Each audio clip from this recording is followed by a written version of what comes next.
Rescuing Lord Inglewood, a Regency romance. Written by Sally Britton.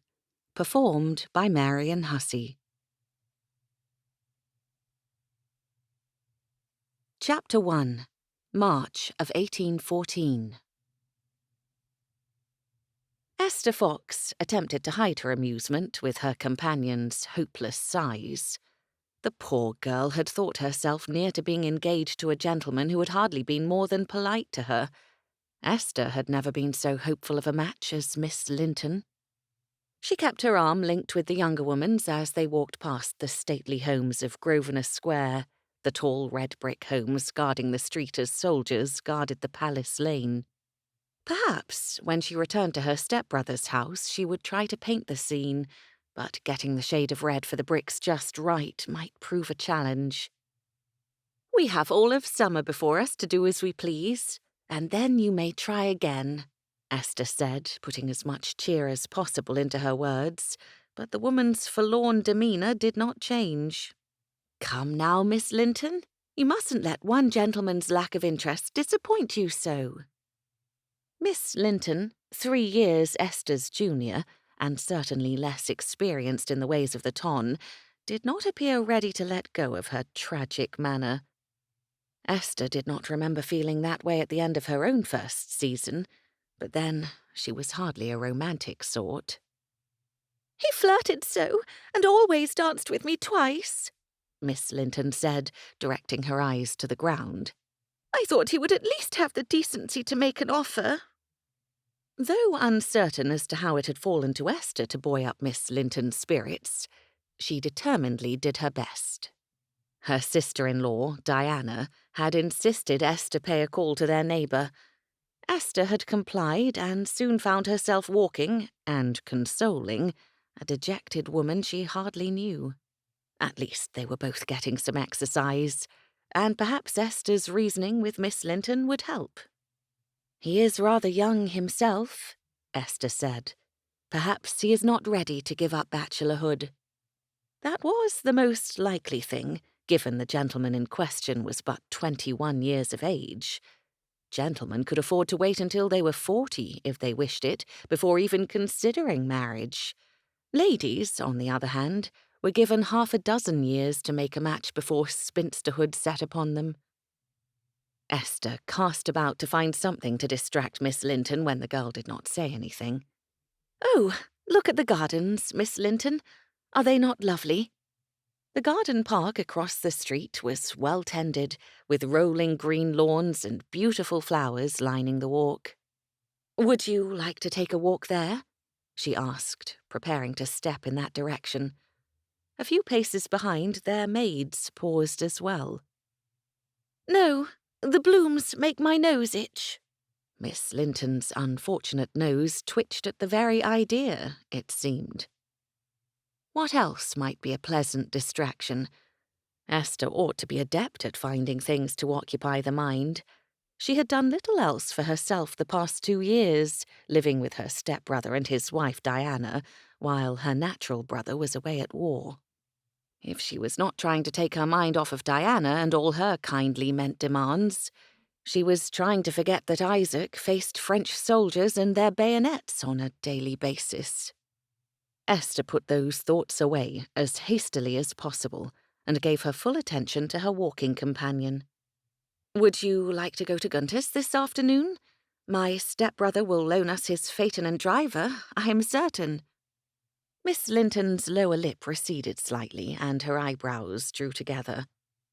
"I do like the orange ice. It is most refreshing. I like the mint tea ices, too." Esther brightened. Pleased Miss Linton shared her weakness for the cold treats. She looked ahead at number 21 Grosvenor Square and stopped walking immediately. "Oh, Miss Linton, look! It appears Lady Spartan is redecorating in the Greek style." "Dear me!" Miss Linton stared ahead, her mouth dropping open at the spectacle. There were labourers before number 21, uncrating a very large statue. Ropes dangled from a window 2 floors above street level as other men put a pulley system into place. The marble statue was nearly life-size, and when the last side of the crate dropped, it was plain to see the Greek god Hermes in full motion with winged sandals and flowing robes. "My mother says people filling their homes with pagan statues is not at all appropriate," Miss Linton murmured, sounding scandalized. "I think it interesting." Esther watched the men scurry about, more ropes going about the statue, while 2 ropes with hooks were lowered from above. Emulating an ancient society while purporting to be modern is something of a paradox, isn't it? We dress our hair like Grecian statues, quote their philosophers, and imitate their artwork. And yet— Esther glanced at Miss Linton and found her staring, her eyebrows drawn down in consternation. "Never mind, Miss Linton." Esther offered a soothing smile. "Come, let us go closer so we might watch Hermes rise into the air." "Hermes?" the girl asked, looking back to the statue. "Is that someone important?" Esther refrained from giving an explanation, but hurried her friend along the walkway. They stopped perhaps 15 feet from the statue, just as the men prepared to hoist it from the ground. Rocking forward on her toes, Esther could barely keep hold of her excitement. Others along the walk had stopped as well, further back or across the street to watch. She studied the different expressions people wore. Some appeared as disapproving as Miss Linton's mother would be, while others seemed amused. But a spectacle was a spectacle, and people would be speaking of Lady Spartan's redecoration for days, if not weeks. Esther's attention went back to the statue, rising slowly from the ground. It was not the best rendering of the god she had ever seen, in stone form or otherwise. She rather suspected it was soapstone, too, merely painted to resemble granite. Perhaps a cheap copy of a finer piece. The statue soon lost her interest, so Esther allowed her eyes to travel to the men backing up as they pulled on their ropes. The path beneath the statue remained clear in all directions. People near them were talking animatedly. Though Esther knew few of the people surrounding her, being in the midst of a crowd enjoying the same sight as she gave her a blessed moment of belonging. She looked upward, studying the pulleys fixed to rods over the house, and then trailed her gaze down the ropes. Was that rope fraying? Esther shaded her eyes and peered more intently, and she gasped.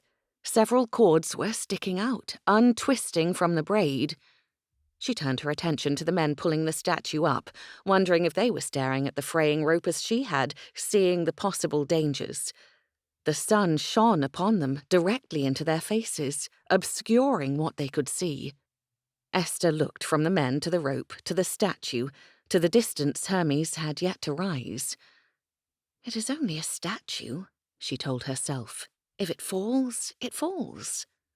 She bit her bottom lip, knowing that crying out would not help the situation. Perhaps the statue would make it to the top before the rope gave way. No harm done. Her gaze fell to the walkway, and her heart stuttered. A man walked toward 21 Grosvenor Square, staring down at something in his hands and moving at a fast enough clip. Esther felt certain he would not stop. In fact, he appeared oblivious to the sight enthralling everyone else, his whole attention directed to a paper in his hands. Esther slipped away from Miss Linton, a cry of warning on her lips. Her eyes went up to the rope again, and an invisible hand closed around her throat. Acting quickly, Esther ran forward as fast as she could. She stretched both hands out before her. She heard the snap of the rope above her head. Esther did not slow, but she ran directly into the body of the man with all the force at her disposal, knocking them both down to the ground. She landed atop him. A horrific crack, sounding at the same instant, her world went black. One moment, Silas seriously contemplated whether there were any men of sense in the House of Lords, and the next he found himself flying backward to the ground. His arms came up reflexively, wrapping around the slim figure of the woman, literally flinging herself at him, as though doing so might protect at least one of them from the fall. As he hit the ground with the woman atop him, the air pushed out of his lungs. A horrific crack assaulted his ears and echoed against the houses on the square, and somewhere a person screamed. His whole body protested, pain radiating from his spine outward. He looked down at the head of deep brown curls upon his chest, realizing the woman in his arms had not moved since their inelegant landing. Her bonnet hung askew, pulling locks of her hair to the side with it, obscuring her face. Silas started to sit up, cradling the woman in his arms, his heart pounding against his ribs almost painfully. Was she hurt? What had happened? As though hearing his muddled thoughts, a man knelt next to Silas and started speaking rapidly. "Oi, she's bleeding, sir. Looks like a bit of the rock clipped her on the head. Are you injured, sir?" Then the person turned away and shouted over the crowd, "Someone, run for a doctor!" People appeared in Silas's line of vision, pressing forward in clusters, women with pale faces and men with deep frowns. "She saved your life, she did," someone said. "Oh, Miss Fox!" a high-pitched voice wailed, another woman coming forward. "Is she dead?" Silas looked down again, tilting the woman back in his arms enough to see her face. Long dark lashes lay against her colourless cheeks, her lips parted and her features were relaxed.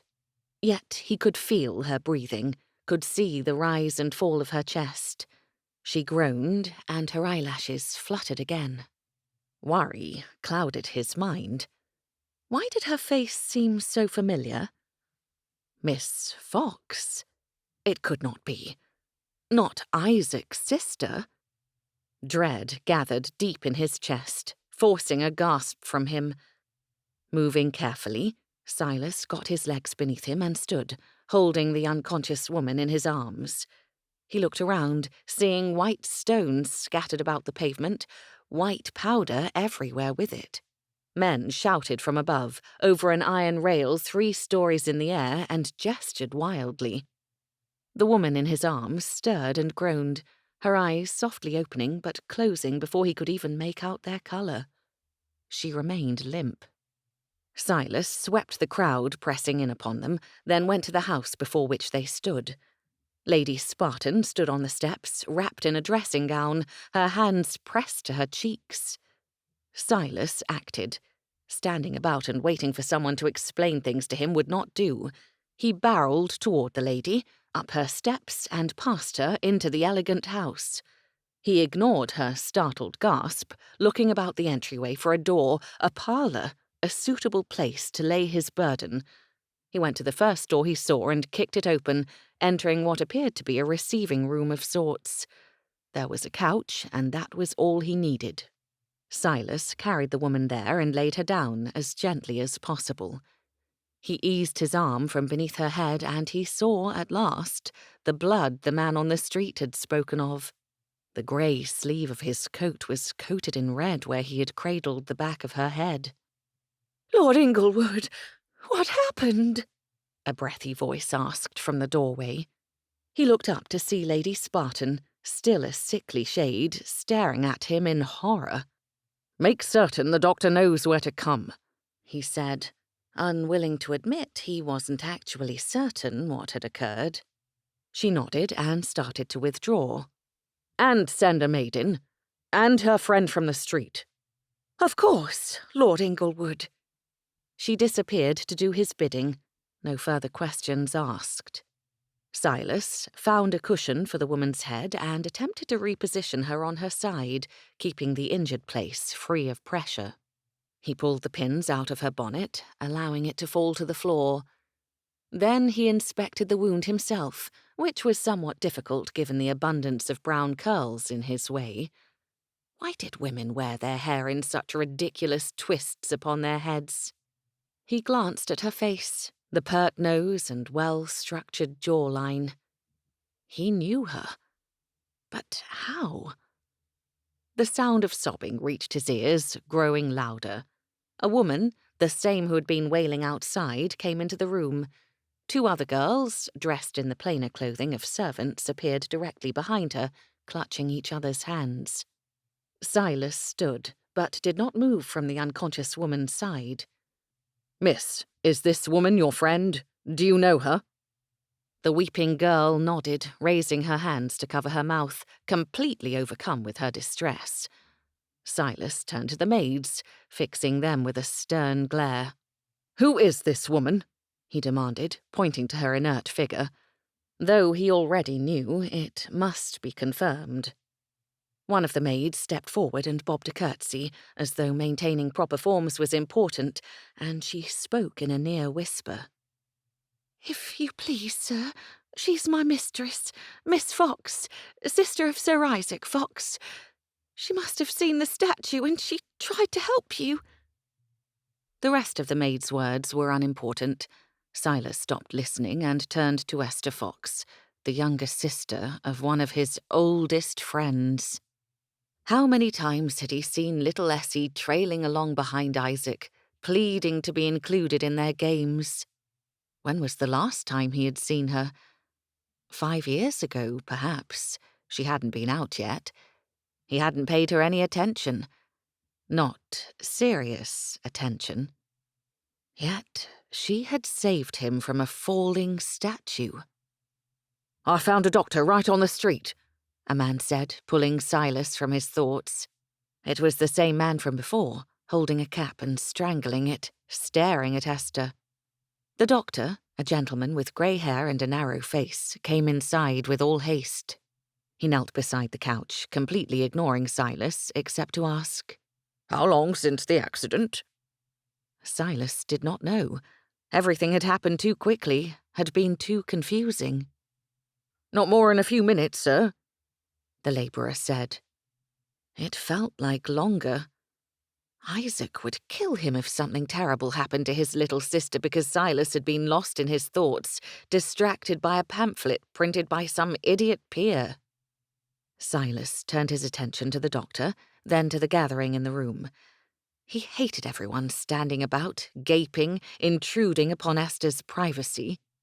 He opened his arms and waved, as though herding geese, to move everyone toward the door. "Come out into the hall. We must let the doctor work. And I have questions." The sniffling young lady was the first to move away, then the maids, then the man from the walk. Lady Spartan joined them in the entryway, wringing her hands. Several of her servants stood about as well, though one did slip inside the room Silas had just exited, holding a bucket and a stack of towels. Good. Any indication of someone using their head in this situation could only be appreciated. "I want to know exactly what happened," Silas said, searching each of the faces before him. He let his gaze rest upon the man strangling his cap. "Why did that statue fall?" The man shook his head, the lines of his face deep with worry. "We checked the ropes, sir. Lord Inglewood," the woman of the house snapped. Silas cast her a baleful glare. "Niceties are less important than this story, madam." She turned red and crossed her arms over her dressing gown. "We checked the ropes, my lord, and I thought one of them didn't look right. Mr. Lambton, he's the one in charge, said it would hold and we ought to use it. We didn't bring more rope and he didn't want no more delays." "The statue ought to have been delivered last week," Lady Spartan added. Silas gave her another warning glance and she bit her lip. "The sun was in our eyes, my lord. We didn't see the rope had frayed past saving, or we would have lowered it carefully." He shuddered. "That lady, I'm sorry for it. I truly am." "And where is the man who told you to use the faulty rope?" Silas asked with a growl. The other man shook his head. "He left, my lord, before the accident even happened." "Give information for contacting that man to—" Silas glanced around and settled on a footman. "To this man. I want his name, address, and place of business if he has one. After you have given the information, you may deal with Lady Spartan." He turned to the trembling woman, now being consoled by one of the maids, while the other stared at the room where her mistress lay. "What did Miss Fox do, exactly?" "We were watching with everyone else, my lord," she sniffled. "But she made us stand so close." "Miss Fox is always staring," the most agitated maid said. "She was talking about Hermes." Silas reached up to pinch the bridge of his nose. Names, please. Why did moments of crisis always unhinge people's rational thought? Miss Linton, the distressed woman said with a nod. And this is my maid Sarah, and this is Mary. Mary, Silas said while the maid dipped a curtsy. You seem the most composed at the moment. Did you see everything that happened? She nodded. Miss Fox ran out and knocked you out of the way. The statue would have hit you otherwise. When the statue hit the ground, pieces flew everywhere. The account now fit correctly in Silas's mind. He owed Isaac's sister his life. Very well. The doctor is with her now. I will stay with the young lady, and I think it is best she is not moved until the doctor gives other instructions. Miss Linton, I suggest you return to Miss Fox's family with the very helpful Mary and tell them what has happened. I'm certain someone will wish to come see to her well-being. Are you far from Miss Fox's residence? It's a street over, my lord, Mary said, bowing her head. Then walking will be faster than ordering a carriage. He pointed to another Spartan footman. You, lad, go with them. He could help the rattled women back and then return with whatever relative came in search of Esther.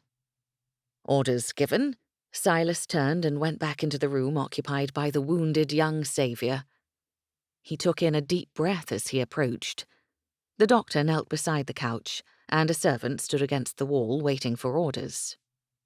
You have a nasty bump on the head, the doctor was saying, his voice low. Silas's eyebrows lifted. Had she wakened? But it isn't so bad as it seems. Head injuries bleed excessively, even with the smallest of wounds. Most likely a piece of that statue clipped you as it flew by, causing no lasting damage. You are fortunate, miss. The tightness in Silas's chest eased. Where am I? Esther Fox's voice, a pleasant alto, asked. From his angle, Silas could not see her face from behind the arm of the couch. Lord and Lady Spartan's home, the doctor answered. How does your head feel? As though it has been cleaved with an axe. The doctor chuckled, then covered the sound with his fist. He glanced up at Silas and immediately sobered. I am told it was a stone depiction of Hermes that assaulted you, miss, and that your actions likely saved the life of another. She took in a shuddering breath. The gentleman, is he all right?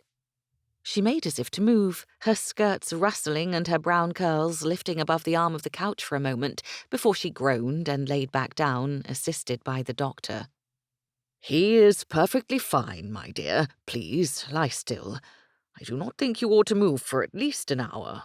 Rest. You will likely have a headache, perhaps some nausea. It is best you do nothing to excite yourself for the rest of the day, perhaps 2 days at the very least. The doctor stood. I believe you will be well again after some rest. I suggest you clean your hair very carefully, lest you reopen that wound, but you ought not need stitches, merely time to heal. Thank you, doctor. Her voice was soft, resigned. The doctor approached and fixed Silas with a most serious frown. You heard my direction to the lady. I trust you can ensure she rests peacefully and is returned home with the least possible excitement. Yes, doctor. Thank you. Silas started to bow, but the doctor interrupted the movement with a quick shake of his head. That girl saved your life, that is certain. But I am concerned that she will pay for her kindness with more than a nasty bump on the head. Silas narrowed his eyes. I am not sure what you mean, doctor. I will see to it that Miss Fox is granted the rest and care she needs to recover from the ordeal. The doctor did not look as though he believed Silas. He pulled gloves from a pocket and put them back on his bare hands. I will call on the young lady tomorrow morning. Fox, you said? Esther's low voice came from the couch, evidence that she remained awake and alert. I am staying at the home of my stepbrother, Mr. Aubrey. The doctor's forehead wrinkled. Then it is there I will call upon you tomorrow, Miss Fox. Good day to you." He bowed to Silas. "And to you, my lord." The doctor left the room, so only a servant, Silas, and Esther remained. Silas let out a slow breath as he moved to the couch. Esther, whose eyes were closed, rested her head on a cushion. He traced her features with his gaze, trying to see the girl he remembered in the lines of her face. Her cheeks were not so round as they'd been, and they lacked the rosiness of her childhood. Her hair had been a lighter brown with golden tips, but now the rich curls tumbling freely down her back were dark. Little Essie had grown into something of a beauty. And Isaac would have Silas's head for thinking any untoward thoughts about his sister. "Esther," he said aloud, going down to one knee beside the couch. Her brow furrowed, and she opened one eye to look at him. Then the other came open as both went wide. "Lord Inglewood." Right. They were not children any longer. He saw ample evidence of that in the change of her features. The fact that she recognized him immediately did not escape him. "Miss Fox, good morning." Was it still morning?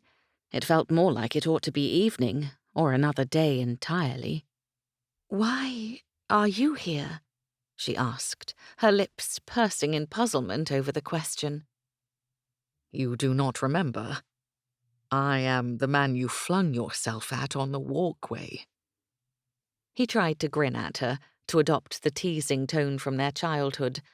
It made the experience a little easier to bear, thinking back on those summer days.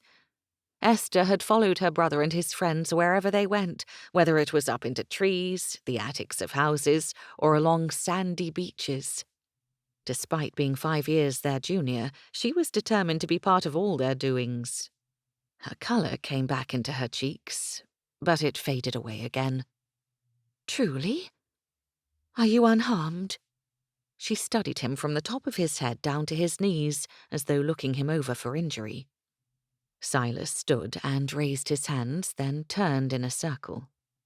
"It is touching that here you are, injured, and your concern is for me. I am well, Miss Fox." He lowered his arms and bowed. "Thanks to your quick thinking, I will have no more than a bruise or two." "I am glad of that, my lord." She smiled weakly. "Even if my head does pound rather terribly." He pulled one of the chairs in the room closer to her and gestured for the footman to bring his towels and basin nearer. "Perhaps a cool cloth will help with that." After removing his gloves, he prepared one of the smaller cloths by dipping it in the clean water. The doctor had left a towel beneath Esther's head, which was spotted with blood, not so much as what was on Silas's sleeve.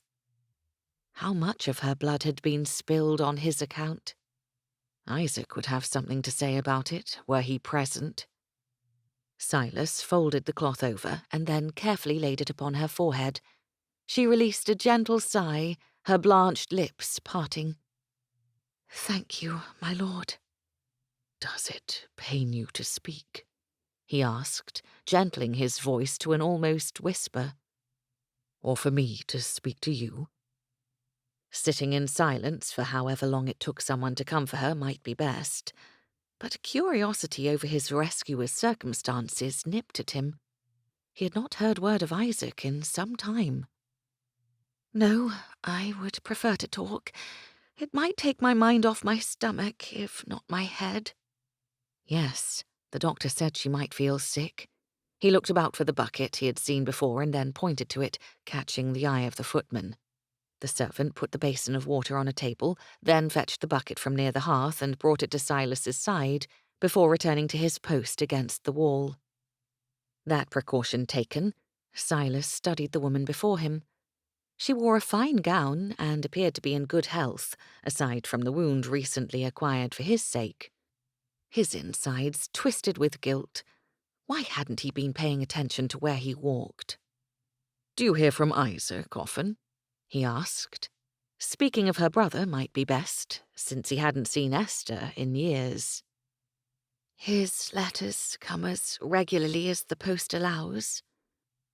She kept her eyes closed, though her expression tightened.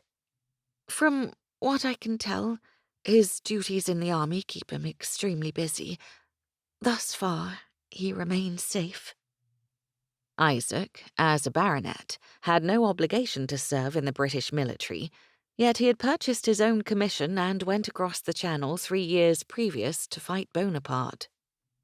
Silas had not understood his friend's need to take up arms, but he respected Isaac for it. "I am glad to hear it. I admit, I think of him every time the idiots in Parliament speak of the war effort." "I hope that means you do what you can to aid Isaac from home." One of her eyes opened again, fixing him with a rather stern gaze. "He will not return until it is all over and done." "Which ought to be soon, since we expect France to surrender at any time." Everyone knew Napoleon's defeat at the hands of Russia had crippled the French army. The self-proclaimed emperor's own generals had begun to turn against him, but talk of war likely was not the best way to occupy Esther's mind. Silas cleared his throat and changed the subject. "Have you amused yourself in your brother's absence?" "As anyone in London does. I go to balls and card parties." Her lips twitched slightly. "And I do my best to mortify my stepbrother's wife. She is determined to see me wed and is forever in despair of failing me." Although the activity of seeking husbands for unattached ladies was not a secret, rarely had anyone spoken to Silas so openly of the pursuit. That Esther would entertained him. "I suppose it is kind of her to take such an interest in you." The sound of amused agreement made him relax. "Diana, Mrs. Aubrey, that is, promised my brother she would look after me while he was away. She is quite tenacious in keeping that promise." "How is your stepbrother?" Silas recalled little of the man. He had already been at school when Esther's mother, the widow of a baronet, married the senior Mr. Aubrey. From all accounts, the match had been a good one for both families. Isaac had been raised by a good man, though it took the Fox children away from Woodsbridge and entirely out of Suffolk, where they had grown up together. "He is a harried soul, or so his wife says." Her lips parted in a grin before she groaned and raised a hand to the cloth. "Ah, I have neglected your headache. Forgive me." Silas reached for the cloth. His bare fingers brushed the cool, damp skin of her forehead. He swallowed, somewhat guiltily, as he damped the cloth and wrung it out again. He carefully laid it back upon her brow, arranging it to stay out of her face. Her gloved hand came up and took one of his in a gentle grasp. Silas made eye contact with her, surprised to see a reassuring expression upon her lovely face. "This is not your fault, Silas," she said quietly, his Christian name slipping most naturally from her, causing an odd sort of prickle in his chest. But of course, how often had she shouted at him to slow down, to come back, to stop playing tricks on her? She had always called him Silas, until they had gone away to live with her stepfamily. "I will be fully recovered in next to no time, and I would do it again." Caught in her deep brown eyes, Silas did not look away, nor loose his hand from hers. He leaned forward, speaking as though he shared a secret. "If Isaac were here, he would berate me soundly for needing his little Essie to save me." Her eyebrows raised at the childhood name. "If I had paid attention, none of this would have happened." The moment stretched long, until he became aware of the way their breaths had synchronized, quiet and deep. The sunlight filtering in through the tall windows warmed the room, though he thought something else likely caused the heat creeping up his neck and the answering blush on her own. A loud slam startled him out of the silent exchange. A tightness in his chest, one he hadn't been aware of, gave one last squeeze before vanishing. Silas stood, ready to investigate the noise, when the rather shrill voice of a woman filled the entry hall beyond the closed door. "Where is she? Where is my Esther? Is she well? Oh, she is ruined, even if she is well," the voice loudly proclaimed. Frowning, Silas looked down at Esther, who appeared paler and more pained than she had the entire time he had been sitting with her. "Diana," she whispered, then squeezed her eyes shut. "Good luck, Lord Inglewood." Silas did not have time to be disappointed in her use of his title before the door to the parlour opened, another footman scuttling out of the way of a rampaging woman. Mrs. Aubrey proved to be a formidable-looking woman, nearly as tall as Silas. Dressed in deep purples, she put him in mind of an oncoming thunderstorm, sailing into the room with unexpected urgency and bluster. "Esther!" she shouted, causing even Silas to wince. "Oh, my poor girl, my poor darling child!" She hardly spared a glance at Silas, though he stumbled backward out of her way before throwing herself on the ground next to the couch. She took up one of Esther's hands and patted it rather forcefully. Esther had opened her eyes, though she cringed, and attempted to speak several times only to be cut off again by the exuberant Mrs. Aubrey. "Are you fainted, my dear? Are you able to speak? I have heard the whole of it from that feather-brained Miss Linton and your maid. You poor darling! What were you thinking, my little heroine?"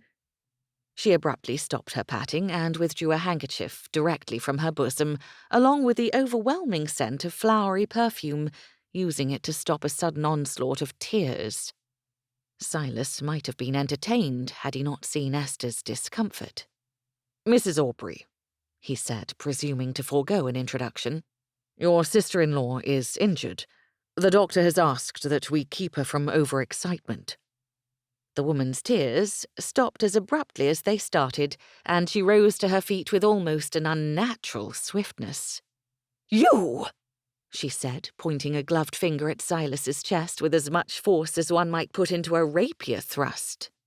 "What are you going to do about this?" Silas folded his arms defensively and glared at her. "What do you mean, madam?" She drew herself up to her rather impressive height, a large silk blossom in her hat waving dangerously. "You have ruined her!" Chapter 2. Esther drew in a sharp breath, growing cold. "He has what?" Despite the unfortunate cause leading to their exchange, Esther had rather enjoyed her conversation with Silas, until Diana barged in with her enthusiastic concern. But the strange accusation, directed at one of Isaac's oldest friends, and an earl at that, ruined everything. Apparently, the ruination included her. "Whatever do you mean, Diana?" she asked when Silas continued to stare at her. Preoccupied with her health and his, she had not really analysed the circumstances that brought them together. Had they done something wrong? Her attention flicked to the footman still standing against the wall. "We have not been alone for even an instant," she said, trying to assuage Diana's concerns. "Be that as it may," the woman said, still glaring at Silas, "practically the whole of society saw you in a most compromising position with Lord Inglewood. That addle-pated Miss Linton was beside herself with fear. She was also spouting the most ridiculous notion of you saving a peer's life as something romantic." Diana finally turned away from Silas to cast a most pitying look down at Esther. "All along my way here, people tried to stop me to discuss the matter. I felt I was outrunning their gossip as much as coming to see to you. My poor dear." If she was called a poor dear one more time, Esther might well faint from irritation. Could one faint from such a thing? "I cannot see how such a selfless act could lead to Miss Fox's ruin," Silas said, his deep voice slow and most uncertain. Esther, only able to move her eyes, could not see his face. Diana stood squarely between them, but when she rounded once more on the Lord, Esther caught a brief glimpse of his darkened expression. "Can you not?" Diana challenged, spreading her hands wide as though to present him the situation in its entirety. "On one of the most dignified streets in the kingdom, Esther Fox, sister of a baronet and under my husband's protection, threw herself into the arms of a well-known peer, with enough force to knock him into the ground. She then remained on the ground for longer than necessary, if Miss Linton is to be believed, on top of that pier.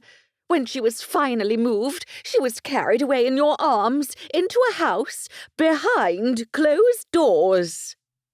"Followed by her friend and servants," he said, sounding most defensive. "Oh dear. Anyone who saw what happened could not think it terrible," Esther said, trying in vain to remember who had been gathered on the walkway. She could not remember if anyone of importance had watched the spectacle. "It will be forgotten in a few days." "Is that what you believe as well, my lord?" Diana asked, a note of challenge in her voice. "That such a public display will be forgotten and Esther's reputation spared? Because you know how the ton reacts to such things better than I possibly could." The words did not sound as though she believed them. Rather, Esther thought, it sounded as though Diana mocked the idea. Mortification sank beneath her skin, but Esther tried not to sound disturbed by Diana's insinuations. "I am certain it will be fine. I am nobody. No one will even know my name well enough to connect it to Lord Inglewood's." "Mrs. Aubrey, Sir Isaac and his sister are my friends." Silas's words were cut off abruptly by Diana's raised voice. "Then you ought to be more concerned for Esther's reputation." Long, silent seconds passed while Esther attempted to come up with a way to settle Diana's nerves. Unfortunately, her head had begun to pound in earnest, filling her mind with a thrumming fog she could not think past. Why must everything be complicated? Why could they not forget the whole incident and go about as though nothing had happened? Esther had no wish to put Isaac's friend in a difficult situation. She knew Lord Inglewood's family well, had grown up playing at their estate. Most of her memories of Silas Riley, the Earl of Inglewood, consisted of being left behind while Silas and Isaac went off with their other friends. "You are too little," had been their refrain to keep her away from their games. "Go back to the nursery." "Mrs. Aubrey, I assure you that I am most concerned for Miss Fox." Silas's voice had lowered when Diana's raised, remaining calm and certain. His voice reverberated through the room, as it must in the chambers of lords. "If anyone dares to question her reputation, I will put them in their place." "And what makes you think that will be enough?" Diana asked. "Mr. Aubrey is not at home at present, but were he here, I feel certain he would remind you of your duty. The honourable thing would be to make an offer, Lord Inglewood." Esther sucked in a breath and pushed herself up, the room spinning rather horribly. She ignored the way the floor and ceiling tried to switch places, and started talking before Silas could speak. "Diana, that is hardly necessary. I have no wish to force Lord Inglewood's hand on this matter. He need not suffer for my actions. Saving his life was not done in order for me to take it away from him at the first opportunity." She started gasping for air, her stomach rolling. Diana turned around, her normally kind and motherly manner replaced with the disposition of a prickly hedgehog. "Do not put yourself down so, Esther. You would be a fine match for any man. Truly, it is what is right and best, for Lord Inglewood to do the honourable thing." "We do not even know if it is necessary to protect my reputation." The small breakfast Esther had eaten roiled inside her stomach, though she kept swallowing in an attempt to keep it there. She put a hand to her mouth and looked about for the bucket she had seen before. "Everyone will be talking about this, especially since you were in Lady Spartan's house, and the woman is an absolute glutton for rumour." Diana glared, her eyebrows pulling together. "Esther, you are not looking well." Silas stepped around Diana, practically pushing the woman out of the way, holding a pail and putting it immediately beneath Esther's face. She spared him one grateful look, too sick to care at what he was about to witness, and grabbed the pail in both hands before casting up her accounts. Diana gasped and backed away. "Oh! Oh my!" A warm hand brushed Esther's hair back from her face. She opened her eyes, peering up through her lashes at Silas. She tried to apologize without saying a word, disgusted with herself now that the deed was done. Silas only smiled in a commiserating sort of way, before tucking the loose hair on the other side of her face back as well.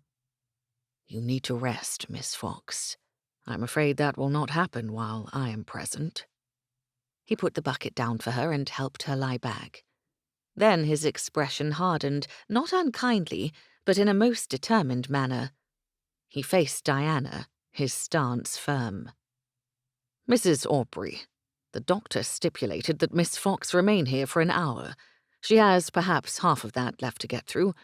Then she is to be taken home and allowed to rest as much as possible, in as unexcited a manner as possible. I will call upon you and your husband tomorrow afternoon to discuss what, if anything, ought to be done about this rather unique situation. Good day to you both." He bowed, and Diana seemed to curtsy more out of habit than any desire to be polite. Silas gave Esther one last glance, sharing a grimace that somehow managed to be compassionate. "You there," he said, gesturing to the footman. "Perhaps you could see to it Miss Fox is given a clean bucket." Then he left the room, the servant hurrying to pick up the pail and follow. "I never," Diana muttered. She looked down at Esther, then where the pail had been a moment before. She turned somewhat green. "I cannot decide if he is the best or worst of gentlemen." "I would venture to guess best." Esther squeezed her eyes shut. "Isaac has always admired Lord Inglewood." Diana huffed, and her footsteps shuffled away. "Your brother is hardly the best judge of societal responsibility, running off to battle when he has an estate and title to maintain." That was a familiar argument, too old now to raise Esther's ire. She'd given up trying to defend her brother's decision to her stepbrother or his wife. Instead, she concentrated on breathing slowly, trying to ignore the throbbing in the back of her head. At least her stomach had settled somewhat. They passed the remainder of the hour in quiet. Then a most contrite Lady Spartan appeared with tea. "Lord Inglewood spoke to me again before leaving," the woman said, handing a cup to Esther. "He is most concerned for your well-being." Esther regarded the woman with some surprise. She had not expected to see the lady of the house, but the woman sat in a chair, dressed as though prepared to receive callers. "I must say," the lady continued, looking from Esther to Diana, "I have never seen a nobleman give such notice, such attention to a stranger." Surprise melted into suspicion. "Lord Inglewood is an old family friend," Diana said, her tone almost careless. "He is like a brother to Sir Isaac." Bless Diana, even for all her earlier interference. If Lady Spartan rooted about for a way to turn the events of the day into a more dramatic tale, Diana would throw obstacles in her path. Esther hadn't the wherewithal to spar verbally, though the tea did help to clear her head. "Is that so?" Lady Spartan placed a hand upon her chest and affected a surprised mien. "Then it is indeed fortunate that Miss Fox was at hand to prevent a tragedy." Esther looked over the rim of her teacup at Diana, who appeared as unflustered as though talk of saving lives and falling statues was a daily occurrence. "Indeed. It is such a shame about your statue, my lady. I do hope when next you procure such a masterpiece, the men moving it for you are more competent and cautious." Diana smiled sweetly and put her cup down. "I am afraid you must excuse us, my lady. I must get my sister-in-law home to rest." She rose and came to assist Esther to her feet. "Thank you for your kindness in our time of need." Diana assisted Esther in bending to curtsy. "Oh, yes, of course." Lady Spartan glanced about hurriedly and picked up Esther's ruined bonnet. "You mustn't forget this." Diana held her hand out. "Thank you." Lady Spartan handed the bonnet over, and Diana gave it into Esther's care. The poor thing could never be worn again. Esther could not say how long it took them to walk home, and though Diana muttered about how she wished a carriage had been offered, Esther was grateful. Travel by carriage rarely agreed with her in the best of circumstances, but feeling as she did, climbing into a box pulled by horses would guarantee further embarrassment. By the time Esther had gained her bedroom, a line of sweat had broken out across her brow and her stomach rolled again. The door opened and shut. Mary came inside with a basin of water and a towel. "Mrs. Aubrey has ordered a bath for you." The idea of being put into warm water made her head throb. "That is not necessary at the moment, Mary. I prefer to rest." She put a hand to the back of her head, feeling the matted mess of curls. "Although I suppose I look rather frightful." "If you prefer to rest, we shall do our best to clean you up before we put you to bed." Mary put her hand on Esther's cheek, looking her over carefully. Esther sat down in a chair before her dressing table, and Mary began work with a warm cloth and comb to clean Esther's hair. At least Esther did not cry out in pain, though her eyes filled with tears. Her good deed seemingly continued to punish her, and she tried not to think upon the possibility that the punishment might extend beyond her physical ills into her reputation. By the time Mary tucked Esther into her bed, exhaustion and a throbbing headache rendered her little desire to do more than sleep. Yet one thought stayed at the forefront of her mind. Tomorrow, Silas will come. Esther's stepbrother, Hugh, would have to be a part of whatever conversation they had. He was a dutiful guardian, at least. If Isaac wasn't away at war, what would he say about what had happened? He would praise her rescue of his friend, but what of the consequences of her actions? What if gossip started and she must wed Silas? He would love furthering a connection to Silas. They were such good friends. She released a sigh into the darkness of her curtained bed. Hopefully, it would not come to that. Esther harbored no dreams for a love match, but the thought of forcing someone to ask for her hand remained most undesirable. And Silas, the handsome Earl, rising quickly in politics and the estimation of society, could not possibly want to marry a little nobody like her. She was the sister of a baronet, a mere miss, not a lady, not the daughter or granddaughter of anyone important.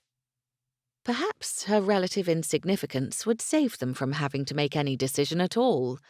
No one knew her name, so they could hardly bandy it about or hurt her reputation. It would likely all be forgotten. With this comforting thought, Esther at last cleared her mind enough to drift into a restful sleep. Chapter 3. Silas rose late in the morning, as was his habit. A man needed a clear head and a well of energy to draw from if he wished to get anything done in London, and that meant sleep was most necessary. Everything of import that happened in town, whether in the government or in society, happened after 2 o'clock in the afternoon. Rising at 10 in the morning gave him plenty of time to prepare for the day ahead. As he climbed from his bed, Silas paused and groaned. His tailbone was sore. How had that happened? He rang for his valet, pulled on a robe, then went to his window. The morning sunlight promised a fine day, with nary a cloud to be seen. He lived in the family's townhouse during the season, which commanded an excellent view of Upper Brook Street. The house had come to him through an inheritance, and while not perhaps the most fashionable address, its nearness to Parliament counted as a decided mark in its favour. Arnold, the valet, arrived with a tray of coffee and the Morning Post, as well as newspapers and half a dozen invitations. Quietly, the servant went about choosing Silas's clothes for the day, while the Earl sorted through his mail. The routine was simple and rarely varied. Keeping to a strict schedule ensured Silas never overlooked important matters in a mad rush to begin his day. A thought plucked at him, trying to make him remember something important, but he brushed it away irritably. "Are there any changes in your schedule the household ought to be aware of, my lord?" Arnold asked, as he always did. Finally, Silas recalled the reason for his sore posterior. Esther, the statue. "Yes." He glared into his mirror. He needed to look in on her, ensure she was on the mend. Then there was the matter of her frantic sister-in-law insisting that Esther's reputation may also need repairing. Seeing to the reputation of the girl must come first, giving him something to report when he went to her stepbrother's home. "I will need the carriage most of the day. I have several appointments I must keep." "Very well, sir. I will see to it the grooms are informed." He must go to his club first. If anyone knew of Esther Fox and her relationship to Silas, there was one certain way to check: the betting book at White's. Silas hurried through the rest of his routine, making it out the door in twice the speed as usual. The ride to White's took time, but Silas capitalized on the slow progress of the carriage by reading the newspaper. Nothing of note appeared in the articles of rumour and gossip, and he found little of importance in the way of politics. The most interesting information, of course, involved the war, which everyone knew neared its end. Silas stepped out of his carriage into the bright sunlight flooding St. James Street and squared his shoulders. His image, carefully cultivated since his days at Eton, required his constant attention. A recent publication featuring the caricature of several prominent members of Lords had circulated, while several of his peers chortled and groaned at their depictions as stuffed shirts, drunkards, and debtors. The worst the artist could do to him was make it look as though he had been carved from stone. It was almost flattering. "Ah, Lord Inglewood, good morning to you." Another lord coming down the steps paused to greet him. "Lord Allerton?" Silas gave the requisite nod, as Allerton ranked far below him as a baron. His father-in-law was a duke, however, which gave Allerton more privileges than most of the lower-level nobility. "I must say, I appreciated your support on my stand against increasing wheat taxes. As someone with more than a few tenant farms, I well understand the impact such a tax would have upon our agricultural market." Allerton shifted, tugging on a glove. He looked back at the club door, then at Silas. "Make sure you have your armour on today, Inglewood. There are a few inside prepared to lob their fiery darts." The baron bowed and continued on his way. Silas did not even blink, nor did he hesitate. He walked into his club as though nothing in the world troubled him. Fretting over something he did not yet know the particulars of would be ridiculous. He went upstairs to the coffee room. He nodded to a few acquaintances, but he noticed their gazes lingered upon him almost suspiciously. After seating himself, Silas waited for a servant to bring him coffee and his usual newspapers. Lord Neil Duncan found him first. "Lord Inglewood, dear me, what a surprise! Most of us suspected you would be home today, recovering from your incident." Lord Neil, third son of a marquis, settled in the chair across from Silas without invitation. Silas kept his face devoid of expression. Showing any amount of interest in Lord Neil's person or conversation only led to annoyance. They had, most unfortunately, been neighbours in childhood. "I would hardly qualify what happened as an incident," Silas said, his tone even. "I speak in the House of Lords on occasion." There, wilfully misunderstanding the man might at least wipe the smug smirk off his face. "Did you speak yesterday? I hadn't heard." Lord Neil leaned back in his chair, affecting a wide-eyed look of surprise. "Dear fellow, I'm referring to your near demise at the hands of a Greek god. Everyone is talking about it, you know." Silas glanced to where a knot of gentlemen sat together, finding several pairs of eyes upon his table. The gossip-loving members of the peerage were looking on, it seemed. Blast. Pretending nothing had happened appeared to be out of the question. How he played his hand now might determine the course of his and Esther's future. He owed it to her brother Isaac to protect Esther Fox from wagging tongues. Unfortunately, he did have a few political enemies likely rejoicing over even the slightest whiff of gossip attached to his name. Indeed, it must be a slow sort of day if speaking of a broken piece of statuary consumes the ton. A servant appeared, putting down a cup of coffee and a paper, then disappeared without a word.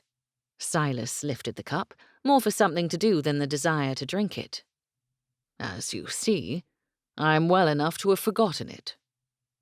The wastrel tilted his head back, looking down his nose at Silas in a most insubordinate manner. Though he was Silas's senior by a handful of years, he was decidedly a social inferior. The man ought to take a hint and be gone, but he pretended their acquaintance was more than it was merely due to the proximity of their family estates.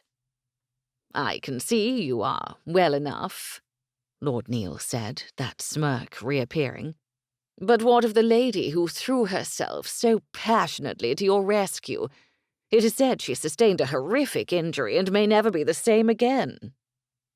Silas's stomach clenched. Esther could not be worse off than when he saw her last, could she? He did not allow his concern to colour his words. "Oh, I doubt that. She seemed to have recovered well when I left her in the care of her sister-in-law. Acting as a heroine ought not to do her any lasting harm. It was a most selfless performance." Silas lifted his cup to his lips and mentally calculated how soon he might leave to go and check on Esther himself. "A very selfless performance. A mere miss, risking her life to save a peer." Lord Neil's knowing look changed, his lips turning down and his eyes darkening.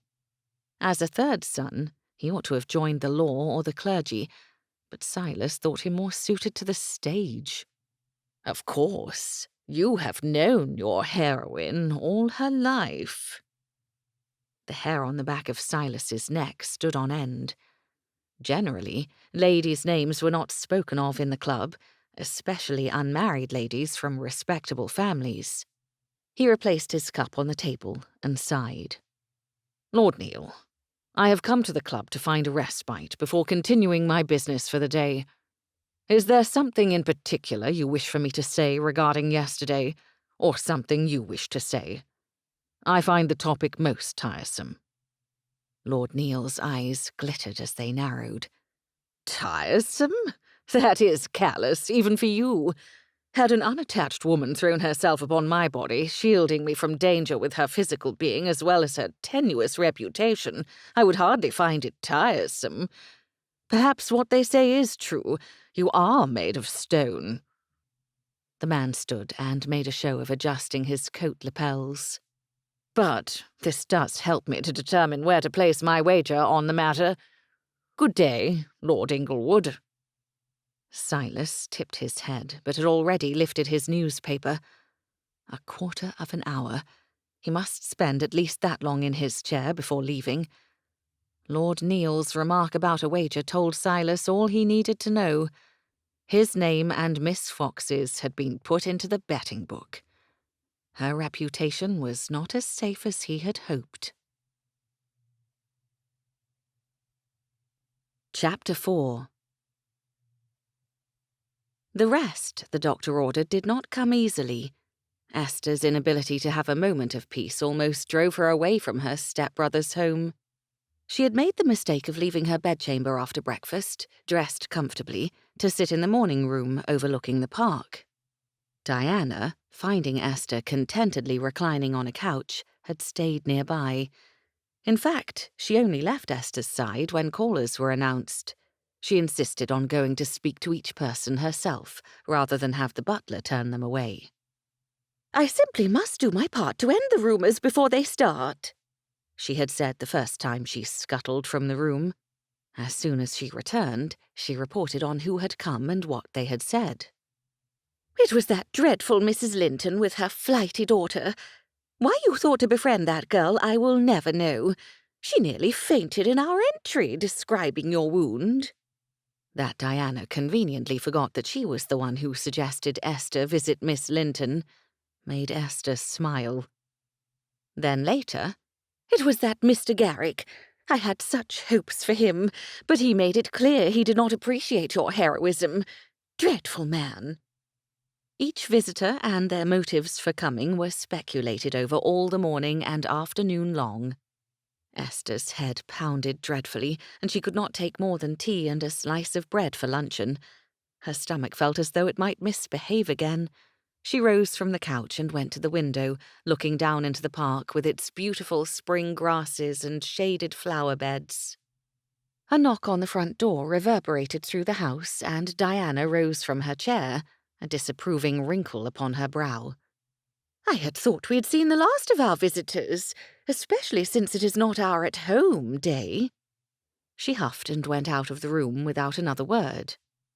Realizing this might be her last chance to escape, Esther crept after Diana. She reached the hall at the same moment, it seemed, as Diana reached the entryway. She heard her step-sister-in-law greeting the newest visitor. "Lord Inglewood, good afternoon. Dear me, I had almost forgotten you promised to come." Silas's deep voice filled the air, carrying through the house to Esther's ears.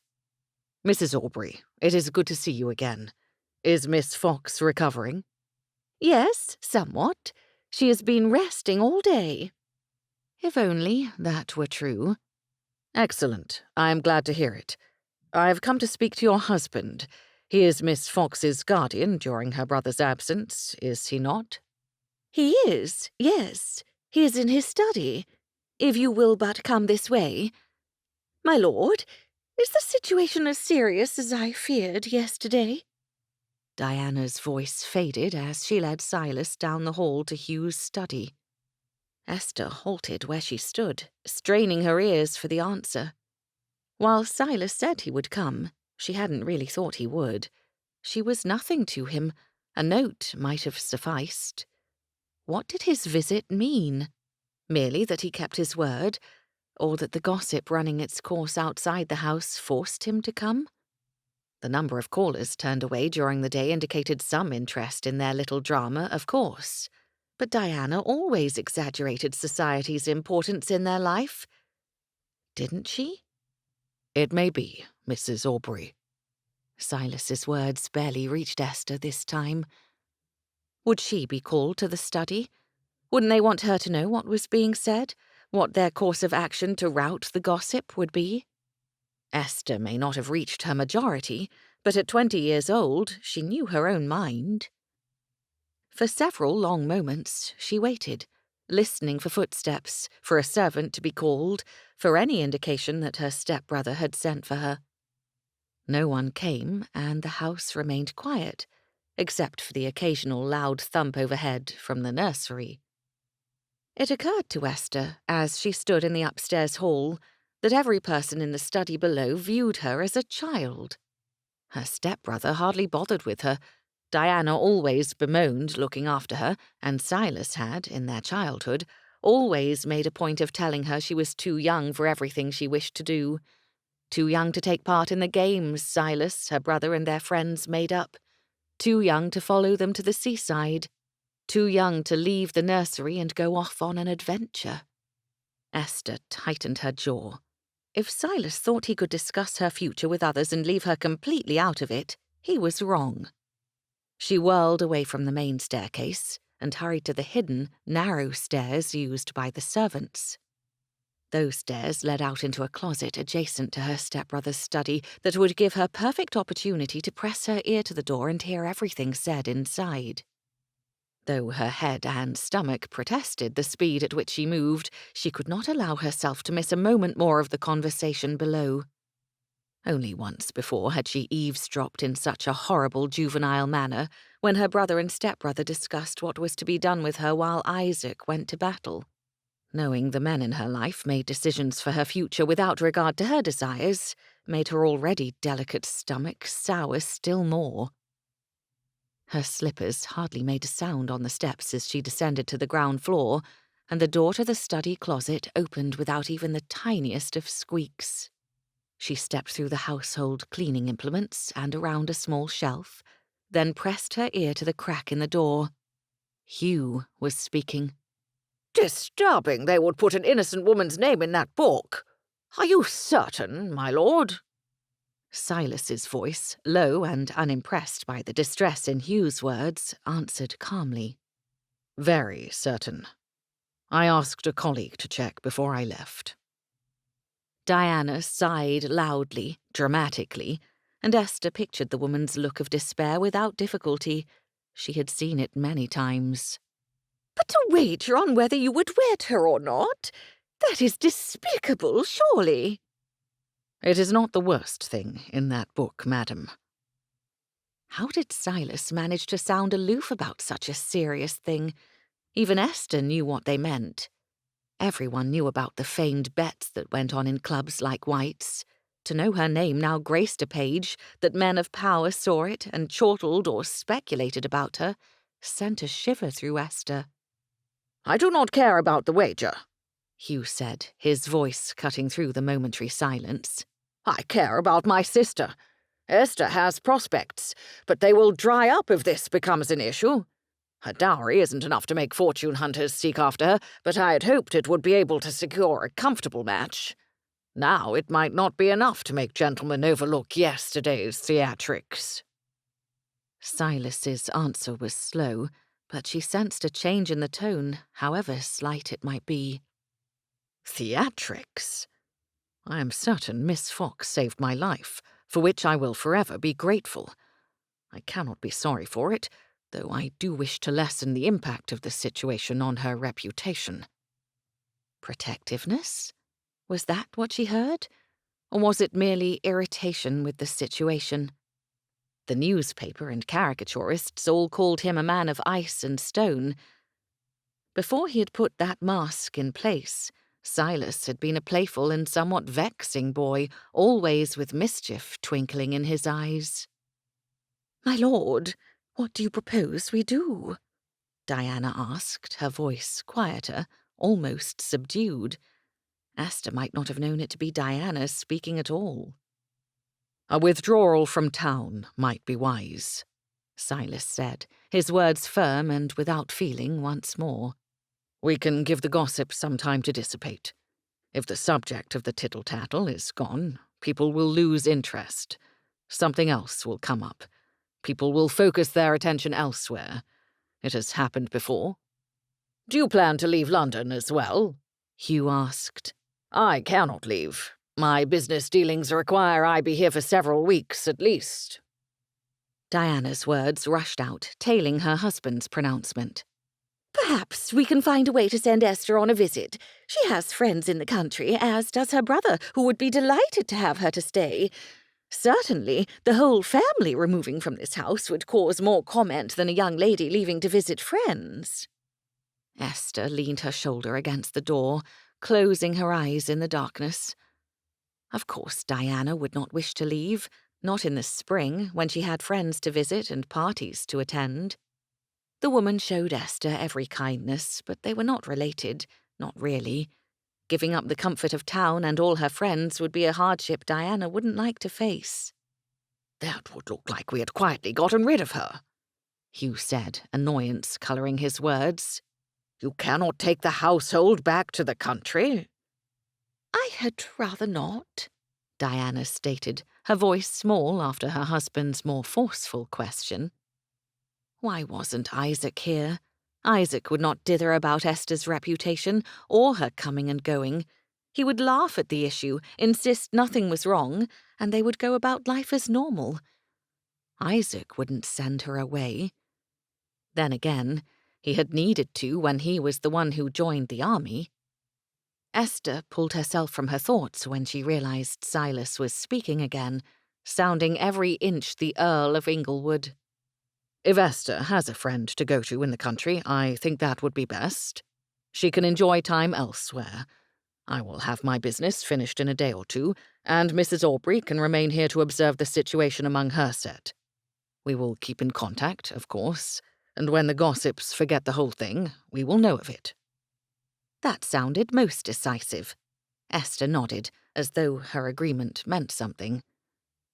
Silas kept speaking, still in that commanding way. "I think I know the perfect place for her to go to. The Everleys. Miss Fox knows the Mrs. Everleys quite well. They are part of the set we grew up with. I will write to them at once." Esther drew up, frowning at the crack in the door. Hope and Grace Everley were not her friends. They were Isaac's and Silas's friends. The two girls had followed the boys about everywhere, and kept up, and had been permitted to go where Esther was not. Oh, she didn't necessarily think ill of them, but they were not the first people she thought of to spend time with. The Everley family lived on an estate bordering the seat of Silas's title, Inglewood. "That will do quite well. Esther loves the sea." Diana's eagerness slipped through the door, touching on Esther's pride in the worst sort of way. She had heard enough. Esther withdrew as quietly as she had come and slipped out the door to the servant staircase again. She took the steps slowly, her slippers barely scuffing the wood, and found her way back to her bedroom. Her pounding head and roiling stomach gave her reason enough to wish for her bed, but hearing her life planned out for her without her consent left Esther still more exhausted than before. She collapsed into her bed, pulling one of the pillows tightly into her arms. Everyone either left her behind or sent her away. Her whole life had been an example of one or the other. She really ought to be used to it. Hot tears rolled down her cheeks and sunk into her pillow. No one would ever see her as more than a troublesome child to be put aside, no matter how much she tried to prove the contrary. Chapter 5. The hired coach rolled to a stop, much to Esther's relief, before the home of the Everley family. It was a lovely house of relatively new construction, all grey stone and green shutters. The family called their home Everley Refuge. Esther stared out the window, not bothering to move as her maid fussed about the dust on their skirts and whether they were fit to be seen by their hosts. "I'm certain a few wrinkles are expected after 2 days of travel, Mary," she said, trying to come out of her morose state. The coachman opened the door while his partner dropped Esther's luggage upon the ground. The double doors of the house opened at the same time, and 2 male servants hurried down the steps to gather her things. Mary started fussing again, but this time at the other servants, to be certain they handled Esther's things appropriately. "Esther Fox!" a bright voice shouted, bringing Esther's attention to the door again. One of the Miss Everleys had appeared, though which took a moment to guess.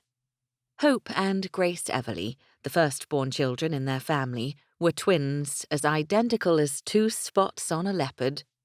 An expert might be able to tell them apart, but those not intimately familiar with the women had no hope of being certain who they spoke to without receiving hints. Given the exuberance of the greeting and the manner in which the dark-haired woman flew down the steps, Esther guessed her identity. "Hello, Hope." Esther forced a smile. Though they were not close friends, she had grown up admiring both Everley sisters. To be on more equal footing with them now, as they were all far past schoolroom age and unmarried, might mean making a better relationship. Hope reached out to take Esther's hands in hers and made a show of looking Esther over. "There now, look how grown up you are. I believe the last time we saw each other you had just come out. That must have been 3 years ago." "Yes, it was. It is very good to see you again. I must thank your parents for extending an invitation to me." It was the right thing to say, but Hope's raised eyebrows indicated she knew the truth of the matter. "Mother thought you might wish to freshen up before greeting the whole household. Come, let me show you to your room and you can rest until dinner." Hope linked arms with Esther, and Esther just about pulled back in her surprise. Somehow, over the course of the last few years, she had surpassed Hope in height. As the twins were 4 years older than she, Esther had been used to looking up to meet their eyes. No other family member appeared to speak to Esther, and Hope filled the quiet of the house with talk of all their plans for the coming week. Spring in the countryside had come at last, and Hope intended to take full advantage of it. "It has been abominably wet of late," she said as they climbed the stairs from the ground floor to the first. "There are occasional afternoons full of sunshine. We must visit all the old haunts and picnic beneath every tree. I detest being indoors all winter. Spring is freedom itself." "I suppose I can see it that way," Esther murmured, rather distracted by the thought. She had been sent away from London, a social exile, which made the idea of freedom immediately attractive to her. Hope threw open a door with a flourish. "We have put you in the yellow room, though I think it ought to be called something more descriptive. I hope you find it suitable." Esther stepped inside, the cheery colours of the room surprising her. The walls were papered in yellow and green, the bedspread a fine yellow striped pattern. Cream-coloured curtains hung in the windows, lifting when a breeze blew through the open window. Perhaps exile wouldn't be too difficult to bear. "I hope once you are settled, you might tell me what all of this is about," Hope said. She regarded Esther with undisguised curiosity. "Silas's letter was far too vague for my liking." She must have seen Esther's dismay, for she quickly added, "I wasn't supposed to read the letter. It was addressed to Papa, but he left it on his desk. If you would rather not discuss what happened—" "What did the letter say?" Esther asked quickly, before she lost courage. How much had Silas revealed of her plight, of his part in it?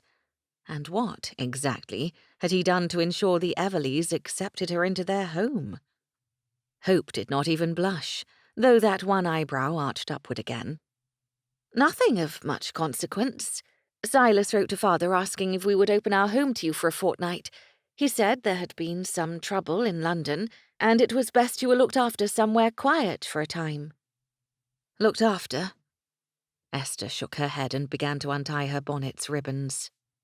"Like a naughty child sent back to the nursery." She pulled the bonnet off and slung it toward the bed, uncaring that Hope saw the momentary lapse in decorum. "Miss Fox, here we are." Mary entered the room from a closet, clean clothing in hand. "I've put your things away, and we can get you into bed for that nap." Esther shook her head and turned away from Mary. "A nap is the very last thing I want at present." Crossing her arms, she realized Hope had lingered in the doorway. "Forgive me, Miss Everleigh. I'm out of sorts." "We have known each other too long to be formal, Esther." Hope waved away the propriety and came further into the room, closing the door behind her. "If you have no wish to nap, I have no wish to leave you. I had much rather uncover the story behind your coming and how Silas fits into it, and why you are angry with him." "Angry?" Esther drew back. "With Lord Inglewood?" That could not be right. The situation upset her, of course, but to be angry at a man because she had dared to help him would be a ludicrous situation indeed. Hope took the chair near the empty hearth and gestured to Mary. "You may as well make her comfortable while she speaks. I have the feeling this is quite a tale." Ought she to tell Hope?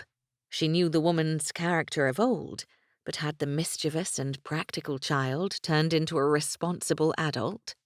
Esther hovered between speaking and keeping the details behind her visit to herself. Confiding in someone, not just about the day of the incident, but her own feelings on the repercussions, might be something of a relief. "Esther," Hope said, slumping back into the chair in a most unladylike manner, "I will not leave until I know the whole of it. If you refuse to tell me, I will get Grace, and she will have you confessing quickly." That made Esther's lips twitch, and she almost smiled. "Grace? She is no more fearsome than a kitten." "She has all the patience I wasn't born with, however, and will outwait you." Hope made a show of looking bored. Finally, Esther relented. "Very well, I will tell you everything. but you will keep it between us. And Grace. Hope corrected her posture, a gleam of excitement in her eye. I cannot keep secrets from Grace, but go on. Let me hear your story. Esther looked from the eager Hope to an uncertain Mary, then nodded to the maid.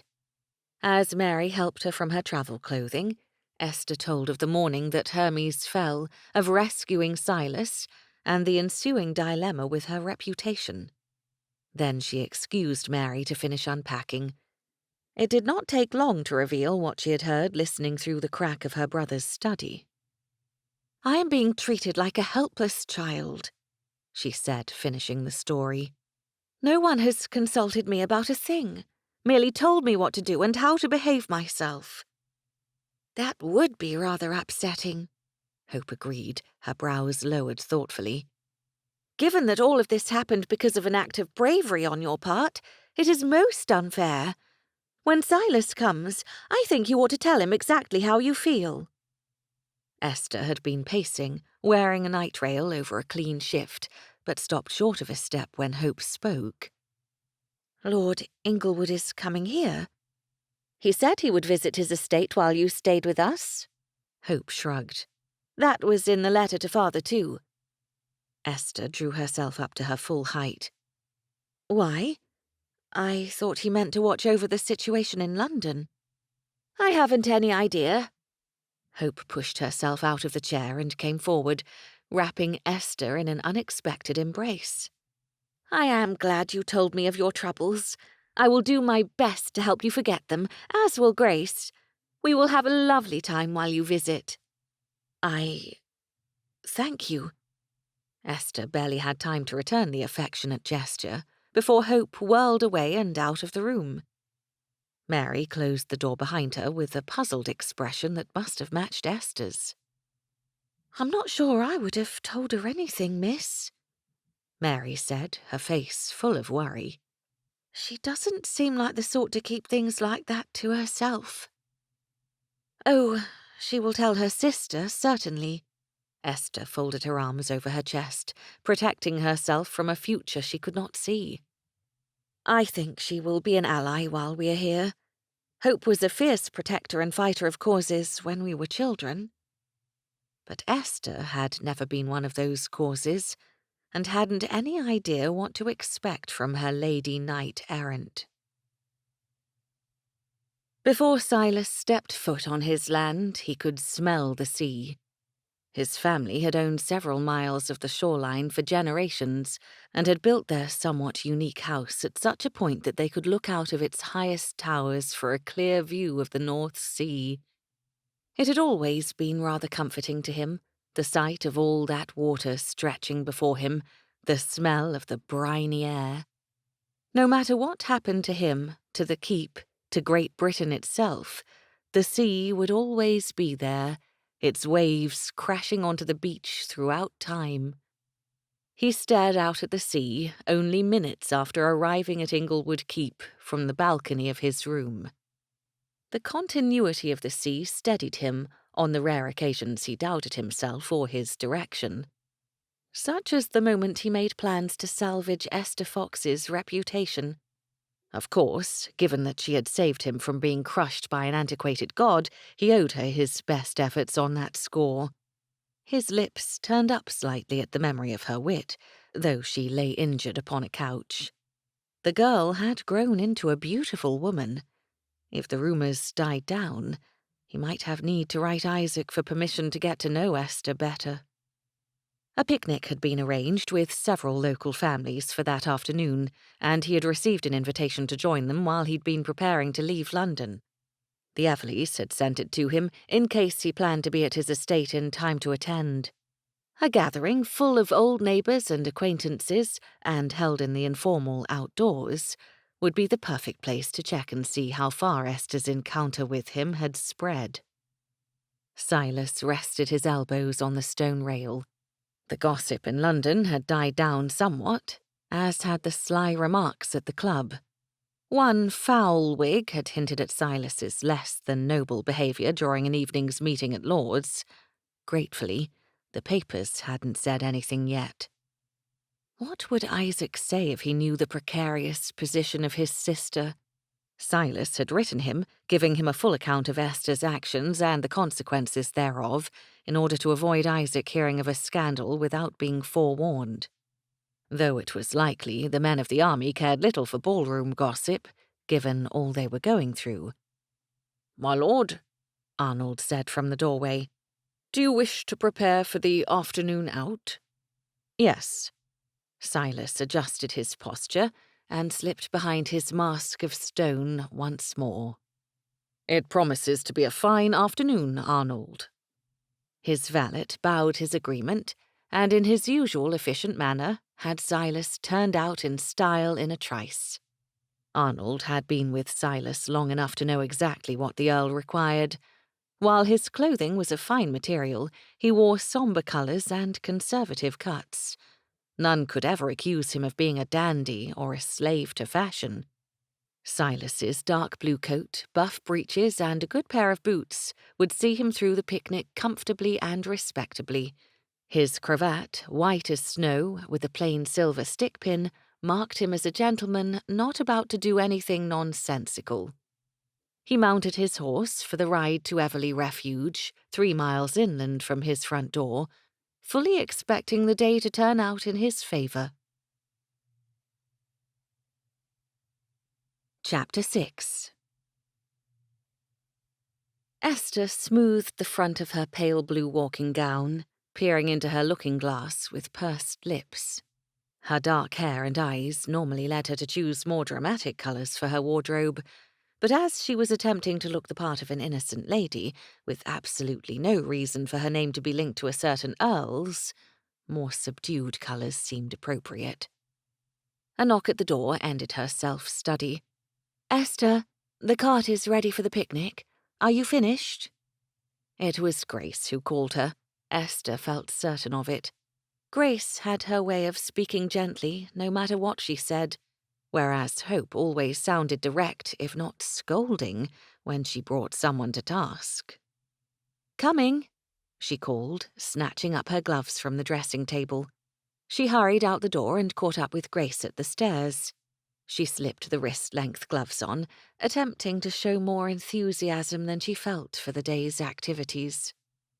"The weather held out. I thought for certain it would rain again." Grace's usual calming manner did little to ease Esther's thoughts. Esther had almost hoped for a storm. The rain had come and gone a great deal over the week she had been with the Everleys. Several families she knew from her childhood would be present at the Everley picnic. The Parrs, the Keys, a smattering of Kimballs. Silas had sent word, too, that he planned to attend. Not to her, of course, but to Mr. Everley, who had also not told her but informed his wife. Mrs. Everley told her daughters, who, thankfully, informed Esther. Considering it was Esther's reputation at stake, the frustration of being left untold and unconsulted at every turn continued to mount. Her headaches, due to the injury she sustained a week before, had finally abated, which left her thoughts surprisingly clear and focused. As kind as the Everleys were, each day with them drove into her thoughts 2 things. Society's view of her interaction with Lord Inglewood was ludicrous, and the way she was shunted aside in every plan was insulting. By the time they reached the meadow next to the blooming apple orchards, Esther had worried herself into a confused state. What role did she play at the picnic? Ought she to ignore the Earl, or pretend they had the oldest of friendships? The first sight of the white flowers was the reason the picnic had been organised. The Everleys were quite fond of their orchards and celebrated the first blooms, the first fruits, the harvest, and even the brilliantly coloured leaves in the fall. Esther stepped out of the cart, bringing with her a basket of pastries. Servants had already put out a table and chairs, thick tablecloths were spread in sunshine and shadow, and guests had arrived. Nursery-age children played lawn games in the middle of the meadow. "What a splendid day!" Hope said, appearing at Esther's elbow and hooking their arms together. Grace stepped up to Esther's other side, her expression politely pleasant. "Keep your shawls at hand. The breeze still has a chill to it. She shivered and pulled her dark green shawl around her shoulders. The twins were easy to tell apart today. Hope wore a bright yellow gown and a scarlet shawl, proclaiming boldness to all the world, while Grace wore a dove-grey gown and a darker wrap, her expression subdued. Together they walked to the blankets to reacquaint Esther with their neighbours. "Oh, Miss Fox, it has been an age since we have seen you," Mrs. Parr declared, rising to her feet to embrace Esther. "Not since your dear mother passed. My thoughts have often gone to you and Sir Isaac. I hope he is well on the continent." Beneath the ease of small talk, Esther started to relax. From one neighbour to the next she walked, asking after the health of relatives, and finding not a single sniff of rumour concerning herself or Silas. Not until Mrs. Keyes spoke of him. "Dear Miss Fox, how wonderful to see you," she said.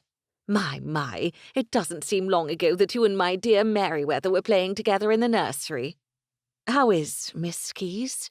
Esther asked quickly, though not interested in the answer. Merryweather Keyes had been a rather vain child, and her appearance in society the year after Esther's had been marked by suitors fawning all over her. "Perfectly well." Mrs. Keyes leaned closer, her tone turning sly. "In fact, I have rather high hopes for her at present. She is walking with Lord Inglewood in the orchard." She stepped back again with a satisfied smile.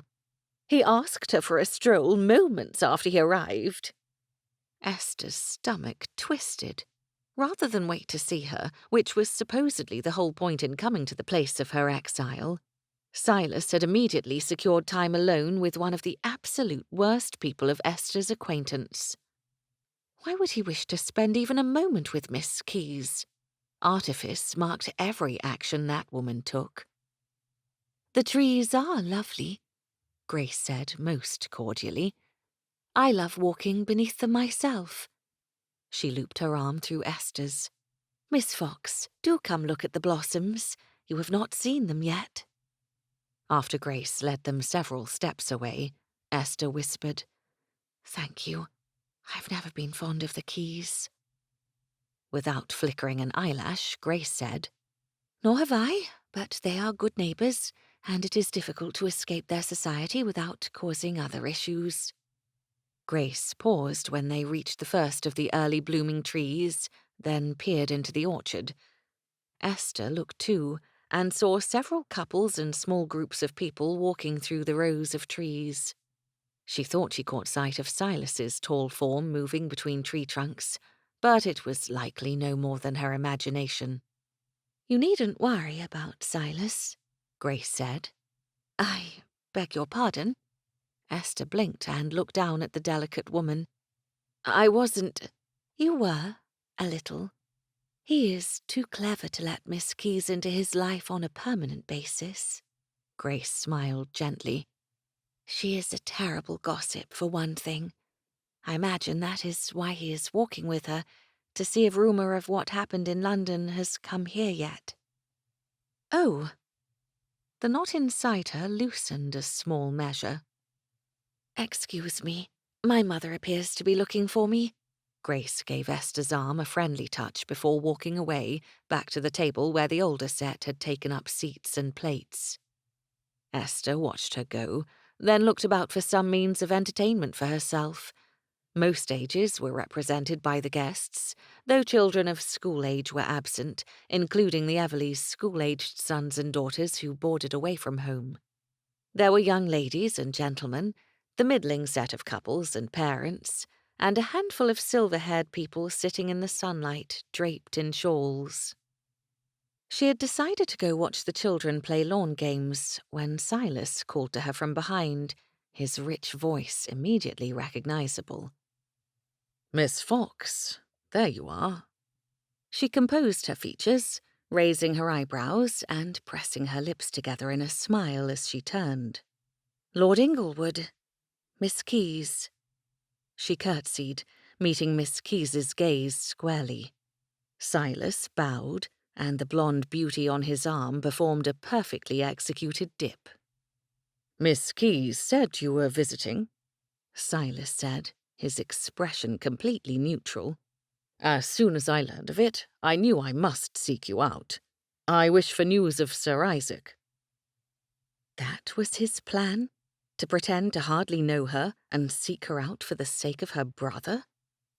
Esther's eyes darted from his to Miss Keyes, whose chin was lifted higher than necessary and her arms snaked around Silas's most possessively. In an instant, Esther was reminded of the summer she turned 12 years old. Merriweather Keyes had been present at a small party. Isaac and Silas were 18 and starting university soon. Merriweather had watched them, her eyes gleaming, and said to Esther, "A baronet would be a fine husband, I think, but an earl would be better." At the time, Esther had tried to hide her disgust and forget the troublesome girl. What child of 12 schemed to marry an earl? A child that, as a 19-year-old woman, still schemed. "Miss Fox?" Silas asked, breaking through Esther's distasteful thoughts. "Are you well?" What had he asked before? Something about Isaac. "Perfectly, my lord. I was only thinking how best to tell you of my brother's doings." She sighed somewhat regretfully. "While there is much to tell, I cannot imagine a lady of Miss Keyes' sensibilities would wish to hear it. War is a most unpleasant subject." Esther smiled in what she hoped was a suitably compassionate manner. "Perhaps we may speak on it another time, but I will tell you Isaac is well, of course." Hopefully, Silas was intelligent enough to realize she was asking for a private word with him. Of course, as he was one of the leading members of the Tory party, he ought to have some brains to decipher things with. "People have spoken of wars our whole lives," Miss Keyes said, batting her eyelashes. "I find the subject most dull, actually." Silas's eyes briefly flickered to Miss Keyes in a way that Esther thought betrayed his dismay, but his expression quickly settled back into one of neutrality. "I would not wish to bore you, Miss Keyes. Won't you find a spot for us to enjoy luncheon? I will take Miss Fox on a turn through the orchard and rejoin you shortly." Esther bit the insides of her cheeks to keep from laughing when Merriweather Keyes appeared surprised, then angry. She had been cast aside, at least for a time, and it was her own fault. She fixed Esther with a narrow-eyed gaze, then her chin resumed its lofty tilt. "Of course, Lord Inglewood. A pleasure to see you again, Miss Fox." Miss Keyes took herself away, her skirts rustling almost indignantly.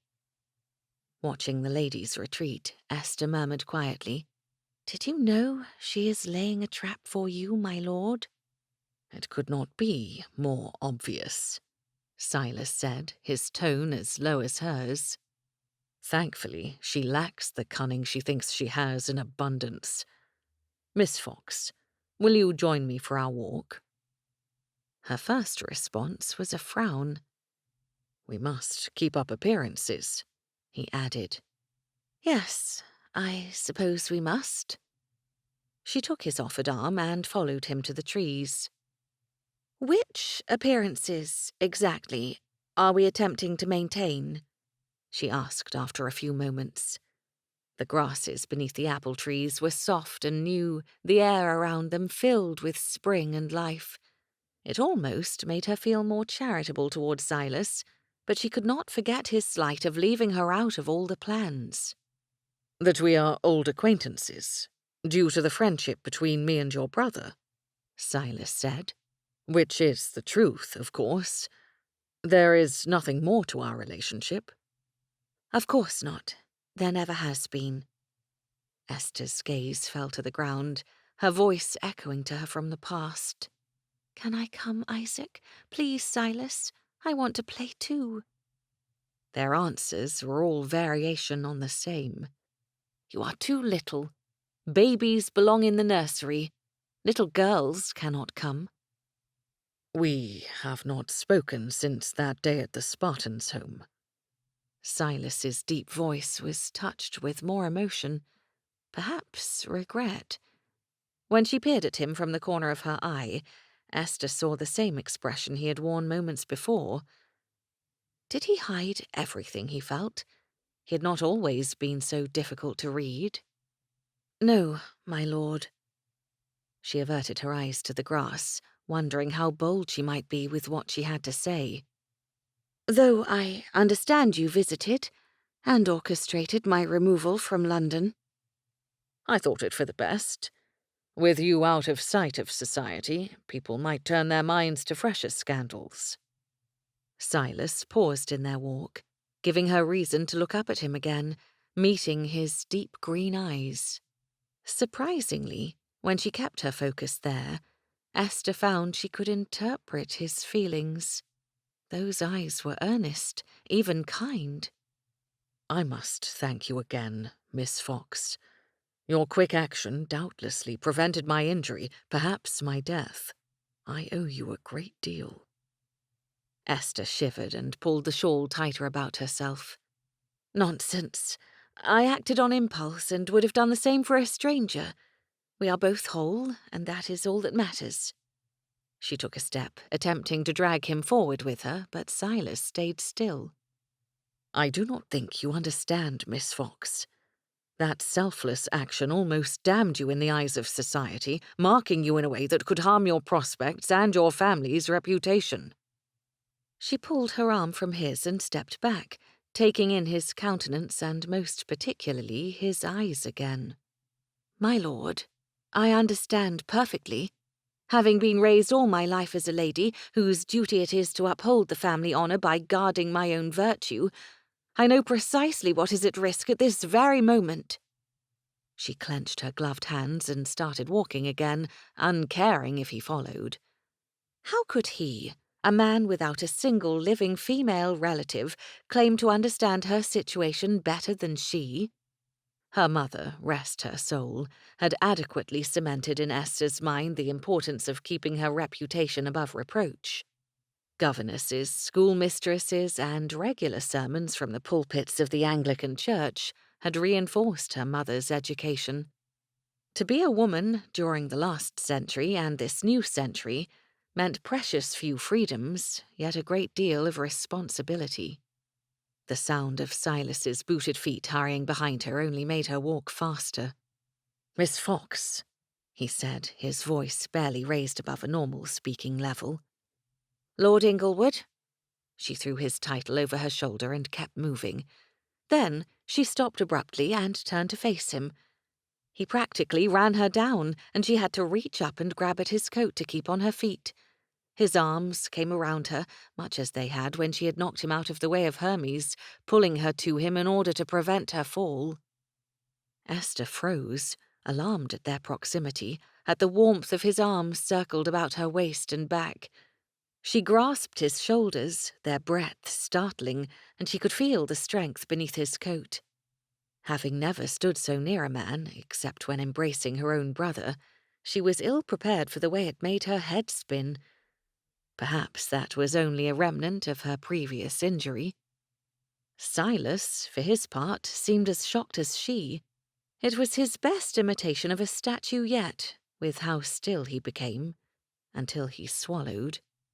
She was near enough to see the movement above his cravat, and then her gaze slowly rose. His lips were parted. Why was that important to note? And then she met his eyes, almost reluctantly. They were more black than green, staring down at her, wide and uncertain. Her feelings jumbled so much that she nearly forgot she was angry with him. He stepped back, hands firmly holding her upper arms to ensure she would remain upright, and then he released her as though he could not stand to touch her a moment longer. His formal facade appeared once more, cold and hard as ice. You really must avoid throwing yourself at me, Miss Fox, he said stiffly. It will not help our situation. Esther's anger came back full force. Our situation? She asked, her voice rising. Forgive me, my lord, but you have nothing to worry about in these circumstances. What have you to be concerned about? A few pats on the back? Perhaps a single disapproving comment? Miss Fox. Oh, stop. We both know the only reason you have concerned yourself with me thus far is due to your friendship with my brother. Truly, most men would simply distance themselves from the miss who had caused him an issue and let her fend for herself. Silas Riley, Earl or not, would likely behave the same. As my brother is away at present and has made no secret of his lack of care for what happens to me in his absence, I do not see why you bother yourself. To her shame, her voice cracked on the last word and tears stung at her eyes. Although she had never spoken the words aloud before, the truth of them tore at her regularly. Esther barely took the time to see how her words had affected the Earl, a boy she'd once idolized. He turned pale, his eyebrows shot up, but she knew his mask would be in place again in an instant. Whirling away from him again, Esther continued through the orchard in the opposite direction of the picnic. The Everley land was somewhat familiar to her, and to be alone she knew where she must go. Silas could go back to cavorting with Miss Keyes for all that she cared. A stray worry, the idea that someone may have noticed the scene she had caused, was quickly dismissed. No one cared about her reputation, so long as it didn't affect them. Even if a hint of scandal fell upon her, who would be bothered by it? It would be forgotten and dismissed, as was the woman attached to it. All her life Esther had been left behind, first by the death of her father, then in the first year of her mother's second marriage to Mr. Aubrey, she'd been sent to live with her grandmother. When grandmother passed away, she had been given into the care of a governess in her stepfather's household. Isaac, her constant companion until that time, made new friends and left her behind in favor of playing at being important. When her stepfather passed away, her mother went into mourning and soon grew ill. She died not long after. Finally, Isaac went to war, even though as the only son and a baronet he did not have to go. Esther dashed at the tears on her face, emerging from the orchard near a brook. She sat down on an old log that spanned the water, too tired to continue onward. The combination of her upset, tears, and exertion made her head pound abominably. The quiet sounds of the brook soothed her. What was it about the rhythm of water, whether it fell from the sky in torrents or crashed against the shore, that made it such a comforting presence in her life? Not like the irritating man whose boots clumped along behind her. Why didn't Silas leave her alone? No one had ever turned their back on him, nor stormed away from him in such a manner. Silas had been Earl of Inglewood since his 11th year of life. People respected his title, then they learned to respect him. Yet, rather than take offence, Silas's first instinct was to follow Esther and repair whatever damage he had done. Which seemed backward. He had been attempting to repair damage to her person in the first place. Apparently, Esther did not see his actions that way and misattributed the reasons for them. He followed her, at a little distance, looking back the way they had come to be sure their departure from the path hadn't been noticed. He could see others here and there, of course, but no one seemed to be paying particular attention to him. If they returned to the main body of picnickers before long, no one would think a thing of it. She stopped, thankfully, at the edge of the brook. The old log they'd used to cross the water as children was still there, covered in moss. He approached slowly, attempting not to startle her. "Go away, Silas," she said, the words trembly and tinted with annoyance. As a friend to her brother, he could not simply leave her to cry on her own. As her escort, it was his duty to see her safely return to the company. Silas came around the log, standing a pace in front of her. "Silas, is it? I thought you had forgotten my Christian name." It might have been cheeky to speak in such a manner, but the situation called for some humour. Of course, it had been some years since Silas had teased her. Yet attempting it in the moment felt oddly natural. She lifted her face, glaring at him from red-rimmed eyes. "When you are behaving like a peer, I will address you as one. At the moment, you are my brother's quarrelsome friend." She sniffled and then wrinkled her nose. "I have forgotten my reticule in the cart." "Oh?" Silas did not see what that had to do with anything, but when she sniffled again, it alerted him to the true problem. "Oh, of course. Allow me." He withdrew a clean handkerchief from an inside coat pocket, handing it to her with a bow. She took the cloth and dabbed at her eyes and nose. "There now," he said, unable to resist. "You see, I am helpful, not quarrelsome." She clenched the handkerchief in both hands as if she would strangle him with the cloth. He took a small step back. What had he done to earn such ire? She turned her head toward the water, presenting him with her rather elegant profile. Her maturity surprised him, and her beauty had taken him aback when he saw her last. She hadn't even been at her best after she sustained that head injury on his behalf. But now, recovered and energetic, with her cheeks pink and her posture setting off her figure quite well, he found her completely enchanting. "Esther," he said, taking her use of his Christian name as permission to use hers. "what have I done to offend you?" He put as much gentleness in his words as possible, coaxing her to soften. "You have only done what everyone always does to me," she said, her words more resigned than forceful. He supposed that was a step in the right direction. "You have decided what is best, removed my troublesome person from one place to another, and treated me as though I have no opinion of my own. I'm quite used to it, you know. People treat children and baggage as I have been treated." It sounded dramatic, but also rather sad. Was that truly how Esther saw herself? Looking back on his actions, he supposed he could understand, to an extent. Women were meant to be protected by the men in their lives. He had acted decisively in order to defend her. But he had not taken the time to speak to her directly, to help her understand his plan was for her own good. "I think you misunderstand," he said, putting his arms behind his back and standing at his full height.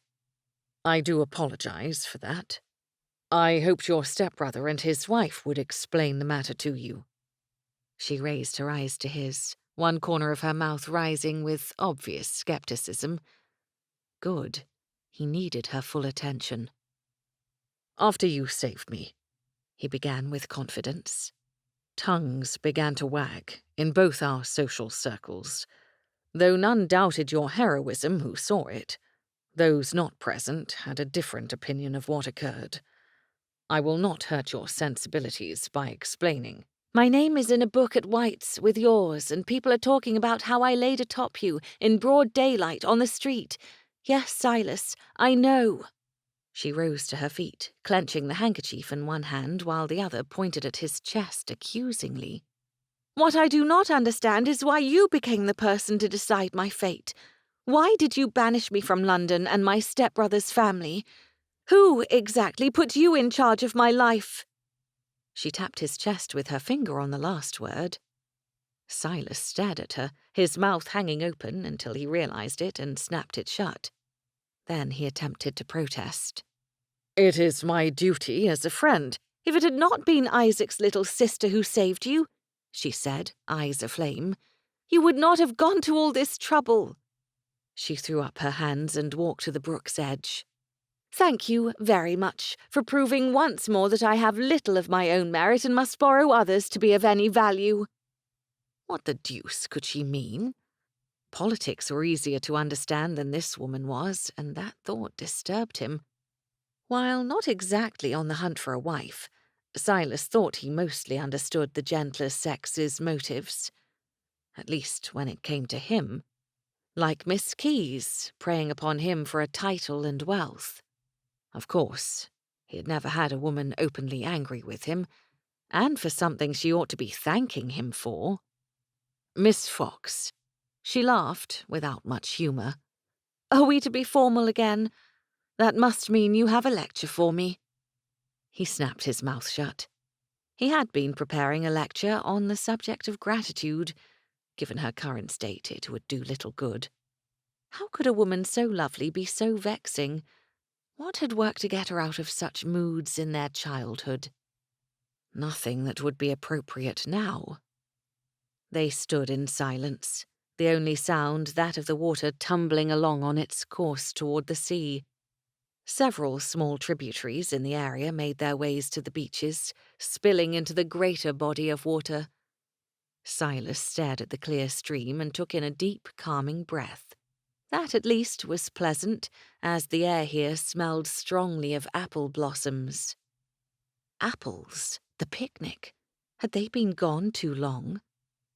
Miss Fox, whatever indignation you feel, however you think you have been slighted, I do not think this is a topic for us to discuss today. She snorted, practically interrupting him. We need to return to the rest of the party. Why? She asked, turning to face him. For more play acting? To pretend to be the oldest of indifferent acquaintances? He needed to coax her into returning. Why was she being so difficult? Esther surprised him, going back to the log and stepping atop it. I realize you are trying to control an undesirable situation, she said, stepping lightly across the mossy log. It is possible your reputation may suffer, being linked to a nobody such as myself. But then again... She tossed his handkerchief over her shoulder. Perhaps this is fortunate, because I will be forgotten soon, whether or not my reputation is ruined, and then you may go back to your business. Miss Fox, he said, taking a step nearer her. Esther, come down from there. Why? She asked, turning to face him, her half-boots pulling some of the moss on their heels. Did you know Isaac never let me cross this log? He always made me turn back. He said I was too little and I would fall. She turned back to her task, crossing over the water. As it was spring and rainy, the water was at least 3 feet deep. It wasn't dangerous, but it would be terribly inconvenient if she slipped. Your boots are not made for that, Esther, he warned, coming closer. She stood at the halfway point, her arms spread wide for balance. And if you fall... He did not get to finish the sentence, because at that moment she let out a yelp.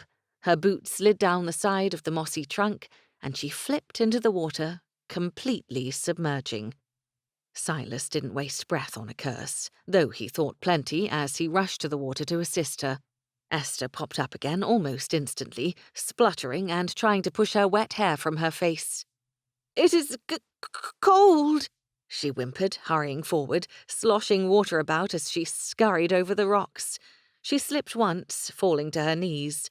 Silas came several steps into the water, reaching for her forearms. He pulled her upward and guided her out of the water, his gloves and the sleeves of his coat immediately soaked from touching her. Everything she wore was soaked through, her bonnet, the shawl dripping from around her shoulders, and her gown. He swiftly averted his stare, looking anywhere but at Esther while he took off his coat. I am a fool, she said as he settled the mostly dry coat upon her. Oh, Silas, what have I done? Ruined us both, I think, he said, unable to keep the sombre tone from his voice. The truth weighed heavily on him. Their options were now severely limited. They had been gone from the main party for a long time, without chaperones or anyone to see what they were doing. If they returned, her in his coat and her clothing soaked through, there would be questions. If he took her back to the house in her current state, when the story spread, she would be ruined and he marked a cad. If she returned on her own, and he back to the party, the suspicious and gossip-hungry members of the neighbourhood would slander them both. No matter what they did, Esther would bear the brunt of the condemnation. She shivered and pulled his coat tighter about herself. He stood in his shirt sleeves. trying to puzzle the matter out. There was nothing for it. "We cannot let you catch cold," he said. "We need to get back to the meadow. A cart can take you home." He held his arm out to her and she took it, though her gloves were wet and her fingers barely peeked out of his sleeves. She said nothing, merely bowed her pretty head and trudged alongside behind him. The fire in her had been doused, and their hopes for living down the rumours were gone. Oh, his ability to walk away from the whole situation remained. She spoke truly when she said he might continue on as before, and his part in her ruination might be forgotten. His political enemies would bring it up from time to time, but the rest of the world would forget his involvement in her scandal. But Esther Fox would not live it down. Her stepbrother would likely cast her off for a time to protect his family's reputation. Esther had nowhere to go. Isaac was still away, and a mere baronet could not cover the perceived flaws of his sister. Not the way Silas could. There was only one thing to do, and Silas wondered if he was prepared to do it. Esther's manner toward him minutes before, hostile and angry, gave him pause. Though she hadn't always been like this. When she had saved him, less than 10 days previous, she had been warm and kind. In her childhood, she had been quick to laugh and always eager to please. They were halfway through the orchard when he came to his decision. Silas looked down at the woman on his arm, noting she had turned pale and her lips white. Yet despite the sodden hair hanging around her face and the sad weight in her expression, she was quite beautiful.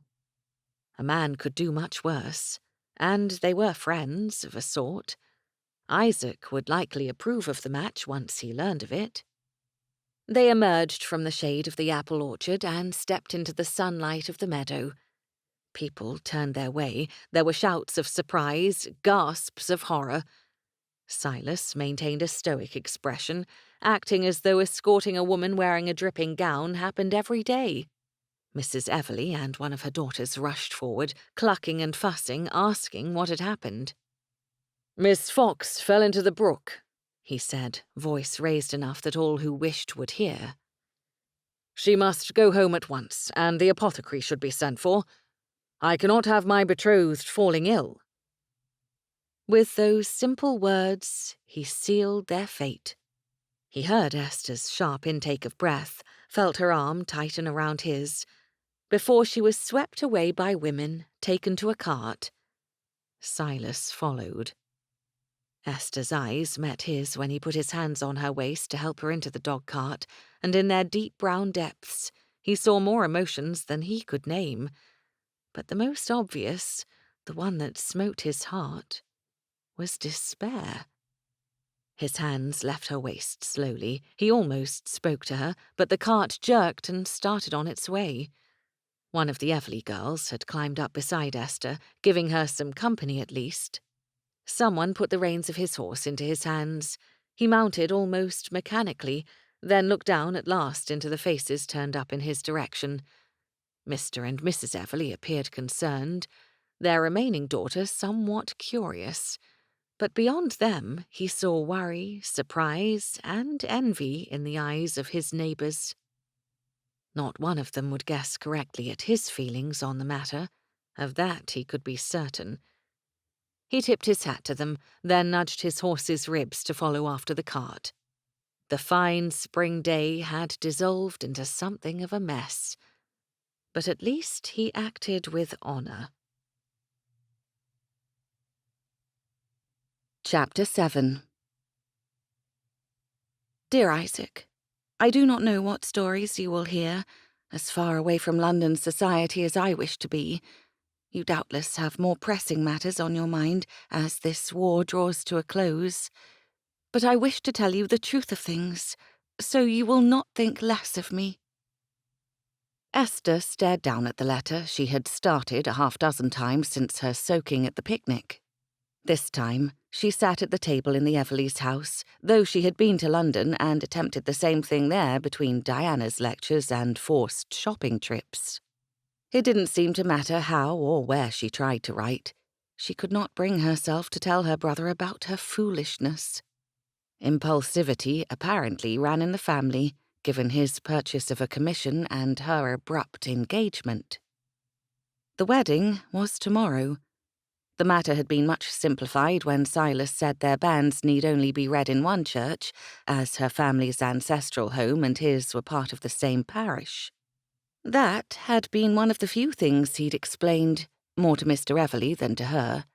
She'd sat in the study, in dry clothes, with a blanket wrapped around her, while Silas spoke of the matter to her host. Esther was given a day in bed before she was sent to London, a letter from Silas in her hands, to tell her stepbrother and Diana of the change in plans. The days passed by in a blur, with no further word from Silas directed to her, but several notes passed between Hugh and the Earl, including lists of what ought to be purchased for her in London, and money. Silas paid for everything, dictated everything. Diana barely consulted Esther on more than her colour preference of her gowns. As an earl, accustomed to people obeying him, perhaps Silas knew no other way to behave. An earl, and Silas. Although she had hoped to find a comfortable marriage, she had not dreamed even once of marrying a high-ranking peer or her brother's boyhood friend. A country gentleman or a man of business like her stepbrother as a husband had been a comfortable thought. Her only desire for marriage had been to attain one of mutual convenience and respect. She did not know the first thing about being a countess. Thinking too long on the subject, of the responsibilities she knew nothing of, the time she would have to spend assisting Silas with his political work, made the world press in about her. Her chest grew tight, her throat closed, and she had to distract herself with something else entirely. "Esther!" Diana's voice called through the closed door just before she rapped upon it. "Esther, Lord Inglewood is here to see you." The Everleighs had generously provided rooms for Esther, Hugh, and Diana, and nursery space for their 4 children. "Why would he want to see me? He hasn't bothered himself with me since announcing our betrothal." She bit her tongue to keep from saying the words aloud. Their situation was her fault, she knew that. But she wished they might have talked of what was to come, spent some time learning about each other and what the marriage meant for them. Instead, Silas returned her to London and sent her instructions through her step-family. He hadn't heard a word she said to him the day of the picnic, or if he had, he didn't care to understand them.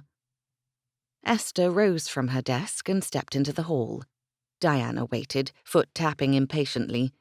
She swept her eyes over Esther's figure from the top of her head to her toes and nodded in satisfaction. "He is in the garden." It did not take long for Esther to navigate her way out of the house and into the gardens on the eastern side, already dipped in the shadows of the house at that hour of the day. She heard Silas speaking before she saw him, and paused when she realized he was conversing with someone already. The last time she had eavesdropped, it had gained her nothing, yet she hesitated to interrupt a discussion already underway. "Believe it, I'm doing exactly the best thing." "For who? You or Esther?" It was one of the twins, likely Grace, given the gentleness of the question. "He doesn't know." The skeptical tone revealed hope was present too. "Esther has been battered about by everyone like a shuttlecock. You cannot keep doing that to her. It gives her no sort of permanence."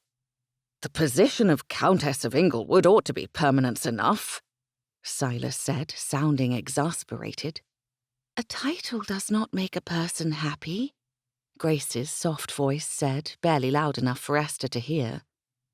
Was everyone going to discuss her future with Silas except for her? She looked down at the paving stones a moment, gathering her courage, then raised her head to call out, "Lord Inglewood, are you here?" She heard Hope hiss, "For once in your life, think of something other than your standing in society." "We are here, Esther," Grace called. Esther walked around the last hedge hiding their position. The twins rose from the bench they occupied as she approached, while Silas remained standing near a small fountain, his back to her. Hope came forward first, putting her hands upon Esther's arms. "You look lovely, Esther. You will be a perfect bride tomorrow." She kissed Esther's cheek and stepped aside. Grace came forward and embraced her. "Do not stay out too long. It will be dark soon." Then the twins left through the same break in the garden hedges Esther had entered. Esther waited a moment, studying Silas's figure. He stood as tall as ever, his posture ramrod straight, though his hands were clasped behind his back. His dark hair appeared almost blue in the dimming light. No one could deny he was handsome, and from what she knew of his work in Parliament, he was clever too. How could a man such as he even think of taking someone like her to wife? "Did you wish to speak to me, my lord?" she asked, refusing to step any closer to him. Their lives had turned upside down, their future joined in a most uncertain path. He had every right to be angry with her. "I think we are past the formalities, Esther," he said, his shoulders momentarily falling as he sighed. Then he turned to look at her. His expression, stony and firm as ever, did not hide the dark circles beneath his eyes. "Call me Silas." She had applied powder under her own just that morning in an attempt to hide the evidence of her disturbed sleep. For a moment, her heart went to him in sympathy. Their engagement had not been easy upon him either. "Very well," she said, keeping her tone low, indifferent. "Silas, why have you sought me out?" His brows pulled together, betraying his puzzlement, before he raised his hand to his forehead as if to smooth out the evidence of his thoughts. "We are to marry tomorrow. I thought it important we speak. There are things you may wish to know concerning what happens after." "Diana and Hugh have kept me informed," Esther said. "They seem to think it appropriate to share the contents of your letters with me. We will wed at the church, have a breakfast at Everley Refuge, and then you will leave." Again. "I must finish some political business in London. War business, actually." He rubbed at his forehead again, then dropped his hand back to his side. "I hope to return the second week in April." "I see. That does sound important." A thread of satire made its way into her words. "Too important to have me along with you in London. I suppose it is best that I remain at the keep?" Silas stared at her. Then he took a step in her direction. "I will be back before you know it, and you will have time to adjust yourself to your position." "Time, but no guidance. Silas, I do not know the first thing about being a countess." Her voice rose, and she swiftly bit her tongue, reminding herself she had promised to show no more emotion than he did. How did he hide everything so well? The drawings depicting him as a marble statue, still being carved as he stood in Lord's, were startling in their accuracy. "You are an intelligent woman," he said, lifting one shoulder in a shrug. "And you know the house already. It will be fine, Essie." Her words came out clipped and hot. "Do not call me that." He jerked his head back. Was that what it took to reveal what was behind his marble facade? Shock from her falling into a stream, surprise when she stood up for herself? "That is not my name," she said, tone quieter. "It is what Isaac called you," Silas said, stepping forward again, peering at her closely. "What he always called you." "Especially when he was leaving me behind. Essie, you are a baby. Go back to the nursery. Essie, you are too little to come. Essie, I'm going to fight the French." She wrapped her arms protectively about herself. "It is what my father called me before he died. What my mother whispered the last time I saw her, and I'm done with it. Trimming my name from Esther to Essie does not make me smaller or sweeter or more understanding of people forever abandoning me. Go to London tomorrow, directly after breakfast. Then stay as long as you wish." She whirled around, ignoring when he called out to her. Guilt tried to creep into her heart, but she thrust it out. Tomorrow, though she had never wished for such a thing, she would be a countess. Countesses ought not feel guilty over standing their ground and speaking their minds. Silas sat on the fountain's edge and dropped his face into his hands. He really had no choice but to let Esther walk away. After their conversation, the day of the picnic, before she'd fallen into the brook and sealed their fates together, Esther had exhibited a strength of opinion that surprised him. Though he'd been uneasy about sending her back to London, he had insisted upon it. Everyone must see her in town preparing her wedding trousseau, and he had stayed behind, readying the keep for a new mistress, changing dozens of plans and reorganizing his schedule to accommodate a wedding. He couldn't be away from London for long, not when rumours that Prussia was moving on Paris circulated, and Wellington was pushing further inland. Though Silas stood in the House of Lords most days, he had lent his mind and a considerable amount of his fortune to the Home Office. He did not take part in the clandestine movements of spies and government agents, but those in power made him privy to information in the hopes that Silas would lend his personal property to the men who risked their lives to get their jobs done. Men like Isaac. Although their marriage was forced, Silas had not truly been averse to it. He'd always liked Esther. There were many times he coaxed smiles from her as a child, usually when she was told she could not take part in whatever game the boys played. Apparently, they remembered those times quite differently. He rose from the fountain and considered going back into the house, but Esther would not be likely to greet him kindly. It seemed another night alone was his fate. Perhaps Esther might speak with him more civilly after the wedding. He did not plan to leave for London immediately. There were things he needed to tell her, about his plans for the summer, about the house in town. Elements of their marriage must also be discussed, especially since they barely knew each other. Silas sought out his horse and made his way home. He attempted to turn his mind to other matters, such as combating political opponents who might use his hasty marriage against him. This occupied his thoughts for a time, until he was back on Inglewood land and someone called out to him. "My lord, the Earl of Inglewood, what are you doing on the road at this time of day?" the friendly voice called. Silas pulled his horse around, surprised to find another rider coming nearer. "Jacob, the almost vicar." He greeted his friend in kind, allowing a smile to stretch across his face. "What are you doing here? I did not think to see you until June." "I heard you were getting married," Jacob answered with an easy shrug.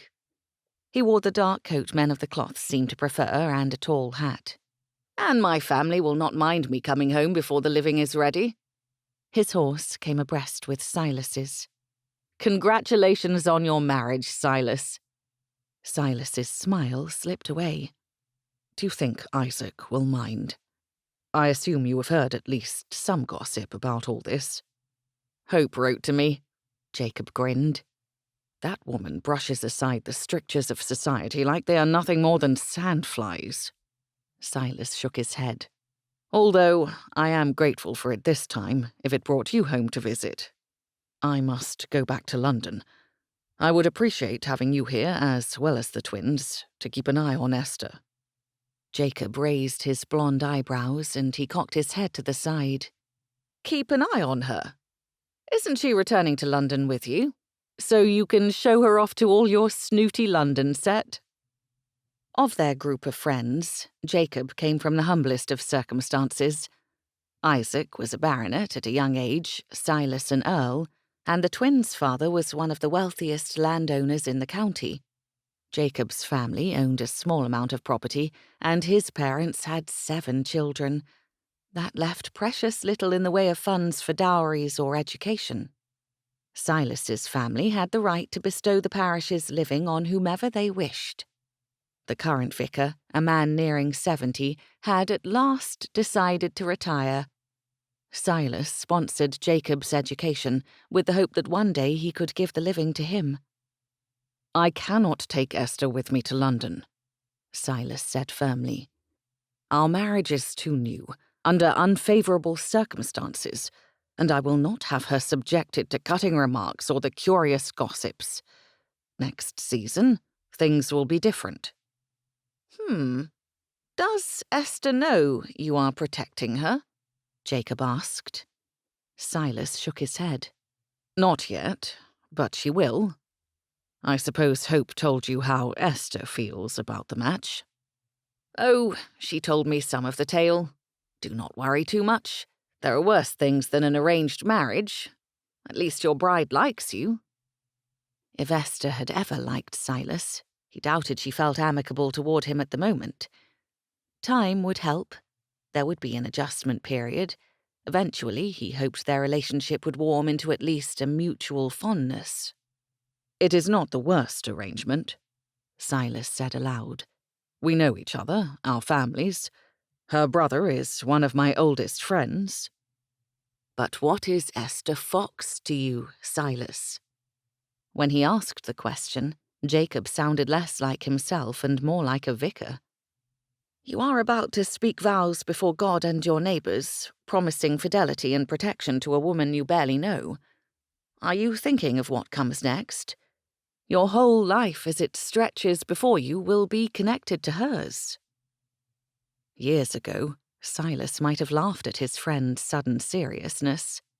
Jacob often went from light-hearted laughter to the most solemn sorts of contemplation. He had been the conscience of their little group. Silas led them from one game to another. Hope and Isaac spurred them into greater daring. Grace tempered them in kindness and safety, and Jacob kept them from acting in a manner that would shame their parents. To an extent, the position of vicar suited him well. I intend to be a good husband for as long as I live. Silas let the words settle in his heart. Would it be enough? Was he enough? He shifted uncomfortably in his saddle. Would you care to come share a drink with me? He asked. Perhaps we might even beg dinner of cook. The night before you marry? Do you think I would leave you alone? Jacob's grin widened, and the attitude of a pious vicar vanished. Of course I will come. Married men haven't time for their friends, so I need to take advantage of your last hours as a bachelor. A heaviness Silas had tried to ignore lifted from his shoulders.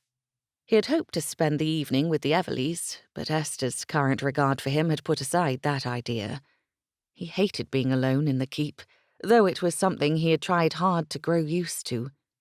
When his parents had died in a boating accident, his paternal grandmother had dedicated herself to the task of raising him. Her austere manner never exactly eased the loneliness of his boyhood. Only his friends had done that for him. When she passed away 4 years ago, Silas had no one to go home to anymore. Perhaps that was the thing he looked forward to the most about his marriage to Esther. The houses he lived in would no longer stand empty. Even if Esther felt less than charitable toward him, she would still occupy the keep when he returned to it next. That thought filled him with a contentment he had not felt in years. Chapter 8. April 3rd, 1814.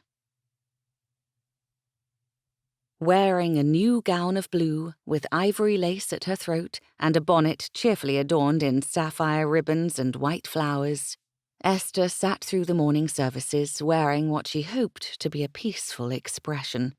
She sat between Diana and the end of the pew, close to the aisle. On the other side of Diana sat Hugh and their 3 eldest children. They were on the Fox family bench, which her brother had continued to reserve despite his absence, and at the front of the church, all alone, sat her bridegroom.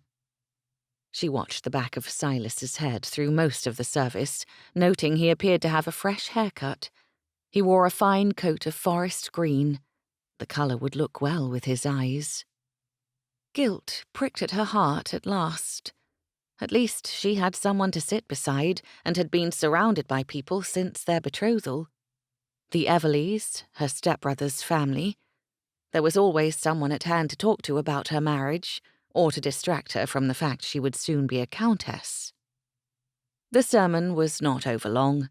Mr. Spratt, the vicar, was getting on in years and preferred to be home in front of his fire rather than making lengthy moral speeches.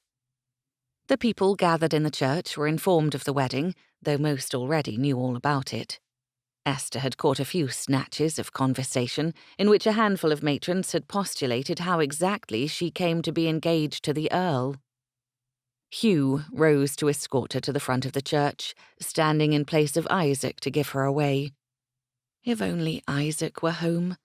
Being on his arm would make everything feel better. "Who gives this woman in marriage?" Mr. Spratt asked, his cadence low. Yes, it was obviously time for the position to go to a younger man. "I do." Hugh bent and kissed her cheek, then gave her hand into Silas's. For the first time that day, Esther looked up, bracing herself to take in Silas's expression. She expected to see trepidation, concern, or most likely, the look of infinite neutrality he always wore. Instead, Silas greeted her with a compassionate smile. The coat did make his eyes stand out, eyes that conveyed more emotion than she had seen from him since the morning she had rescued him from the statue. A great deal of gentleness, even a touch of humour, swirled in their depths. Though he did not speak to her, Esther understood the message he wished to convey. Whatever happens next, we are in this together. He gave her hand a gentle squeeze and brought her the last step to stand before the vicar. Esther tried to keep her mind on Mr. Spratt's recitation of the marriage ceremony. She had always found the wedding sacrament beautiful, almost poetic. Whoever had written the words had understood marriage in a way Esther hoped to one day grasp. She occasionally glanced at Silas, surprised by the absence of his marble mask. With his earnestness written upon his face for all to see, no one could doubt his sincerity as he spoke his vows. Each of his words, delivered in his strong and lordly manner, rang through the church clearly. "I, Silas Riley, take you, Esther Fox, to be my wife, to have and to hold, from this day forward, for better, for worse, for richer, for poorer, in sickness and in health, to love and to cherish, till death do us part, according to God's holy law. In the presence of God, I make this vow." What was there for her to do but make the same vows? They exchanged rings. Then the vicar proclaimed them husband and wife and left a blessing upon their marriage. Esther bowed her head, her hand still resting in Silas's grasp. The words spoken felt as if they were said for another couple. Nothing the vicar said of love, of companionship, suited her marriage to Silas. He had not even asked her to wed him due to their circumstances, but proclaimed their betrothal to chase away scandal. And he would leave her, as soon as possible, to go on about his business. The ceremony ended, the people behind her standing to sing a hymn, while the vicar gestured for Silas and Esther to follow him to the register tucked into a vestibule. She signed her name, for the last time, as Esther Fox. Silas signed his Christian name, surname, and his titles: Earl of Inglewood, Baron Marham. The vicar stepped away, leaving them alone together in the small sanctuary for a few moments. "You are a countess now," Silas said quietly, tipping his head to one side. She tried not to look at him, listening instead to the congregants finishing their hymn. "I feel much the same as I did before." She made her answer simply, her words inviting no conversation on the matter. His gloved hands reached for hers, his thumb brushing across her knuckles in a most familiar manner. "Esther, I promise to be a good husband to you." Startled, She raised her eyes to his for the first time since they stood before the vicar together. "You do?" That earnest look from before remained, his emotions almost readable. "With all that I am, not because you're anyone's sister, but because you are my wife. We must make a good life together." He spoke the words easily enough, yet he had done nothing except fulfill an obligation and dictate her future. That sounded less like making something together and more like giving orders. She studied him a moment, then took a step back. "We need to go. The wedding breakfast cannot begin without us." The Everleys had kindly offered to host that event too. Then Esther's belongings would be put into a cart and driven the 3 miles to Inglewood Keep.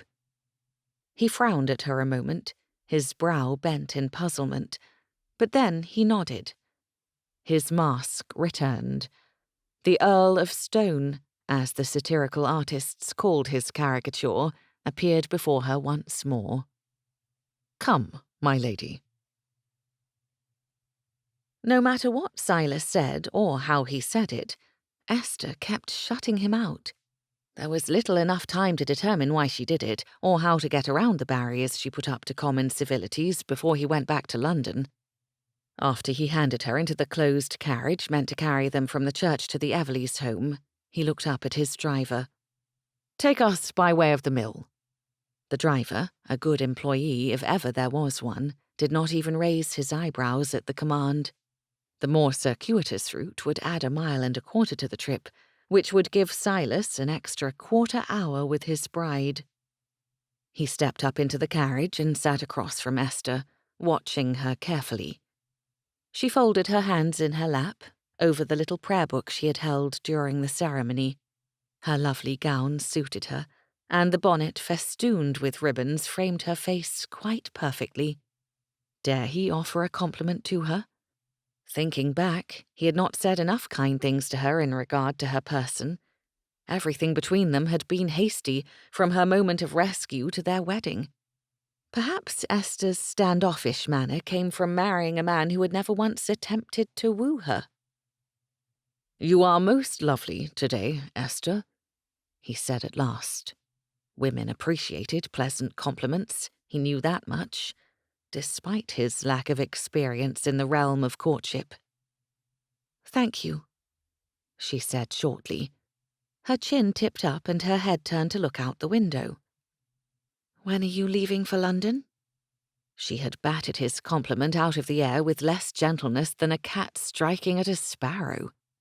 "Tomorrow morning. There is a great deal going on in Parliament, and I must be on hand." She said nothing to that. Her eyelashes did not even flicker. Had they not been sitting 2 feet apart, he might have wondered if she heard him. He continued speaking, though he doubted his words breached the distance between them. "Esther, I will return as swiftly as I am able, I promise. The time you have at the keep without me, well, you should think of it as a holiday." One of her eyebrows raised and her nostrils flared. "A holiday?" At last, a reaction. "Yes. You can begin to learn your duties if you wish, but it is not necessary yet. You can redecorate, take walks through the woods and on the beaches." He stretched his memory backward, trying to remember what the schoolgirl had done to pass the time while Isaac and Silas, with Jacob of course, went hunting and sailing. There had been a handful of times, he thought, when she had worn a smock splotched with colour. "Do you still paint?" he asked, hoping he was correct. Her face turned towards his, her eyebrows pulling down into a V. "You remember that?" "I do." Thankfully. He kept his relief from showing by tightening the muscles in his cheeks. "Get all the supplies you need and paint. Take this time as a respite. When I return, we will discuss everything." Her expression closed again. "What is there to discuss?" He shifted in his seat, crossing his arms over his chest. "Our marriage. Your role, mine. The future." I would assume much goes without saying, she said quickly, lowering her eyes to her lap. He watched as her cheeks pinked. We are man and wife. You will tell me what you wish done with your home, in society, and I will comply. Is that not how it goes? She cleared her throat. And you will want an heir? Heat crawled up his neck and into his ears. His voice betrayed his discomfort with the subject, growing slightly hoarse. Yes, I hope for an heir, for children, eventually. She made no comment, but he saw her hands tighten around her little book. Guilt made the heat in his body fade. He averted his eyes while he cleared his throat. We can discuss that later, Esther. Please, do not let it disturb you now. Esther nodded, but her posture and grip on her book did not relax. What could he say? What ought he to do to help her begin her new role in life without anxiety? I know this is not the marriage you sought for yourself, he said slowly, wondering why he felt the need to apologize. His actions had saved her, saved both of them, and as an earl he claimed a respectable standing in society. Yet, in the moment the words slipped from his lips, he wondered what she had hoped for in a marriage. Why hadn't she married yet? At 20, there must have been some offers. While not a woman from a higher tier in the nobility, Esther's attractiveness and the size of her dowry ought to have tempted any number of men to her side. Of course, he had never heard of her being out in society. Not really. I cannot imagine, she said, bringing him back to the present concerns, that this is the marriage you wanted either. Your grandmother always spoke of great things for you. Marrying the sister of a baronet hardly qualifies. His grandmother. He tried not to think on her too often. She had been a cold, calculating woman with a greater interest in his title than his well-being. No, the former Dowager Countess would not have approved of his marriage to Esther. In fact, she likely would have insisted he cast her aside. She had meant for him to marry a woman with an impeccable family tree, full of lords and ladies who graced the annals of British history. The thought of thwarting those mercenary plans made him smile. Is something amusing? His new bride peered at him with curiosity. I cannot say I have seen you smile like that since this drama began. His amusement dried up almost at once, and her interest faded with the same speed. She turned away again. The clopping of horseshoes on the road filled the silence between them. His thoughts went back to Esther's position, and he wondered again if she'd ever had hopes for a different gentleman to make an offer. He had to know. Esther, he said at last, sitting forward slightly, did you have any plans for your future? Was there... I never asked. Was there any gentleman courting you? It hardly matters now. Her answer wasn't an answer, and her profile gave him no indication of her feelings. You did not ask me anything, if you will recall. I presume that is the way of things for you. He sat back, her quiet words condemning him. His desires, his plans always went the way he wished. If his position did not get him exactly what he wanted, he found other ways, through connection and money. How could he make her understand that he had done what he thought best for both of them? Perhaps she had loved another. Romantic love had become more sought after than in previous generations. His grandmother always scoffed at the idea. The elite members of society always married for clearly defined purposes. Alliances, land transfers, moving a fortune into one's own coffers in exchange for a favor when the time was right. Matches were still negotiated in such a way, though the thin veneer of romance covered most, with nights at Almack's and public courtship fooling the naive into thinking there was more to the joining of two people than the mutual benefits to their families. Somehow, he doubted Esther wished to discuss the philosophy of marital arrangements. The last time she had shown interest in their conversation had been painting." He said it so suddenly and louder than necessary that she startled and looked at him with widening eyes. "You will paint while I am gone?" "Perhaps." She turned away from him again. The idea of a holiday after everything that has happened is somewhat appealing, I suppose. Good. That was a far better attitude than before. "I promise to come home as quickly as possible." He tried to speak firmly, to reassure her. "The war is nearly over, and everyone will wish to celebrate after the important decisions are made." "We have thought it was over before," Esther reminded him. "Before Isaac left." She nibbled at her bottom lip. Had Silas sat beside her, he might have reached for her hand or offered a consoling pat on her arm. What sort of husband would he make without offering comfort in her distress? Then he saw her tears. Silas hesitated a moment, long enough for those tears to fall. He sprang across the carriage to her side and put his arm around her. To his immense relief, she did not shrug him off or turn away. She leaned into him, her back against his chest, and made a lace handkerchief appear from nowhere to dab at her eyes. "I am sorry he is not here," Silas said quietly. The back of her bonnet did not entirely obscure her light brown curls, dancing lightly against her long, smooth neck. He started to feel lightheaded, and it occurred to him he needed to breathe. When Silas discreetly pulled in air, the most delicious scent teased him. His bride. Esther smelled of the spring, of flowers and gentle breezes. The sister of a baronet might not be viewed as the best choice of bride for an earl, but Silas regretted nothing in those moments of holding her. If all of his vows were so pleasant to fulfill as comforting her, marriage could prove more pleasant than he'd ever hoped. In time, she collected herself. "A bride should not show up to the wedding breakfast with swollen eyes," she said, moving away from him. "Is it very noticeable?" she asked, turning her face up to his.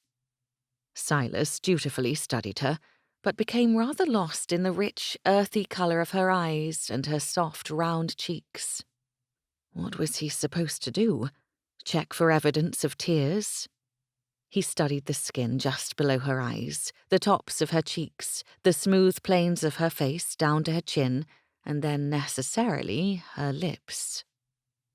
"Everything appears in order, my lady," he said somewhat huskily. Her eyebrows furrowed. "Are you coming down with a cold, Silas?"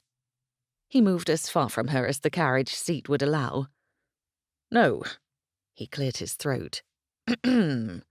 "Nothing a little lemonade will not cure." She nodded and looked out the window again. "Why are we passing the mill? Everyone will be waiting for us." Silas said nothing, watching her. What was happening to him? A few minutes as a married man and he had gone completely weak over a lovely face and the scent of a woman. As someone who had not given a great deal of thought to marriage before, he wondered if this was natural. Esther's tears had only stirred his desire to protect her, though he had found her attractive from the moment he found her in his arms in London. There simply wasn't time to be distracted by his wife. Even if he had the ability to remain at home, Esther most certainly did not like him at the moment. Giving her time to get used to the situation would be for the best. He would go back to town. She must necessarily remain behind. He would repair their reputation as a couple, see to his work in Parliament, and return to begin his marriage on the right footing. Chapter 9. The crash of the waves reached Esther through the open windows of her new bedroom. The Countess's rooms at Inglewood Keep were spacious and bright. The wooden floors were covered in deep blue carpets. The wallpaper pattern consisted of twisting ivy in the palest green. Her bed was covered in soft blue linens, which matched the curtains. The colours of the ocean and the birch trees surrounding the estate were in the room with her, cradling her in familiar comfort, though she had never stepped into the room before. Esther walked across her new quarters in wonder, moving the curtains out of her way. A balcony. She had seen it many times from outside the estate, but had never realized it was part of the master's suite of rooms. She looked to the side and saw the door that must lead to Silas's chamber. There was a connecting door in their rooms, too, as was to be expected. Pulling her eyes away from the door, Esther stared out to sea. The rolling blue and grey water raced up to the beach, then crept out again to repeat the exercise. The salty air filled her lungs, and Esther began to feel the ache in her chest diminish a fraction.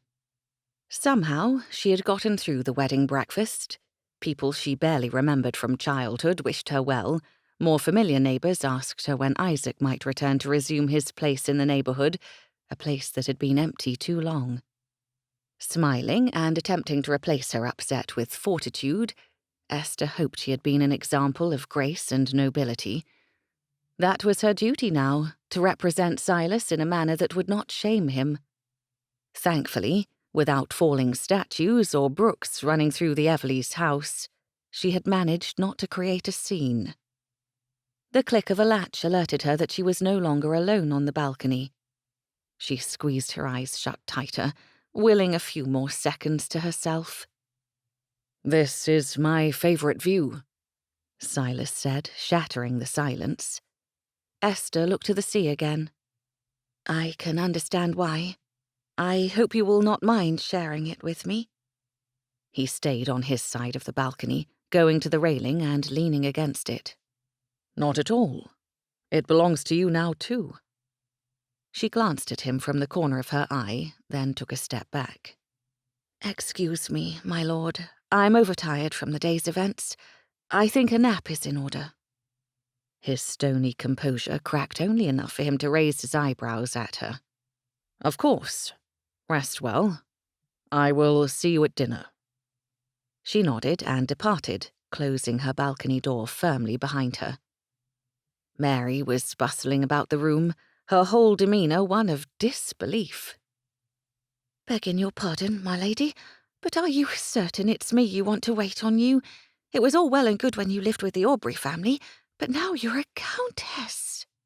She whispered the title reverently, as if she'd encountered the Queen herself. Esther hurried forward and took her maid by the hands. "Mary Howard, I do not want you to ever consider leaving my service. This is a new world for me too, and I would not feel confident asking anyone else to come and learn with me. I quite depend upon you. There is no one who is so cunning with my hair, or who knows my likes and dislikes so well. And what is more, you are firmly loyal. I need never fear you would gossip about me to others in the household." She squeezed Mary's hands gently.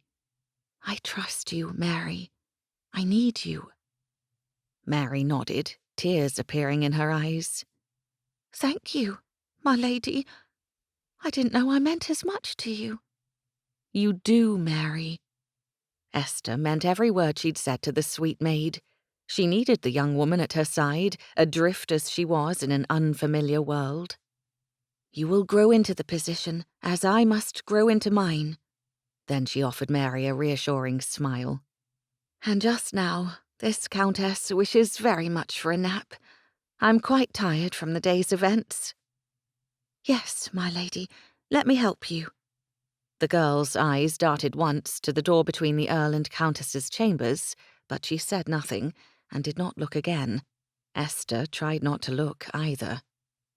Once tucked between her sheets, the curtains drawn over the window, Esther attempted to find some measure of peace in oblivion. Unfortunately, Silas's face appeared in her mind's eye, looking as it had when he spoke his vows. At the time, she had thought his expression strangely earnest. He had looked almost as though he was striving for something as he spoke, or yearning for his words to be true. There was more than duty and honour in his tone and language. There was something else, something deeper. Perhaps hope. Esther rolled to her side, pulling a pillow to her chest. Hope for what? Her mind turned back to the vows she had spoken as she had tried to simply get through the public ordeal of a wedding. For better, for worse, for richer, for poorer, in sickness and in health, to love and to cherish.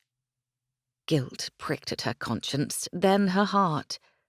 The things she promised had not involved her coldness to Silas, her bidding him to leave as soon as possible, or hiding from him for the few hours they might actually speak to one another about their joined lives. Of course, she could not see her promise to love coming to fruition any time soon. Love made her too vulnerable to pain when he left, as he inevitably would on the morrow, and likely many times in future. Suppressing a most unladylike desire to groan, Esther gave her pillow one last firm squeeze before crawling out of her bed. She gave a few yanks to the bell-pull and then went searching for her clothing. She found it in her small dressing room and soon had an armful of her most comfortable underthings and a gown. They were not the fine things Diana had insisted she buy during her time in London. Comfort and familiarity were her priorities. The door opened and Mary came flying inside. "Is something wrong, my lady?" She looked from Esther to the bed with wide eyes. "I have decided I do not wish to nap," Esther answered, thrusting her things at Mary. "Help me look presentable. Do you know where the Earl is at the moment?" Mary, bless her, went to work without further hesitation. "His man said he went walking toward the beach. We were just discussing how fine a day it was for such a jaunt." "Perfect."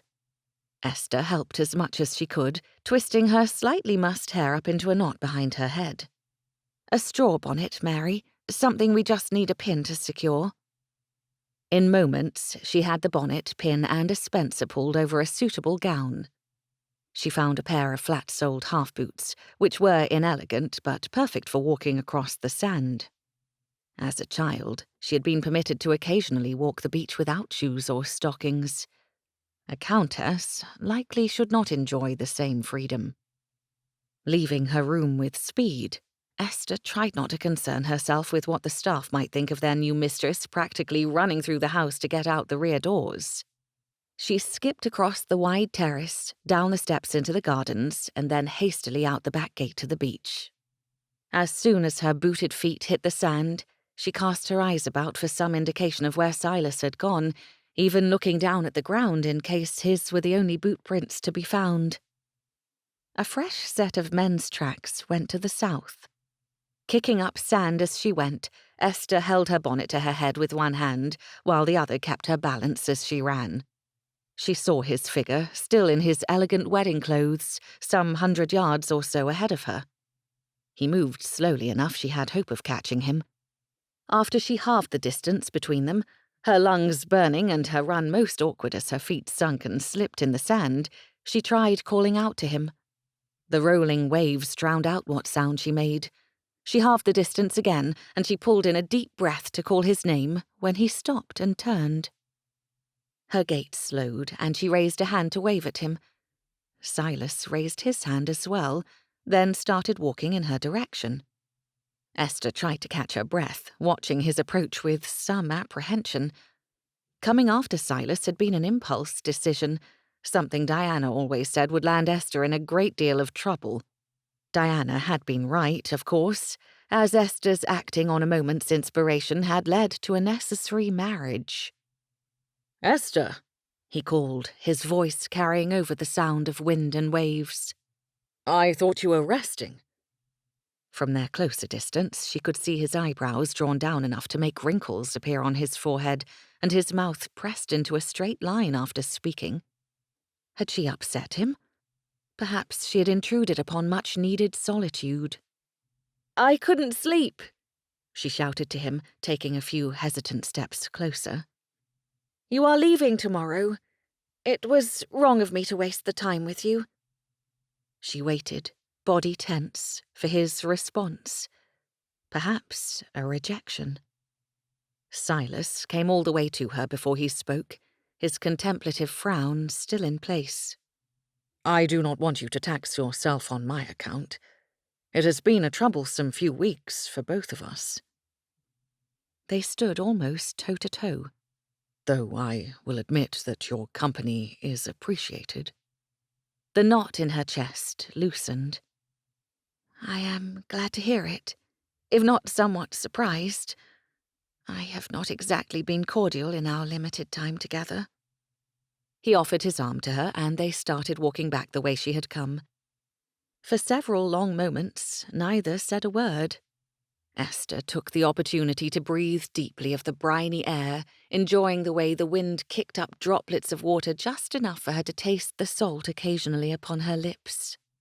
Her family's home, Woodsbridge, was further inland, but she and her brother had regularly visited their friends near the sea. This place was more like home to her than London had ever been. "I remember we used to play on this beach for hours," Silas said at last. "Running all along the shore, searching for crabs, digging pits for buried treasure, and chasing the waves back into the water." Esther peered up at him, surprised. "I remember a little of that. My nurse always took me in when she thought I'd had too much sun. But you, Isaac, Jacob, and even the twins would stay out for hours and hours. Isaac always had a sunburn." "I suppose you were still small when we loved the beach the most." He sounded almost sorry for that. But while 5 years did not seem like much distance at present, as children it had been an insurmountable gulf, keeping her far from the sport he made with friends nearer his age. "I do remember you being about more often than not, though." Maybe it only seemed that way because Isaac was forever telling me to stop being a bother. She forced a smile, thinking on her brother. "Do you think he has learned of our marriage yet?" Silence fell between them again, and she looked out to the water, watching Silas from the corner of her eye. Without his marble mask in place, his expression was relaxed, and his stare fixed on a point at the horizon. "I sent Isaac a letter the day of the picnic. I expect his response any day. It will likely come here." He avoided looking at her, his attention focused on the waves lapping toward them. "I can only hope he approves of our course of action, that I am not a disappointment to him. But I did not see any other way out of our situation. You must believe me on that score, Esther." She tilted her head to one side, pursing her lips in puzzlement. "You cannot be serious, truly. Isaac adores you. How could he ever look down upon our union? You are the best of friends, and he will be grateful you looked out for me." The words stung less than they had but days before. Esther's fury over the situation had abated. "If he is disappointed in anyone, it will be in me." "You think you ought to have let Hermes have his way with me?" Silas asked, his tone flat. Esther jerked to a stop and stared at him. "Of course not. I spoke of the brook incident. My temper—" She stopped talking when she caught the way his eyes crinkled at the corners. Was he biting the inside of his cheeks? "Oh, you horrible man! I see you have not outgrown your teasing." He lifted one shoulder in a shrug, and his smile slowly spread across his face. Oh, but he was handsomest when he smiled. His green eyes brightened, his whole demeanour changed, and she almost glimpsed the boy he had been. "You were always so easy to tease, and always surprised by it.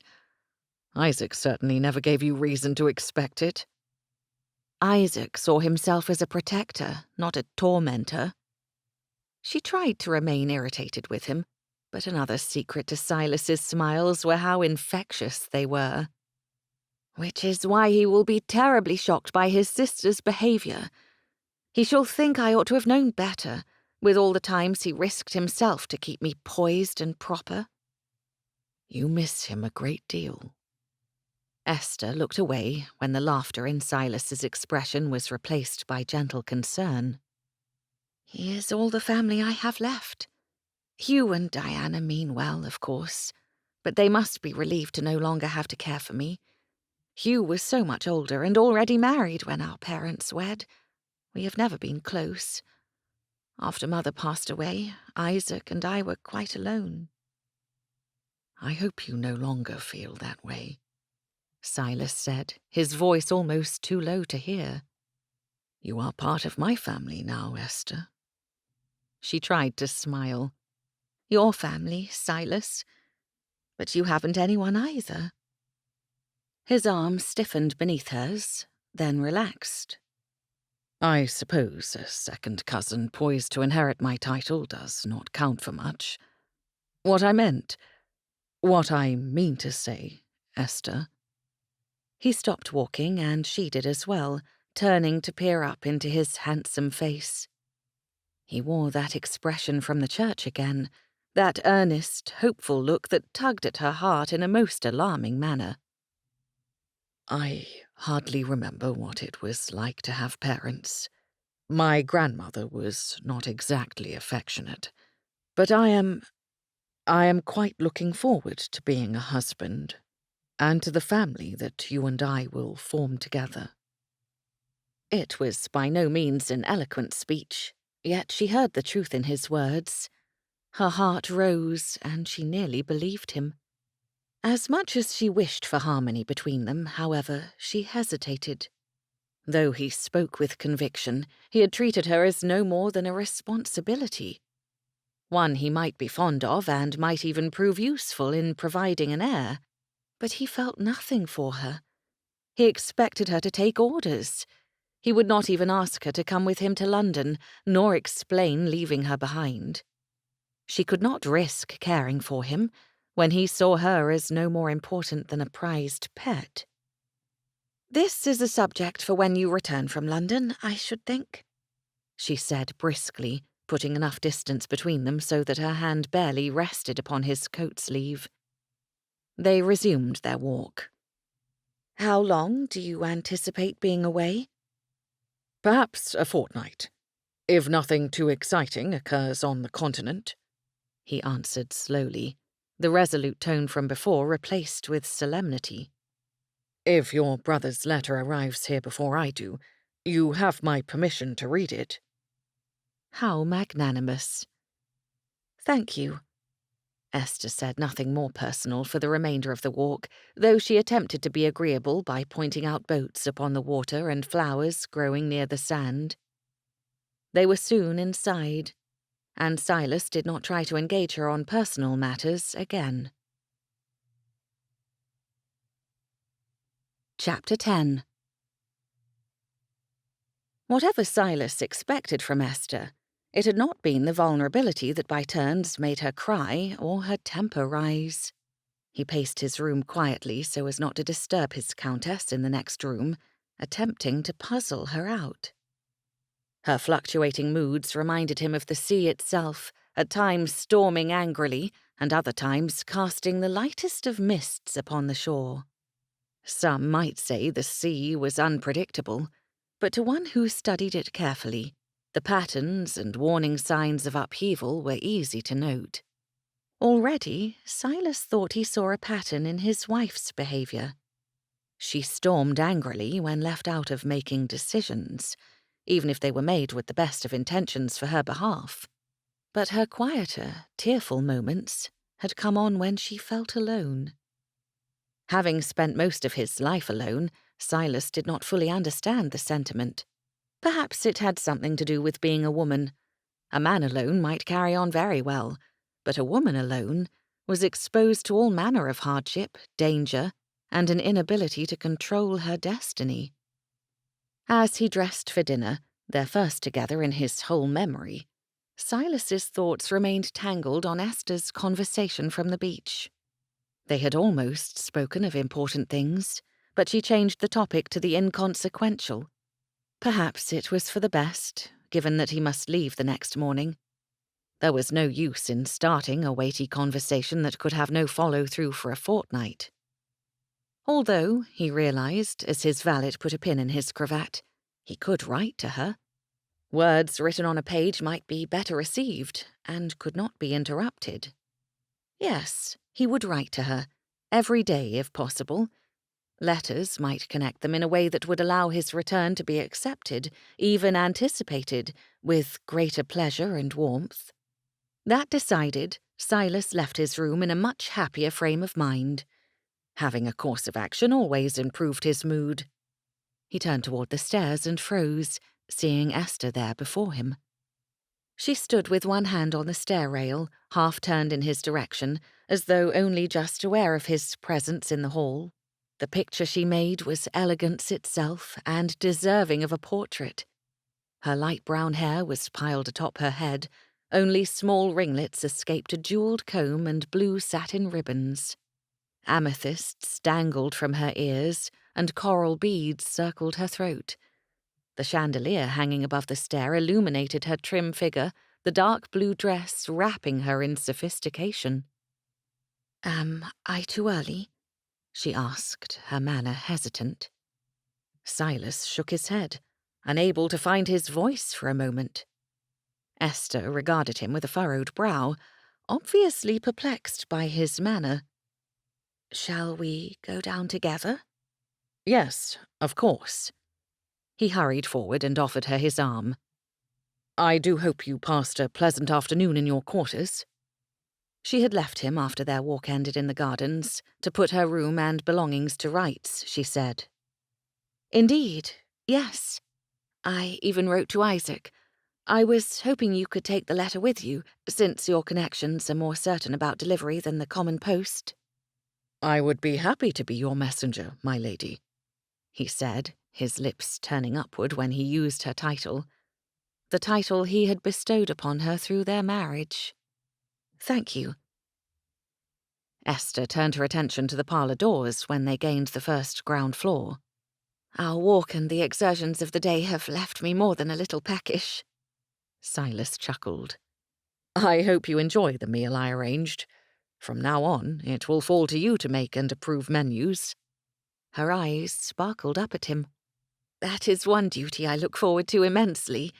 I cannot tell you how often I have suffered through Diana's menus, wishing for lamb instead of tripe, soup instead of eel, and fish rather than ham. And her desserts, while always delicious, were so rich that one could only take a bite or two before it was too much. It is a wonder that my stepbrother isn't twice as wide a person, given he has eaten at her table for 10 years. So long as you let me have my favourites occasionally, you have free rein in this house to serve whatever food you please." He tried to sound gracious, like a king bestowing some great honour upon her, yet her answering smile was hesitant. He led her into the sitting room and saw her comfortably situated onto a plush chair near the fire. Then he took up his place with an elbow on the mantel. "Are you going to ask what my favourites are?" he asked, raising his eyebrows at her. Her expression became somewhat saucy. "I have the feeling you are going to say tripe, eel, and ham." The laugh he loosed at her astute guess felt incredible, like a burst of fresh air after denying himself breath. When was the last time he had laughed? And how had Esther managed to make it happen? "You are on to me, my lady." "My lord, you are far too predictable when it comes to your teasing. Your eyes always give you away." "Do they?" Silas narrowed the offending orbs dramatically and turned to look into the mirror above the hearth. "You had best not warn my political opponents of that failing. I take pride in being unreadable, you know." Esther sounded more thoughtful than amused as she spoke. "I have the feeling you do not tease your opponents in that arena. I've seen the drawings of you, Silas, and read about your speeches. You have a reputation for being rather unshakable and unknowable." He met her gaze in the mirror, his countenance sobering. "There are times when a man's thoughts ought to be well concealed. I have learnt over the years that my position in society gives people odd notions about what I can do for them. Many a supposed friend has only sought my influence, and several flattering females have been on the hunt for a wedding ring that might elevate them above their peers. It is difficult to tell an ally from an enemy when everyone says what they think I want to hear." "You remain closed off," she said, nodding slightly. "I understand that." "Until I have determined a person's motivation, Yes. He sighed deeply, about to run his hands through his hair before he remembered the pains taken by his valet to groom it that evening. He straightened his posture instead.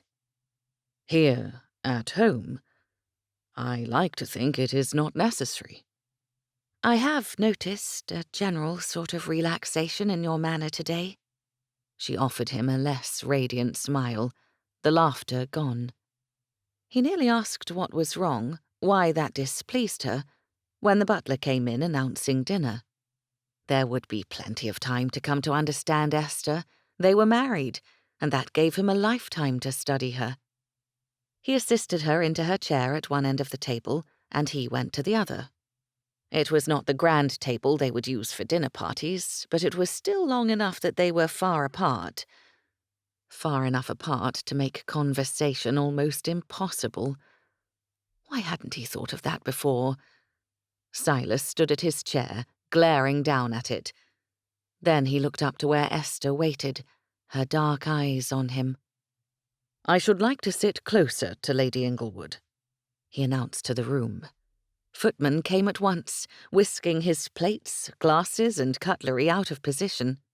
He started back to where Esther sat, her eyes rounder than the plate on the table. He sat at her right hand, and in seconds his place was laid before him again. An arm's length away from her, Silas plainly saw the blush in her cheeks.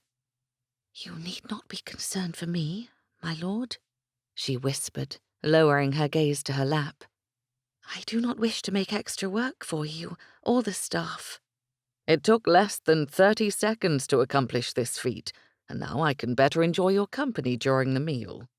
Silas grinned at her, but the triumphant feeling faded when her response was a tight nod. Had he done something wrong? The first course was served in silence. It was a rich, creamy, purple carrot soup, a dish both sweet and savoury, one of his favourites. "I do not think I have ever had purple soup," she ventured to say before trying it. This is lovely."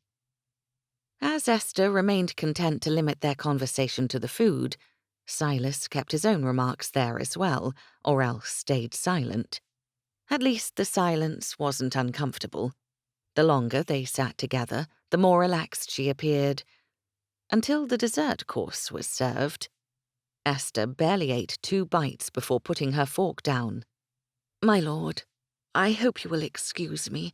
I'm still fatigued from the day, and I can feel a headache beginning.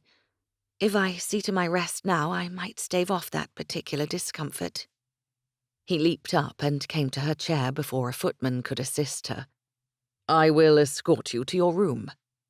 Wasn't that what he ought to do, as her husband? Perhaps he should call the doctor, in case this headache was a remnant of her London injury. It had been more than a month since her knock on the head. She ought to be recovered. "No," she said most abruptly. Wincing, she added, "Please do not trouble yourself on my account." The ebb and flow of her moods and conversation struck him once more. There was a pattern here. They began speaking of light matters, ventured into more personal conversation, and then she pulled back and discussed mundane topics more appropriate to a dinner party of strangers than those intimately acquainted. Finally, she left. He let her go with no more than a bow and a wish for her good health. After Esther vanished, Silas found he no longer wished to enjoy the baked fruit dessert. He left the table for his study, to make certain once more he had all he needed to return to London. After a few moments of sitting at his desk, however, he had not made a move to search through drawers or stacks of paper. He stared instead at the window. The curtains were drawn back, and the night sky was dark with clouds. He could not get his mind off Esther's reluctance to speak with him for longer than a few minutes on subjects that mattered. It was as though Esther held a shield, and when he came too close, she lifted it before retreating. As one who frequently fought to keep the world at bay, Silas well respected her desire to protect herself.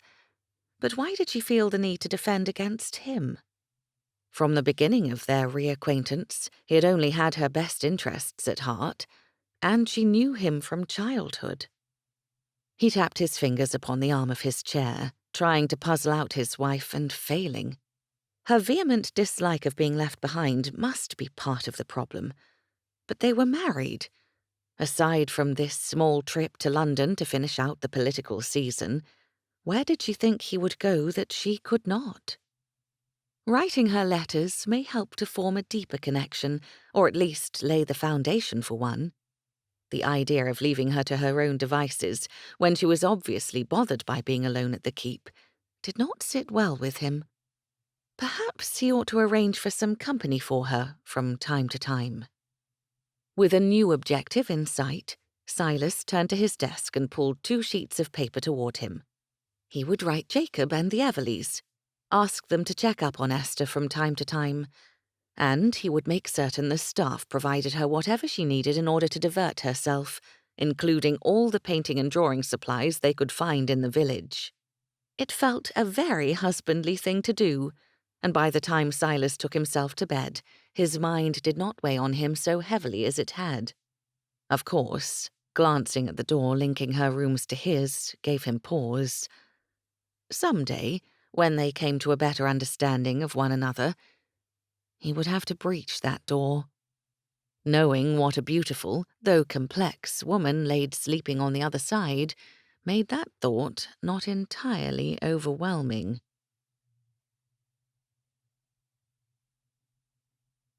Chapter 11. The carriage bearing the Earl's coat of arms waited at the foot of the front steps, while Esther stood at the top. She studied the shield with curiosity, the bright red birds upon the yellow field making her wonder just what it meant to bear her husband's name and share his title. Silas was inside, settling final matters with the butler as to keeping the house secure and well locked while he was away. Was this a normal conversation when he took his leave from the keep, or a new one, had because of her presence? Then she heard his footstep and she turned, fixing what might pass for a friendly smile upon her face. "I hope the roads stay fine for you, Silas." He raised his eyebrows at her and cocked his head to one side, as though trying to find a deeper meaning in her words. "Thank you. The weather has kept the roads dry enough of late. Esther, I promise to return as swiftly as possible." "So you have said," she answered with forced lightness. "In the time between now and then, I will give myself a holiday. I shall be lazy, indolent, and good for nothing until you return." One corner of his mouth quirked upward. "That is the very thing I should wish. Only do as you please, whether it is work or play. The staff need to heed your every whim, and Mrs. Larry is available should you wish to make any changes to how things are done. This is your keep now, Esther. I hope you will be happy here." The mention of the housekeeper made her grimace. Oh, Mrs. Larry seemed a fine enough woman, but at least twice Esther's age. Doubtless, the woman would resent an interloper changing the way things were done. Silas stepped closer to her, invading her thoughts with his physical presence. He stood over her, and when he spoke again, his voice was intimately low. "While our marriage might have been of necessity, I would have you know, I am not at all sorry for it." She had to raise her chin to meet his eyes, hardly believing the sincerity and warmth within them. Did she regret it? There had been precious little time to do so. Of course, with her reputation at stake, there was no other choice. "That is kind of you to say," she answered, tone as low as his. "I hope I never give you cause for regret." His smile softened, and then he bent closer. Esther hardly had time to understand his motive before she felt the soft brush of his lips upon her cheek. It was an unlooked-for token, a surprise gift, which made the day seem hot and sent a swirl of sensation through her middle. "A fortnight, Esther," he whispered, and then he was gone. She blinked, trying to make her eyes focus correctly, and watched as he strode down the steps, setting his hat atop his head as he went. She put a hand to her middle and tried to breathe, and after the carriage door shut behind her husband, she lifted her hand in a weak farewell. He waved back and tipped his hat to her. Then, with a jolt, the carriage made its way down the drive. Esther watched until the curving road took the conveyance out of sight, both hands wrapped around her middle. She leaned her shoulder against the doorframe, listening to the quiet world around her. Behind her lay the keep, empty except for servants who would not converse with her. Behind the house there were gardens, a slope of land, and then the sea, rolling up and down the beach without a care. She did not want the keep nor the sea at present. Without bonnet or gloves, she went down the steps and across the green lawn, making for a grove of silver birch trees. Inglewood Keep was known for its trees, and she had spent hours beneath the birch especially, as had Isaac and his set of friends, which included her present husband. She passed beneath the first of their shadows at the same moment as a strong breeze, which shook their branches merrily above her.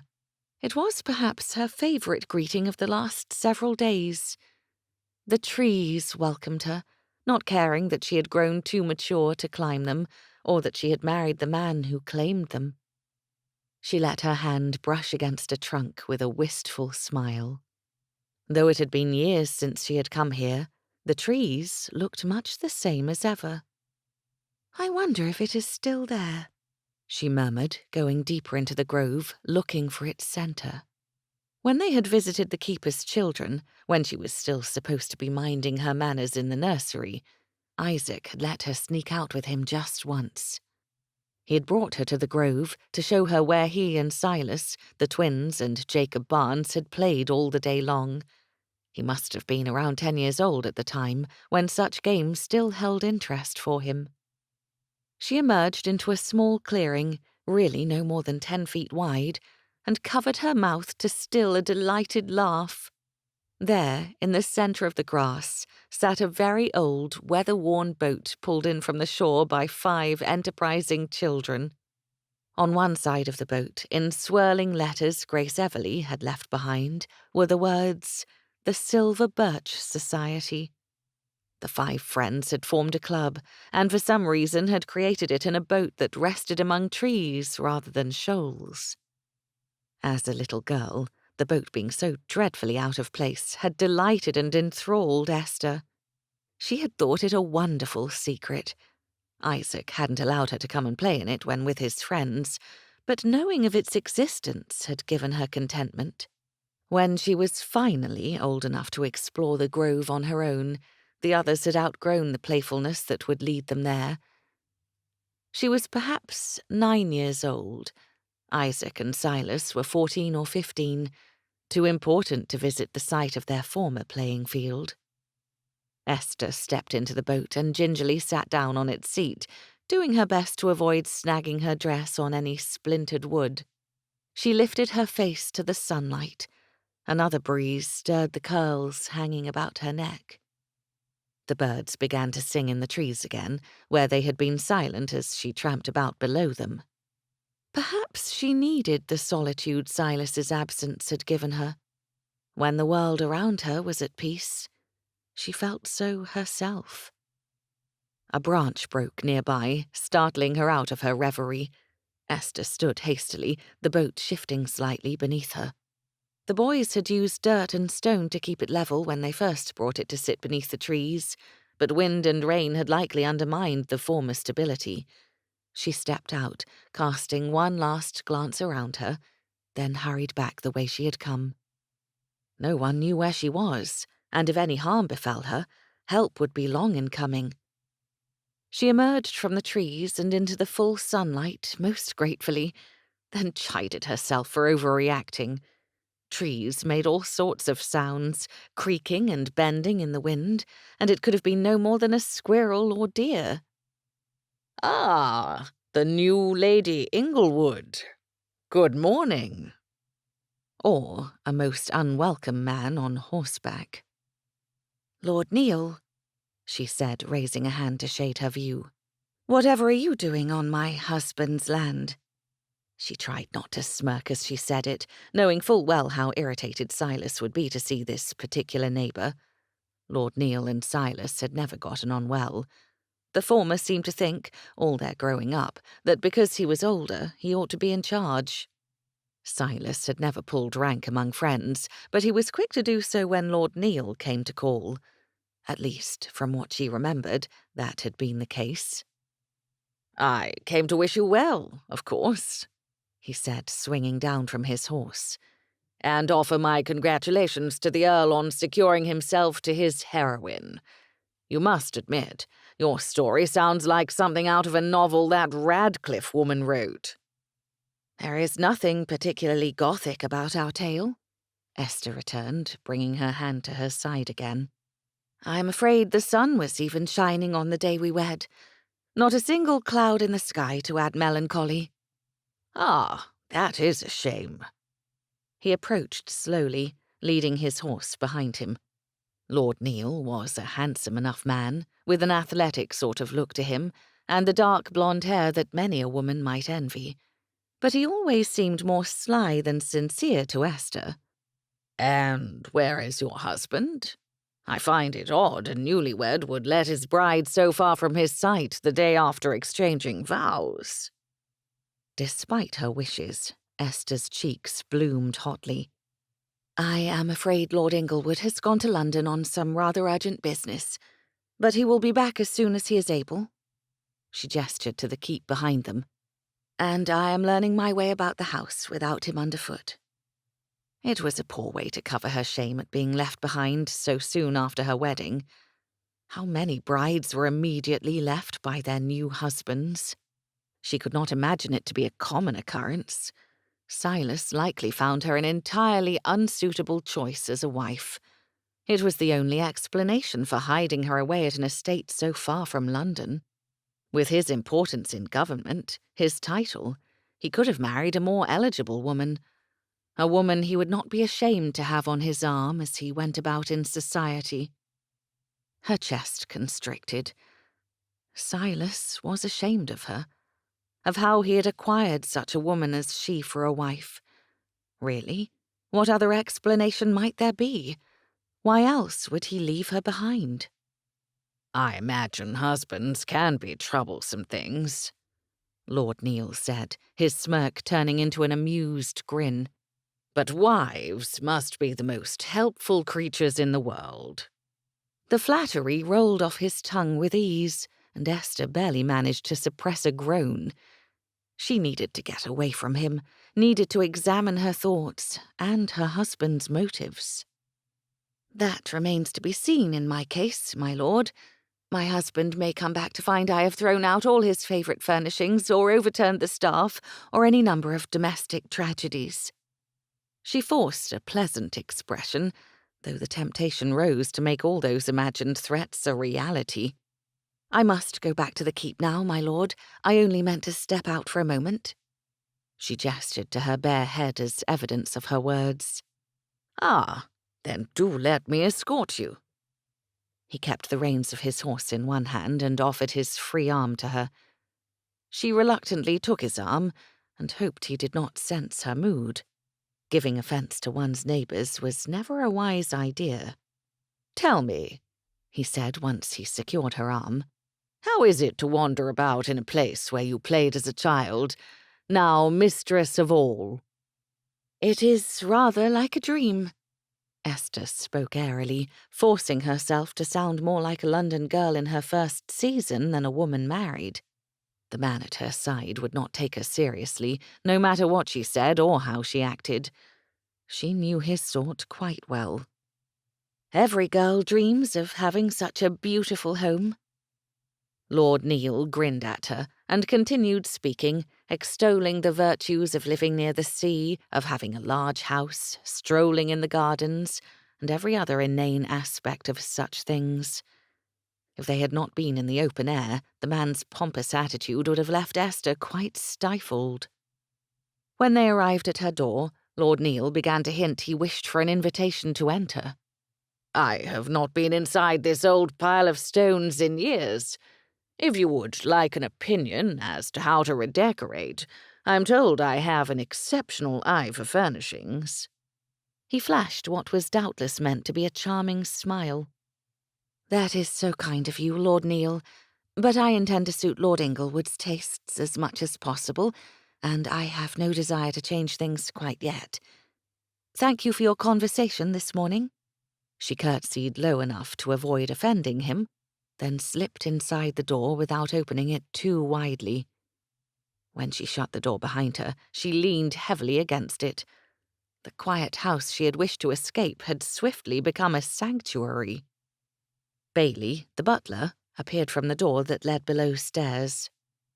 "My lady," he said, bowing deeply, "a delivery has come for you, and I wondered where you would like it put." Esther's eyebrows shot upward. "A delivery? I cannot think what it might be. Is it large?" The butler hesitated a moment before offering clarification. "It is a large crate from the village. His lordship sent for painting supplies this morning. I believe his words were, 'Order everything one can use to paint.' He also instructed Mrs. Larry to conduct a search of the house for anything that the family might already possess. She has gathered her findings in an upstairs sitting room for your use." Silas had done that for her. He had latched on to the idea of her painting with some fervour during their beach walk the day before, but she had not expected him to act on the idea with such swiftness. Despite her earlier misgivings, a tingle of pleasure made her heartbeat's rhythm increase. "Then we had best take the delivery there as well, so I might sort through everything. Which room did you say?" "The eastward-facing parlour, my lady. It is a smaller sitting room." He reminded her of where it was, and Esther set off with some confidence of finding her own way. She only opened one wrong door to what appeared to be a music room before finding what she sought. This particular sitting room had been a favourite among the mothers and guardians of the children who played at Inglewood. It boasted 3 large windows that stretched from ceiling to floor, allowing an easy view of the gardens below and the blue-grey line of sea beyond. Esther approached the windows slowly, with reverence. She held her breath as she took in the view, from the seabirds hovering in the air to the fishing boats gliding across the horizon. The sound of shuffling feet made her turn in time to see 2 footmen carrying a long, narrow box. The top was already off the oddly shaped crate. "If you would put it just here, please," she said, indicating the sofa. They put the box down carefully, and Esther looked inside to see why. Her eyes widened appreciatively, and she reached inside. There was a box of paintbrushes, bottles of colours, a pestle and mortar should she wish to create her own, small jars, and a cleverly designed easel folded beneath it all. The footman left after she offered them thanks, and she bent over the box, happily sorting through everything. The selection was not what it would have been in London. Though she had not painted since coming to her stepbrother's home, she had stared with longing at the papers, paints, and other accoutrements in the finest shops. Nevertheless, Esther's excitement grew as she studied each and every object. There were oils, there were pastels, and then the watercolours, her particular favourite. After several minutes, Esther recalled that there were other things waiting for her in the room. She peered about, finally seeing a table against the wall, stacked with jars, brushes, sketchbooks, pencils, an older easel, with several differently sized canvas frames leaning against the wall and a stack of paper upon the table. Silas had arranged all of it for her use, her enjoyment.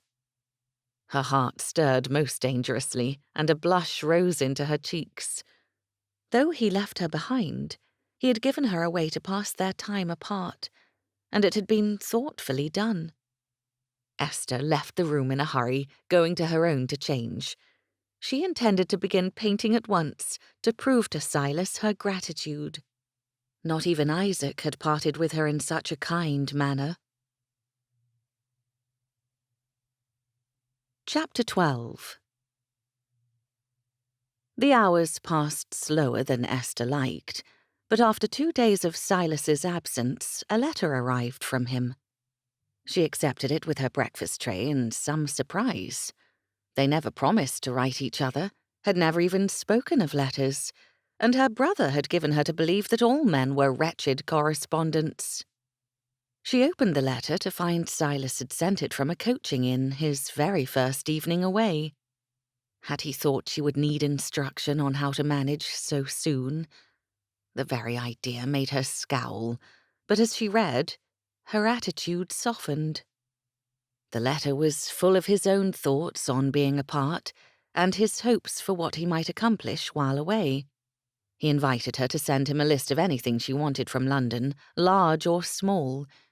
He expressed his hope that she would like her gift and might paint several works to hang in their home.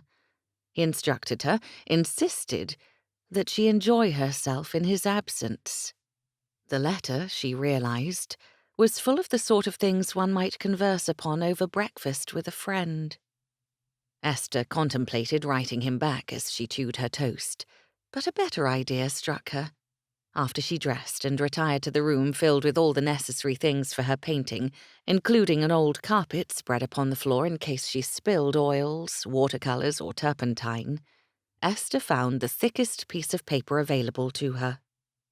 With watercolors in hand, as they were truly her preferred medium, she made a quick rendering of the view out her window. Grey clouds loomed in the distance, but the sky in her painting she depicted as blue and clear. The sand stretched in either direction, and 2 boats were visible near the shore. Satisfied with the simple rendering, Esther layered in more colours to provide depth to the curls of the waves and the oncoming clouds. She left it, after that, to fully dry. At dinner time, she entered the room again with pencil in hand, wrote a single line on the bottom of her painting, and signed it with a flourish. It would be sent to him in London, folded up like a common letter.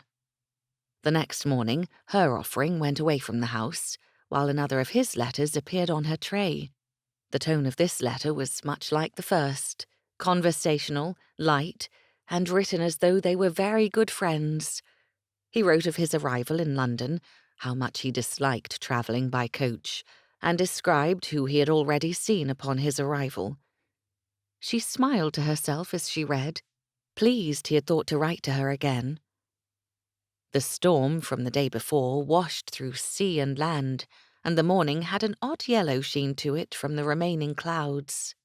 Esther packed up as many things as she could carry, enlisting Mary's help, and transported the necessary tools to the edge of the gardens, where the land started sloping away to the beach. Once Mary had been dismissed, after fussing about Esther's wide-brimmed straw hat, the new countess set to mixing her colours. The breeze kept teasing her as she worked, tickling her nose with her bonnet's ribbons and making the brim flap down into her vision. Without more than the tiniest prick of guilt, Esther removed the irritating hat and anchored it to the ground with one of her easel's legs. She ignored when the wind disturbed her hair, attempting to loosen it from her pins. The sun warmed the top of her head, the bridge of her nose, and her cheeks. Esther ignored that, too. Perhaps a quarter of an hour passed before an interruption. "Ah, my lady, what are you about today?" It was Lord Neil, whom she could not ignore. Wincing, Esther turned to face the man who stood behind her, and wondered how long he had stood there before speaking. The idea that he had watched her for any length of time unsettled her. "Lord Neil, I see you make it a habit to traipse across my husband's property." She raised her eyebrows delicately. He grinned in a most unrepentant manner and came closer. "It is the most beautiful land in the county, and so near the sea, I cannot help myself." He peered over her shoulder at her work. "I did not take you for an artist, Lady Inglewood." "I certainly take you for a scoundrel." Esther bit the insides of her cheeks to keep from speaking aloud. She did not turn away from him, She had the feeling that might show some sign of weakness he might enjoy. "I am not an artist, my lord, but I do enjoy painting. It passes the time in a pleasant way and produces a lovely outcome, much like embroidery or music." "Do you claim to be accomplished in those areas as well?" he asked lightly, folding his arms over his chest and bending slightly toward her. The condescension in his tone further irritated her. "I claim nothing, except that this pursuit makes me happier than the others." She lifted the edge of the apron she wore and wiped her brush upon it.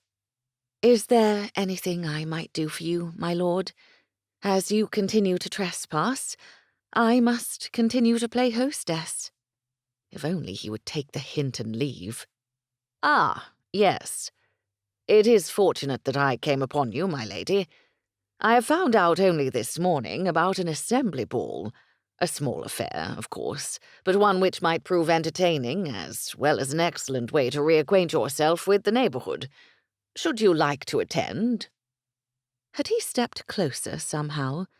The man was less than an arm's reach away. Esther stepped back slightly.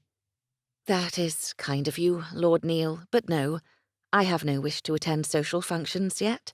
I have had my bridal visitors, of course, and that is sufficient for me at present. When my husband returns, I am certain we will appear together at any number of local functions.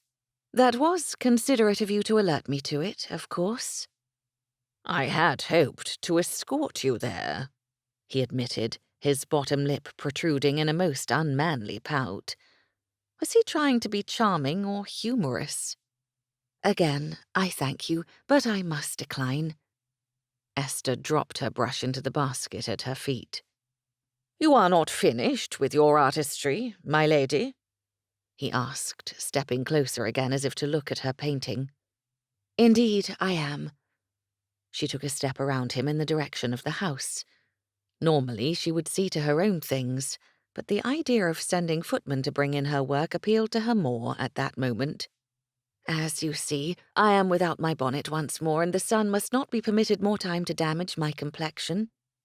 Vanity was always an acceptable excuse for the nobility to do anything. "What a shame, my lady. Perhaps I shall see you another time." Esther forced a smile. "Perhaps. Good day to you, Lord Neil." She barely listened for his farewell, turning instead to hurry into the house. What was the man's game, seeking her out as he did? Why was he always upon Silas's land? Had they become friends since leaving their school days behind? Esther somehow doubted that. His ridiculous manner struck her as almost flirtatious. Whatever his purpose in coming was, she wanted no part in it. After sending servants to retrieve her things, Esther went up to her room to change. One look in the glass above her dressing table told her she ought to have come in sooner, had her complexion truly been a concern.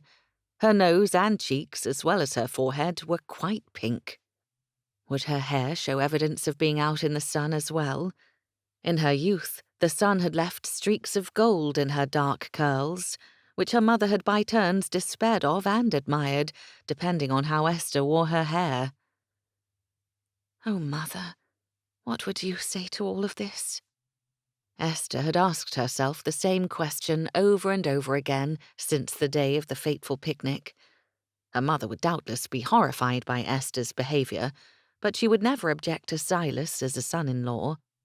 As often as their family had visited Inglewood, Silas had also visited their smaller estate to spend time with Isaac. The Baronetess had enjoyed having Silas in their home. She had referred to him, more than once, as the brother Isaac ought to have had. Apparently, a sister did not fulfill a companionship role well at all. After changing, Esther left her room in search of the housekeeper. If she could not go about the grounds without being assaulted by Lord Neil's presence, she ought to find another way to occupy herself. It was high time to get to know the house and staff. As much as the idea of a holiday appealed to her, spending her time in idleness lost its draw the more she thought of her mother, her brother, and Silas's letters. Painting distracted her, but a different sort of work would do the trick better. The stiff paper in Silas's coat pocket pressed against him as he sat in the cushioned chairs of lords. He was in one of the antechambers, listening to members of his own party debating whether or not to give relief on a particular tax since the end of the war came within sight. Silas had spoken his mind on the subject already and waited for the others to come to a similar conclusion. He nearly reached into his coat to take out the painting Esther had sent him, an enchanting view of the seaside that had made him inexplicably ache. Though he had not been away from home more than a few days when the paper arrived, he missed his ancestral home fiercely. Or perhaps he missed his bride. Which was preposterous, really. They had hardly spoken in weeks. It was not as though they were close companions, or even friends, though he hoped for that someday. The voices around him continued to drone on about the benefits of retaining the tax until the troops returned after certain victory. Everyone spoke as if certain the war would end at any moment, as if thousands of men would return home to their shores in a matter of days, looking for employment and ways to spend their hard-earned salaries. Silas prepared to speak again, ready to bring up the point that many of the returning soldiers may not have funds or employment upon their return, when the door to the chamber burst open. "It is done! Paris is captured! The Prussian marshal issued a statement to the people, and it will run in the papers this evening." The rather out-of-breath man, whom Silas recognized as a secretary, disappeared as abruptly as he came, doubtless to spread the news further. Silence hung in the room like a thick curtain, waiting for the right words to draw it back. Though they had all spoken of victory as a certain thing, Silas doubted any of them had expected such news to arrive that very moment. Finally, Silas himself stood from his seat. "My lords," he said, bowing slightly to the men, "I move that we table this conversation until tomorrow. Like all of you, I have loved ones who will wish to have this news as soon as possible. It is a momentous day for us all." Murmurs of agreement met his words. Then hands started shuffling papers, and Silas took his leave as speedily as he could while still remaining decorous. Esther would wish to know everything at once, and it would take time for a paper to reach her. He would hire a messenger and write the news to her himself. The painting shifted against his breast as he walked, and he almost smiled, thinking on the one line she had written at the bottom of her artwork. "Do you find London to be as beautiful as our seaside?" Most assuredly not, and with news from Paris, he might be able to return home sooner than he thought. Chapter 13. Silas's letter, arrived only that morning, contained within an intelligence he shared with Esther alone. She gripped the paper in her hands as she stood out upon the balcony, her heart rising above her troubles as gulls rose above the waves. With his connections in the Home Office and the speed of a private messenger, Silas had sent her word of the abdication of Napoleon Bonaparte. On April 6th, only days before, Napoleon had surrendered himself to the will of the French people, who would see him exiled to some faraway shore. One man, a man who had inspired a nation to take up arms, had at last finished his reign of terror against other nations. Isaac would come home at last. Esther had already dropped to her knees in a prayer of gratitude, though she had not ceased thanking the heavens for ending a conflict that had haunted most of her life. Indeed, every schoolchild knew the date that Britain had declared war against its neighbour across the Channel, May 18, 1803. That date was forever stamped upon her mind, as were the death dates of her parents and the day her brother had left to join the army. A knock on the door made her turn away from the sight of a storm out at sea. "Enter," she called. Mary stepped inside. "If you please, my lady, there is a gentleman here to see you, a Mr. Barnes." The good news had only wanted someone to share it with, and here came one of Isaac's friends who would rejoice with her. "Show him to my painting parlour at once," Esther instructed, hurrying out of the room.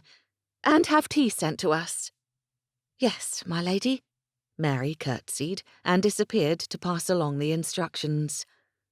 The two of them together had finally begun to sort out the hierarchy of servants with help from Mrs. Larry. Mary had made fewer mistakes than Esther, who hadn't any idea why they needed a dozen maids for the household, but trusted it was necessary. Esther arrived in her parlour, which had been overrun with her artwork in various stages of completion, and hastily cleared away materials from the sofa and a table for the tea service. She accepted most of her callers in a westward-facing room, kept much tidier than this, but she could not imagine Jacob Barnes minding the disarray of her personal sanctuary. The door opened, and a footman announced Isaac's old friend. After the formal greeting was out of the way, Esther practically charged Jacob with the letter outstretched. "Oh, Mr. Barnes, I'm so glad you are come. I have the best news from Silas, and I'm aching to share it with someone. Here, please read this." "Slow down there, Countess," he said with both hands raised. Then he snatched the letter from her hand with a teasing smile. "A man likes to come more than 3 steps into a room before being assailed." "Oh, Jacob," she said, flicking a curl over her shoulder. "Please, let me be Esther rather than Countess. You have known me since my infancy." "True enough," he agreed, unfolding the letter and squinting down at it in a most comical manner. "Silas has a most untidy hand." "He was in a hurry," Esther said without thought, defending her absent husband's handwriting. Jacob raised his eyebrows at her before continuing to read. Then at last he let out a low whistle. "They thwarted the old Frenchie at last, did they? About time. Ludicrous idea, giving the throne to his son. I'm glad no one even entertained that notion." "Oh, who cares about that? The important thing is that it is done, Jacob. The war is over at last, and Isaac will come home." She snatched the letter back from him and read it again herself, ignoring Silas's rough writing and taking in his words with near rapture. "I can hardly believe it." "It is a thing to be grateful for," Jacob said, his voice gentler. "Many sons and brothers will at last return to their families." She raised her eyes to see the reverent and peaceful expression on Jacob's face, the very sort of look one would expect a vicar to wear upon such news. "Have you had word from your brother?" At this question, Esther sobered somewhat. "No, I'm afraid not. Silas was certain that Isaac would write, especially after our wedding, but nothing has come. Of course, Isaac never was very good at corresponding." Something she held against him from time to time, as she wrote faithfully every week to her brother, besides her lapse during her betrothal. Jacob offered her a commiserating smile. "I am certain with all that has happened he is kept quite busy. A captaincy of the army at his age is nothing to sniff at." The door opened, a maid and footman entering. The maid carried a tea service, and the footman bowed as he announced, "Miss Everleigh and Miss Grace Everleigh." Esther's good humour returned at that. Hope and Grace were always permitted into her home, while other callers were accepted only after her approval. Lord Neil came frightfully often, and had often been denied his visit. "I have such wonderful news to share with you both," Esther proclaimed, holding the letter out to Grace. She vaguely noticed the footman and maid clearing more room for her guests to sit in the cluttered parlour in a much more efficient manner than she had done. It recalled her to her duties as hostess.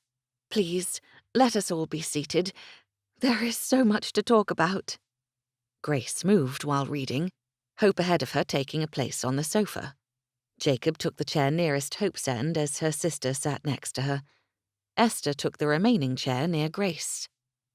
"That is wonderful news," Grace pronounced, her voice soft in wonder. "Can the war be truly over?" "We only wait for the official word from Paris," Esther said. "I imagine it will arrive very soon, if it has not been published in London already." She could not stop smiling, though she tried to temper it. Isaac would come home at last and take up residence very near Inglewood Keep. She wanted to burst from happiness. She took in the expressions of her friends, wishing to read their reactions for herself. Jacob's look was more reserved than she thought he could be, prospective vicar or not, and his attention was not on the letter in Grace's hands, but on Hope. Hope? Esther studied that woman's oblivious look of delight as she held a cup in her hands, having presumed to serve herself from the tray. "This is absolutely glorious, Esther. I cannot remember a time when I did not know of the war. There has been talk of it every day. What a great relief this will be to the entire country." Hope sipped from her cup, her eyes sparkling over its rim. "Indeed." Grace handed the letter back to Esther, her countenance serene, before she darted a quick look at Jacob. From Jacob, she looked to her twin, then down at her lap. It all passed quickly before Esther, but it was enough to make her concerned. How had she never noticed this strange problem before that moment? Granted, she was rarely in company with the twin sisters and Jacob at the same time, but it was none of her business.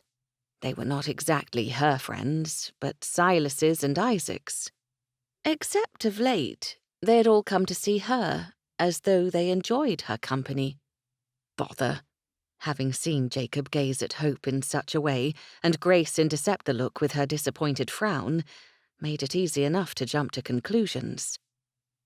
Esther came to her feet again and poured tea for the two guests who had politely waited on her, then served them all sandwiches and biscuits. Hope, oblivious to what Esther plainly saw, kept the conversation going. Their visit lasted longer than half an hour, as the subject of their discussion passed eventually from the end of the war to Esther's art surrounding them. They had all stood to study a watercolour of the front of the keep. It was such an odd building, with the history Silas had given to her when she was still a girl enamoured with the towers. There were two castle-like towers on either side of the main part of the house. The south tower was the first built upon the land, centuries previous. The main part of the house had been added in the days of Silas's grandfather, whose wife apparently objected to the uneven look of the building. So he had stonemasons and an architect build a tower on the north side of the house in order to match the original, then christened the entire conglomerate Inglewood Keep. "Silas will be charmed by this," Grace said, head tipped to one side as she studied the painting. "He is dreadfully proud of this estate." "Always has been," Jacob agreed, stepping closer to Grace. "It is no wonder he installed you here, Esther, instead of at another of his properties. He has that more modern house near Cambridge." "It shows a great deal of trust, I think," Grace agreed. "To be left here to make changes and learn your ways, Countess." Hope, who had moved down to the wall to peer at a watercolour depicting a fountain in the garden, hummed her assent. "I agree. But it also likely had to do with all of us being so near to keep Esther company." Esther started to speak, ready to express her thanks for their attentive visits, when she saw a worried glance pass from Grace to Jacob. "I am certain he would have given her the keep even if we were not present," Jacob said quickly, as though he wished to cover Hope's words with his own. Hope stiffened and looked around at them, her expression almost guilty. "Of course. There really isn't a better place for Esther." The room hushed, as Esther tried to understand her friend's strange reactions to what ought to have been a meaningless phrase. She went over what Hope had said in her mind, and her chest grew tight. Her husband had issued a command. She could feel it. "Did Silas ask all of you to keep me company while he was away?" she asked, skipping from one gaze to the next in rapid succession. "Are you here because he asked you to come?" "Oh, Esther, we would have come anyway," Grace answered quickly, reaching out to put her hand on Esther's arm. "You are our friend." "But he did ask you." She did not shrug off Grace's hand. She had no wish to hurt the woman's feelings, though her own grew brittle. "Marvellous." Grace's hand fell away and she looked at Jacob with a pleading expression. He did ask that we look in on you, make certain you were well. Because he cares about you, Esther. You are his wife. And you are all his friends. Yes, I understand. She understood too well. Grace's kindness doubtless would have brought her to visit, and perhaps hope too. But she and Jacob had almost nothing in common except for Isaac and Silas. All three of Esther's visitors had been prompted by Silas to pay their respects, to check on her well-being. She felt like a child with a nursemaid left to mind her. Esther's emotions began shifting dreadfully fast. Thank you for coming to see me today. It was a relief to share my news. She forced a smile, ignoring the heat growing in her cheeks. The others shifted, murmuring polite phrases she barely heard. A long moment of silence passed after. Then Jacob offered to escort the Everleys home. They took their leave, their farewells slightly stilted. Somewhat numb, Esther gathered up a sketchbook and charcoal sticks, then fled the house for the gardens. The fresh air and sunlight, shining somewhat weakly through the clouds, brought her back to herself. She sat on a bench, heedless once more of her bonnet, and started sketching a bird she spied in the trees. She had barely begun, however, when the bird flew away. Her hand hovered over the paper for several long moments before she dropped it.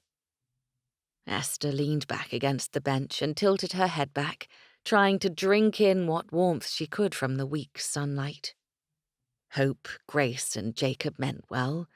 They were kind, and they had all grown up near one another. But the physical proximity had never transformed into a friendship. Perhaps it might have, if Esther and Isaac's mother hadn't remarried before Esther came out in society. She would have been a peer to the Everleys at the least. They were not her friends, they were Silas's. Even the affection that had sprung up between herself and the Everleys was due to Silas sending her to their home during her exile from London. An exile she had never truly returned from, as she had only spent enough time in London to secure clothing befitting an earl's wife. Was that why Silas wrote to her day after day? To assuage his guilt on that account? He knew quite well how limited the society was in their part of Suffolk. There truly was no other explanation for his actions. He was ashamed of her.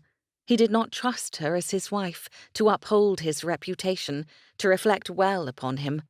Leaving her behind at the very edge of the country, her back to the sea, had limited her movements and ability to impact his status for good or ill. Her stomach twisted and rolled unpleasantly. Though she hated the idea, her mind clung to it. The reasoning made too much sense. Silas had married her, as honor and duty demanded, and to do his friend a favor. If Silas hadn't wed her, Isaac would be stuck with a spinster sister. She cringed as everything fell more neatly into place. He went to London as much to get away from her as to fulfill his obligations. He set his friends as nursery maids to check in on her. He gave her paints and a house to distract her, all while making certain she was far from gossiping tongues and society's judgmental stares. Tears leaked from her closed eyes and down her cheeks, cooling them as they burned with shame. Esther drew her feet onto the bench and brought her knees up to wrap her arms around them, holding herself tightly. A drop of rain struck her on the arm, and then another on the back of her neck. She opened her eyes to the sky above, seeing the hazy clouds had grown into deep grey thunderheads. She did not move, though drop after drop fell upon her. The cold rain felt marvellous against her skin. Isaac would return home soon. She clung to that thought tightly, calling forth the excitement that had filled her when she first read the news. She almost smiled. If only she hadn't been a fool at that picnic, she would have been able to go to the Fox home and make it ready for him. But now, a servant to her husband's will, she could only remain exactly where she was until Silas returned. The rain fell faster, drenching her hair and dress.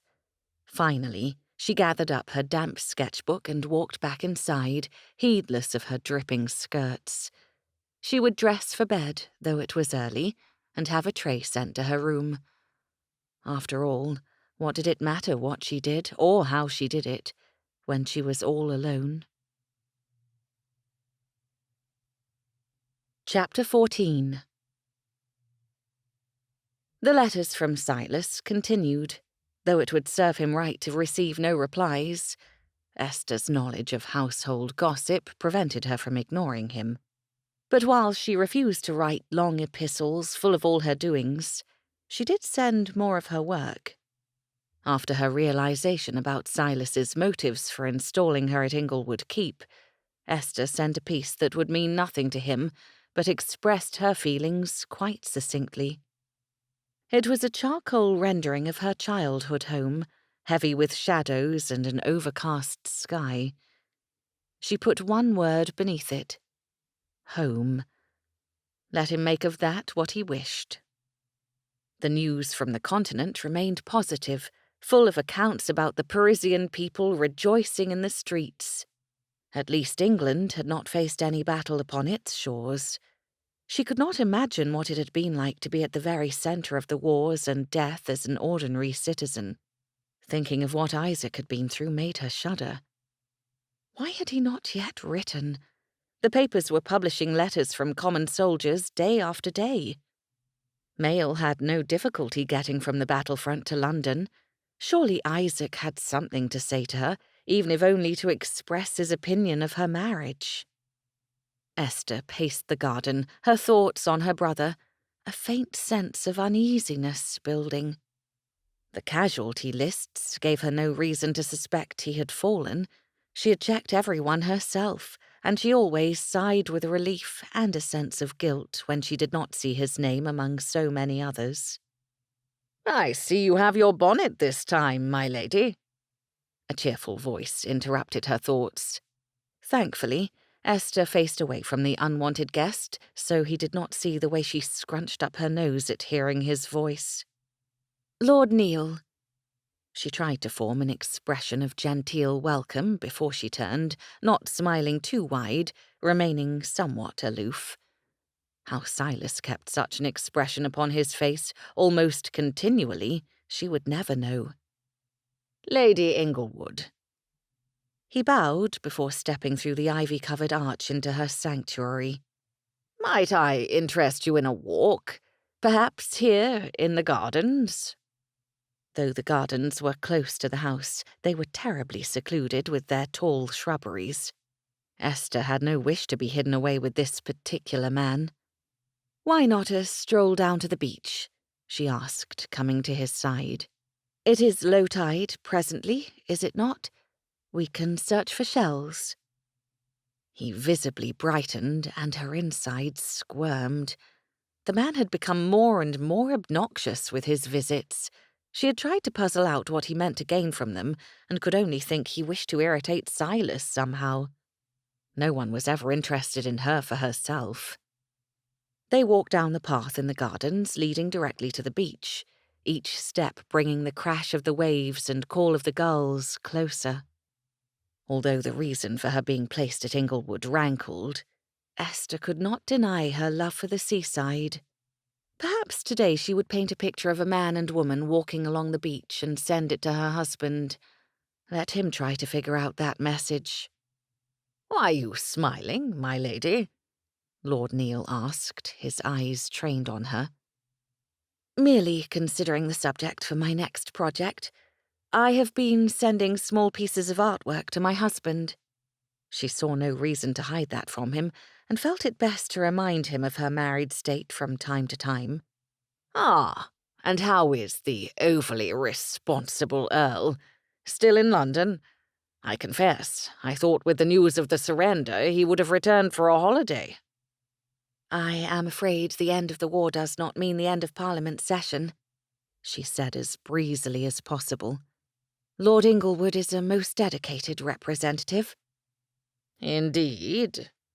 Lord Neil made the word sound like a question, and a disapproving one at that. The man obviously wished to provoke her, and his next words proved such still further. It is a pity he is not a dedicated husband as well. I suppose a man can only give his full attention to one thing at a time. Yes, it is a great relief to know men such as he run our government. They let nothing dissuade them from their country's needs. She smiled daintily and released his arm as soon as her feet touched the sand. Oh, look, is that a crab? Esther held her bonnet to her head when a gust of wind blew over the waves, then hurried to where the water lapped at the land. She deftly kept the conversation away from personal topics, all the while wondering what Silas would think of her ability to deflect unwanted discussion of personal matters. I would not have shamed him in London. I know how to keep sensitive matters to myself. The thought bolstered her, but not for long. If she ever remained at the keep, Silas would never know how well she might fulfill her role as his wife, how she might offer help to his political career. Perhaps she would send him a self-portrait, assuming a haughty pose. "I found you a shell, my lady." Lord Neil came running toward her, offering up a clamshell with his bare hand. Thank you. She held out her hand, waiting for him to drop it there, and did not remove her glove. The man thought himself subtle, but she had tired of his charade days ago. That will suffice for my purposes today. Shall we go back? She did not wait for an answer. A quarter of an hour in Lord Neil's presence was always more than enough. Chapter 15. April 19, 1814, London. With the end of the war, Silas's fortnight in London began to look more like a month. He had written Esther the day before to apologize, explaining why he must be delayed, as many decisions had to be made in regard to bringing the troops home. Sitting at his desk, his London study lit by candle and lamp, he stared down at the latest drawing arrived from Suffolk. At first, receiving Esther's artwork had amused him, but he had begun to suspect she was doing more than sending him random sketches and paintings. There was something more to them, and the single words or lines she scrawled along the edge of the paper offered the barest hint to what she intended him to know. This was another watercolour, in a more simplistic style than he had seen from her thus far. It was a view from inside the house, at the front door, looking outward. Rain appeared to be falling, blurring the outside landscape into nothing more than a wash of colour. Beneath the somewhat melancholy image were the words, "Waiting for company." Was Esther lonely? Had his friends not gone to her as he wished? Jacob had sent him a letter not long ago announcing they had been found out, but he did not say the visits had ceased. Whose company did Esther wish for? Silas had a letter to her started next to the drawing, but he could not bring himself to tell her of any political doings. Would she care? Yet his life consisted of little else. He had been to the club that morning, where many a man still toasted the end of the war as if they had contributed personally to that outcome. He put his elbows on the desk and dropped his face into his hands, exhausted. He had turned away another invitation to a ball. The social events had always been somewhat irritating, but necessary for him to attend, or else risking offending members of his party by offending their wives. As a married man, he had more leeway with invitations, and he had no desire to attend parties without Esther by his side. Perhaps it had been a mistake to leave her behind. Though he had his reasons, of course, he had begun to doubt them. What would it have hurt to ease her into society from their London townhouse? Could he really better prepare her over the course of the summer? Though used to being alone, now that it was not strictly necessary, he caught himself often wondering what Esther would say and do in certain situations. What sort of wife would she be to him? Attentive, coming to see why he was yet awake after 2 in the morning? Or would she be a silent support, sending the servants with tea to fortify his late evenings. He had no doubt she would be kind. One had only look into her beautiful brown eyes to see her compassionate nature. Sometimes, he supposed with a smirk, he might glimpse her stubbornness too. A hasty knock on the door interrupted his musings. It didn't sound like the butler or like Arnold. "Enter," he said.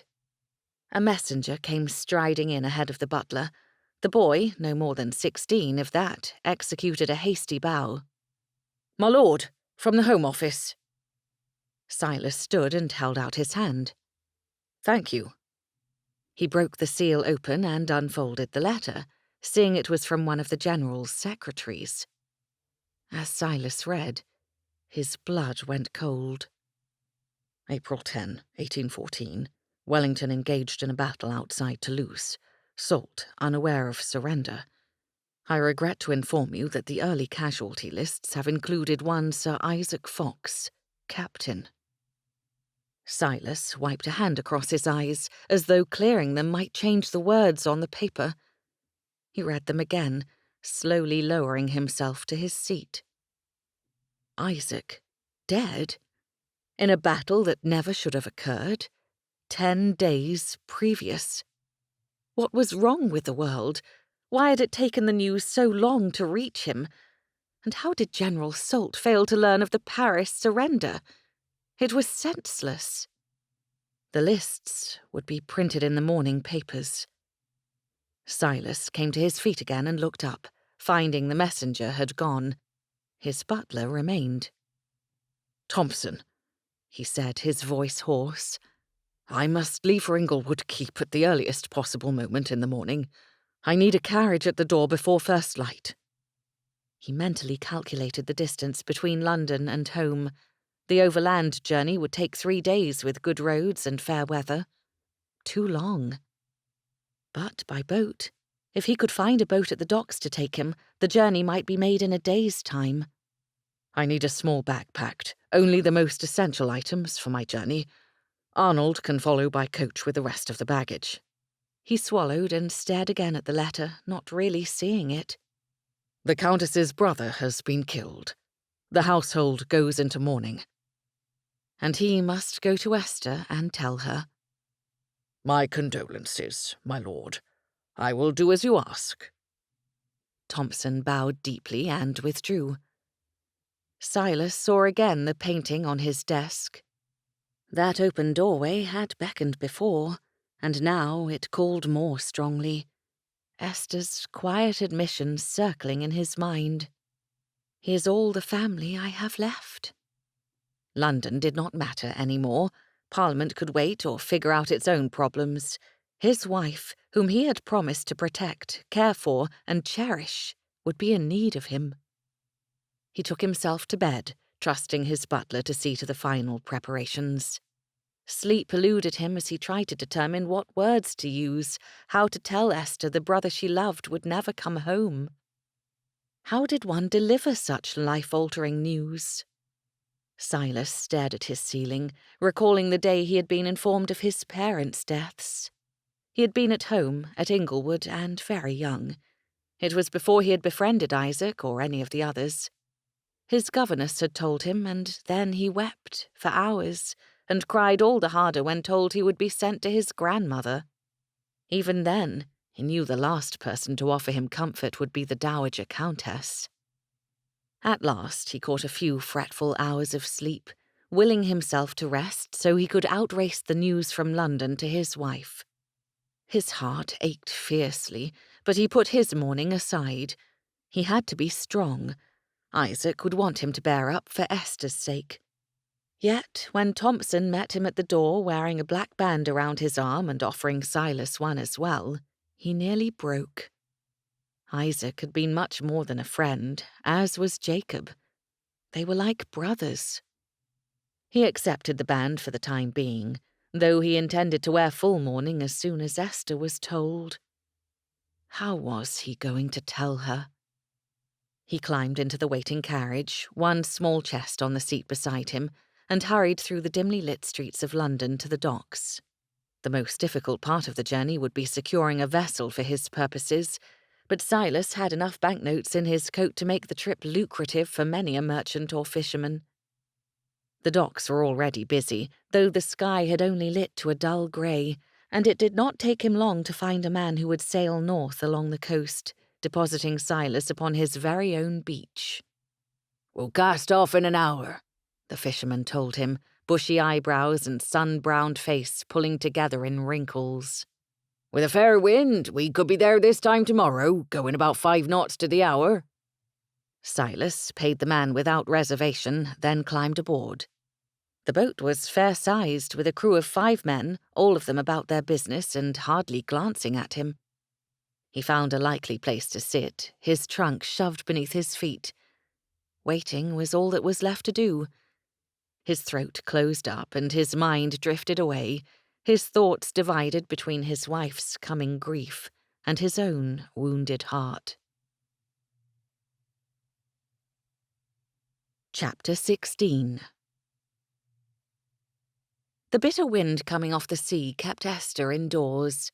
Though the spring had been cold, she hoped warmer weather had at last come, but her few days of sunshine had been a cruel trick.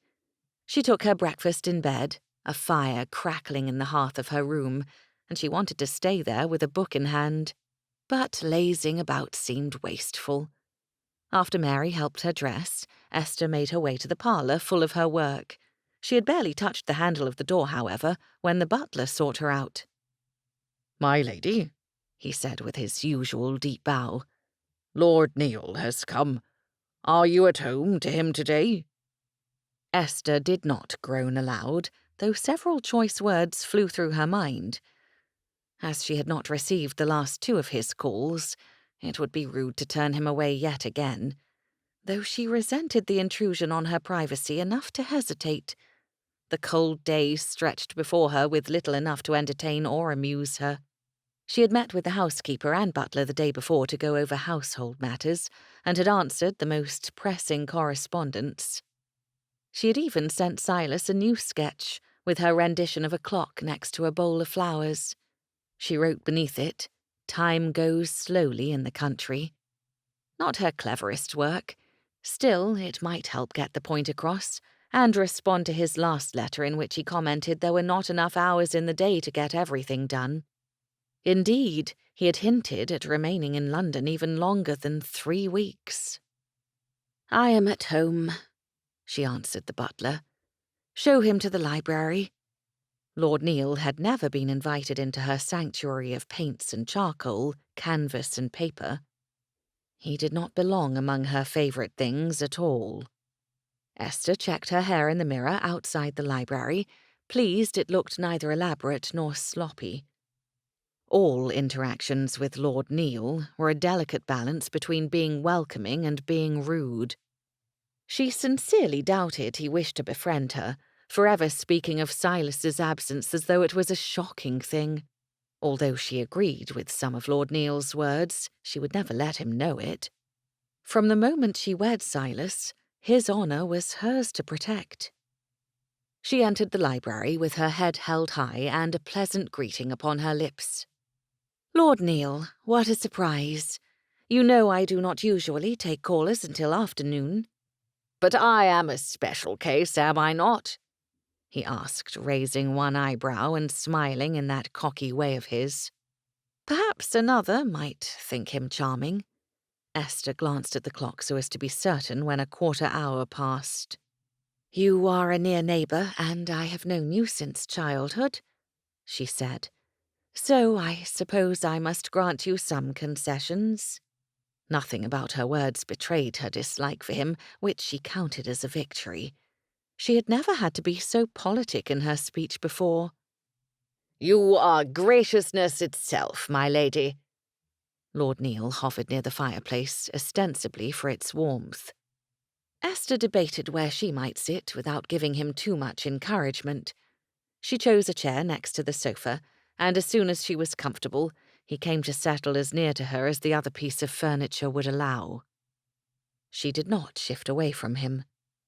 "It is such a cold morning. I'm surprised you ventured out of doors." I had no wish to leave the warmth of my house. He adjusted his coat and leaned against the arm of the sofa. I cannot blame you, my lady.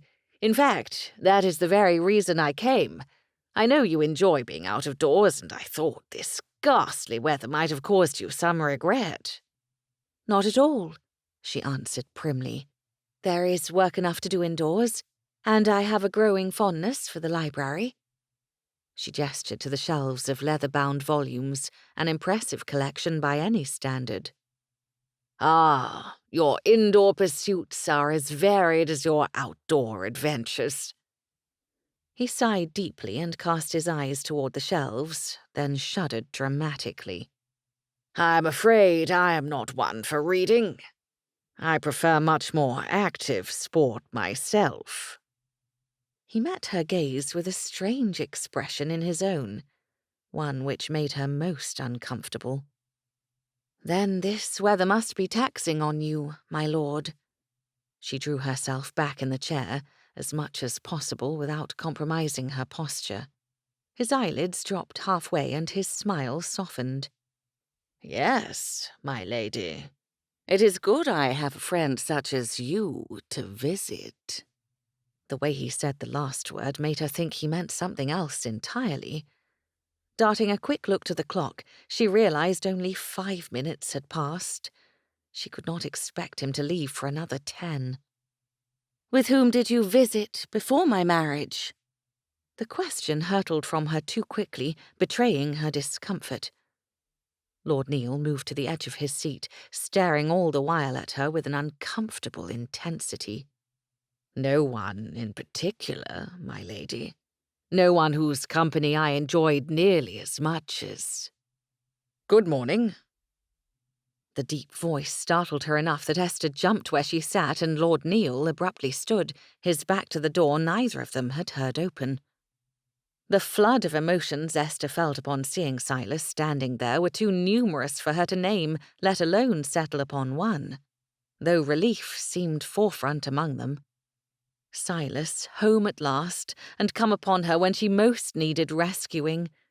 Esther rose to her feet and went to him, hoping he might sense her distress and play along, pretending to be a doting husband.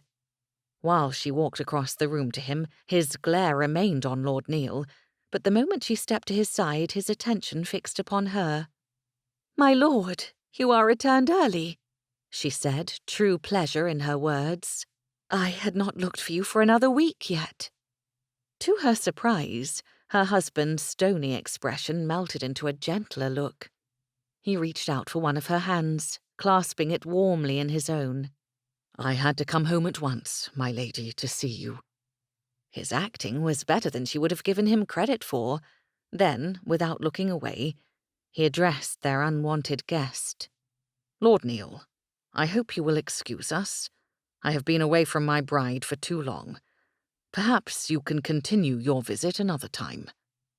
Then he swept her out the door, not even looking back, which was shockingly rude. It seemed her estimation of Lord Neil and Silas's relationship was not far off the mark. They politely tolerated each other at best. That was something of a relief. "Silas." He led her gently to the stairs, but paused when she spoke his name. His fingers were still entwined with hers. "Why didn't you send word you were coming home?" For a moment his expression darkened, but he shook his head, turning gentle again. Come upstairs. I have something I must tell you, and it would be best in private. Very well.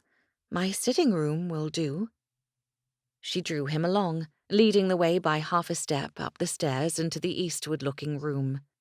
She dropped his hand when they entered, a thrill of excitement shooting through her. What would he think of all her work upon the shelves and walls, and her paint scattered upon the tables?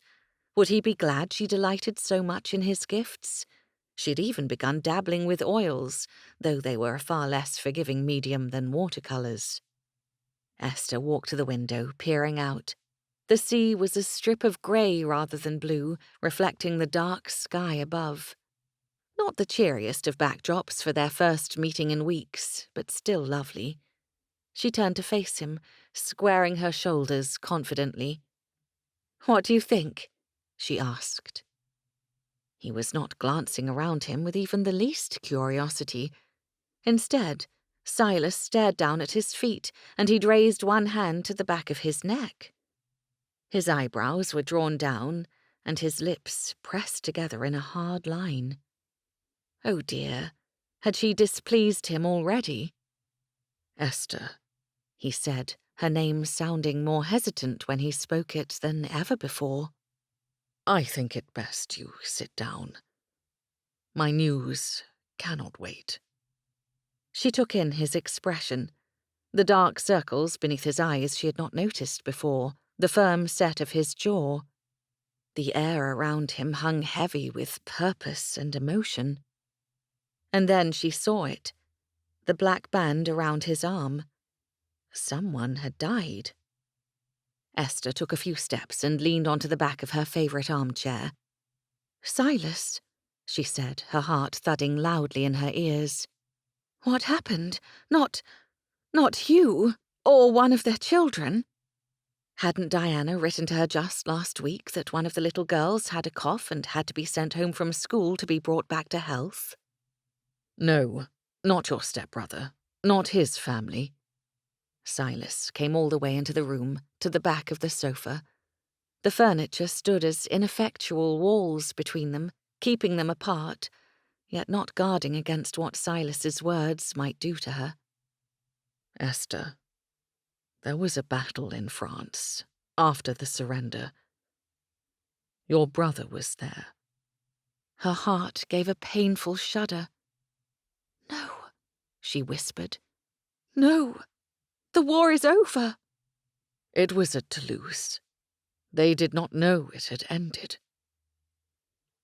His words were hollow. They meant nothing, explained nothing. Her throat started to close up. The tears started to come. "His name was on the list of fallen officers." Fallen?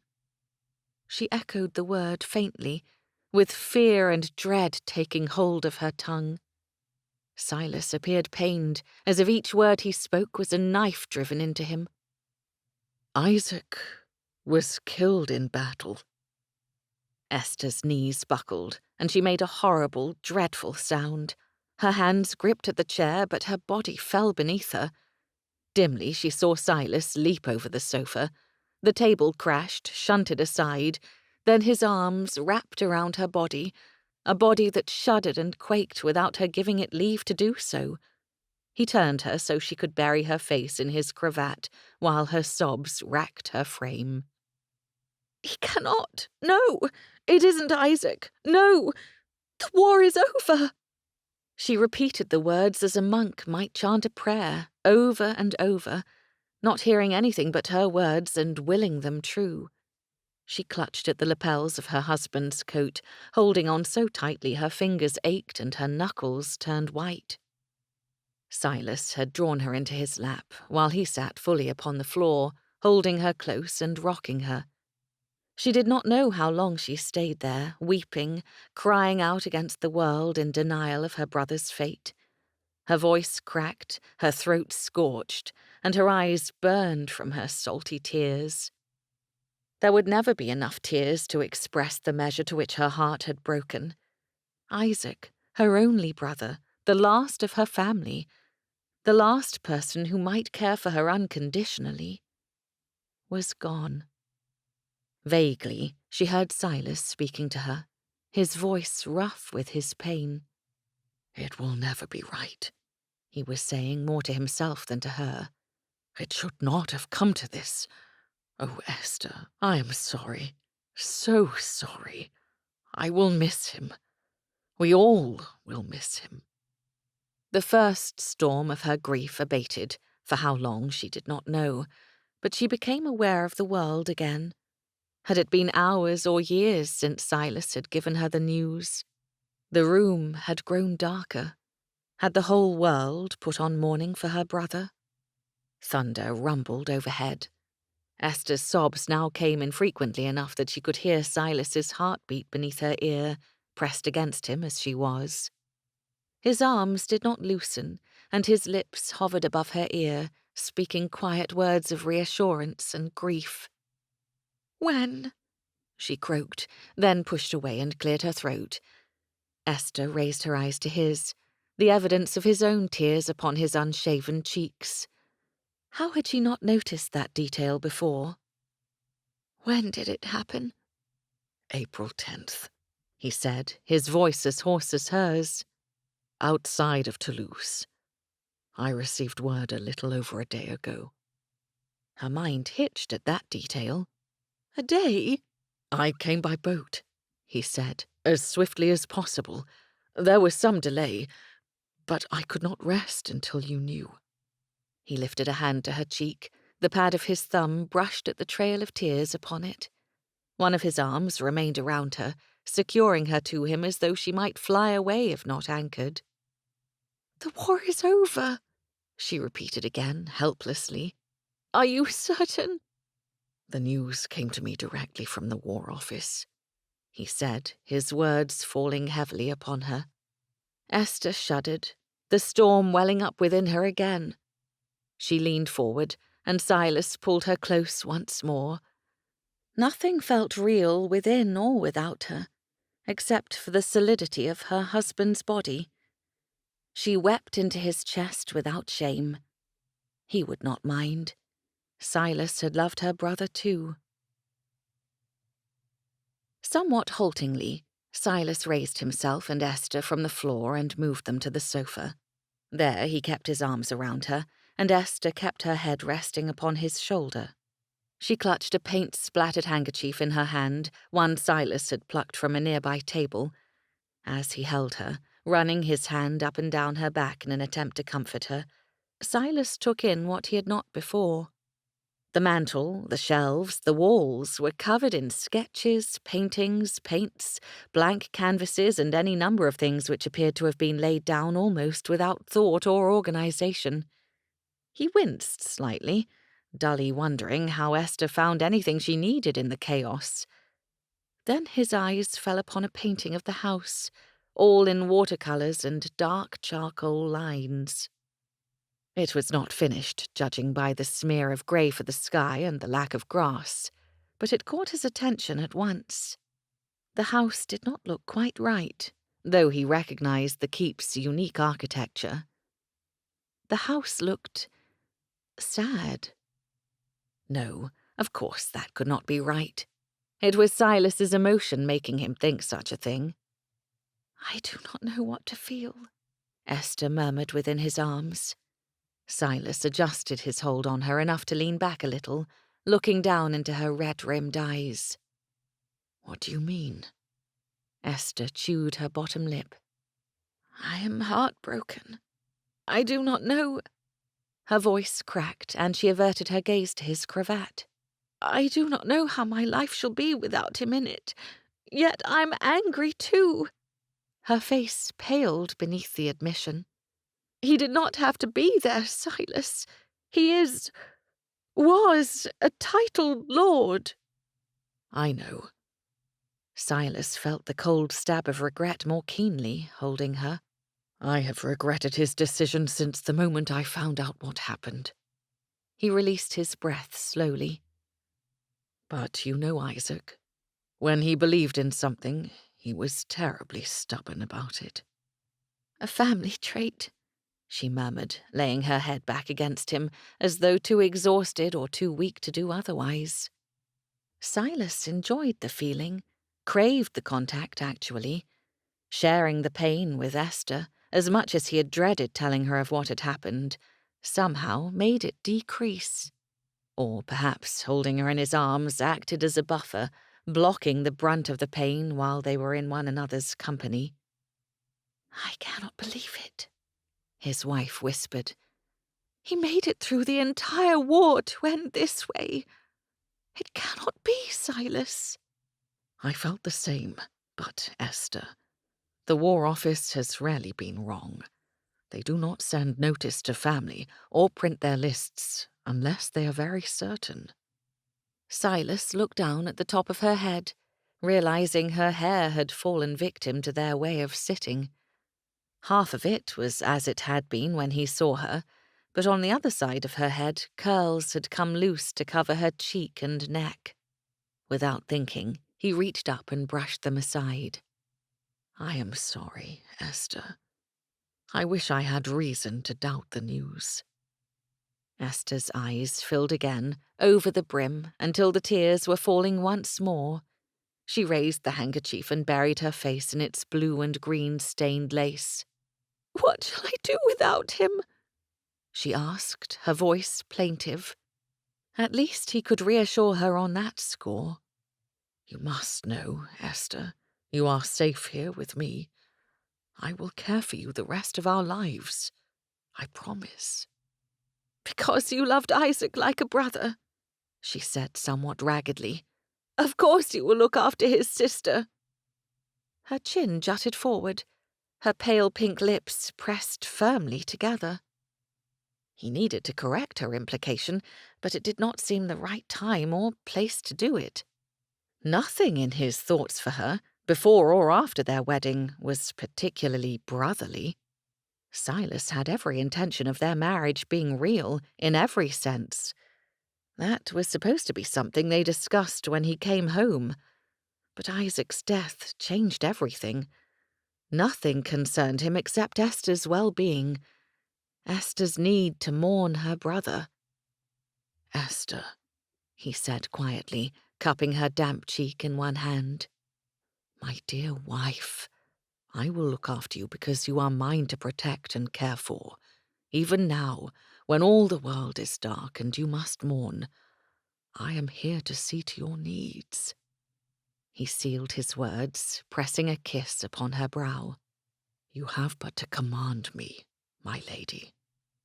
She sniffled into the handkerchief and peered up at him, tears still trembling upon her lashes. "Me? Command? Silas, you are in mourning too." "I have already had more time to think on things," he said, attempting to sound strong, hoping all his years pretending to be made from marble would aid him when he needed such a showing the most. "I will manage." Her eyes searched his, perhaps looking for a chip in his stone. "You forget, Silas," she said, raising her hand to his cheek as he had touched her but moments before. "I made promises too." Then she amazed him by producing a smile. It trembled, wavering like a flag in an uncertain breeze. "Have you looked after yourself at all? Have you slept or eaten?" "Those were not my main concerns." He had done neither since boarding that boat in London. He hadn't been hungry and had had no food with him. The fishermen might have shared with him whatever repast they had, but he did not bother with it. And he had remained awake on deck all the night long, even when he was offered a cot to sleep upon. She pulled away from him, gently, and his arms immediately felt the loss. The ache returned full force, burrowing deep inside his chest while she walked away from him. She moved as though she had not fallen to the ground, her walk certain and her shoulders squared. The bell pull was her destination, and she gave it a fierce tug before turning back to look at him. "I am feeding you, my lord, and then I'm retiring to my room." She raised her hand to her brow, her skin pale again. His mind rebelled at the idea of her leaving, of being without her.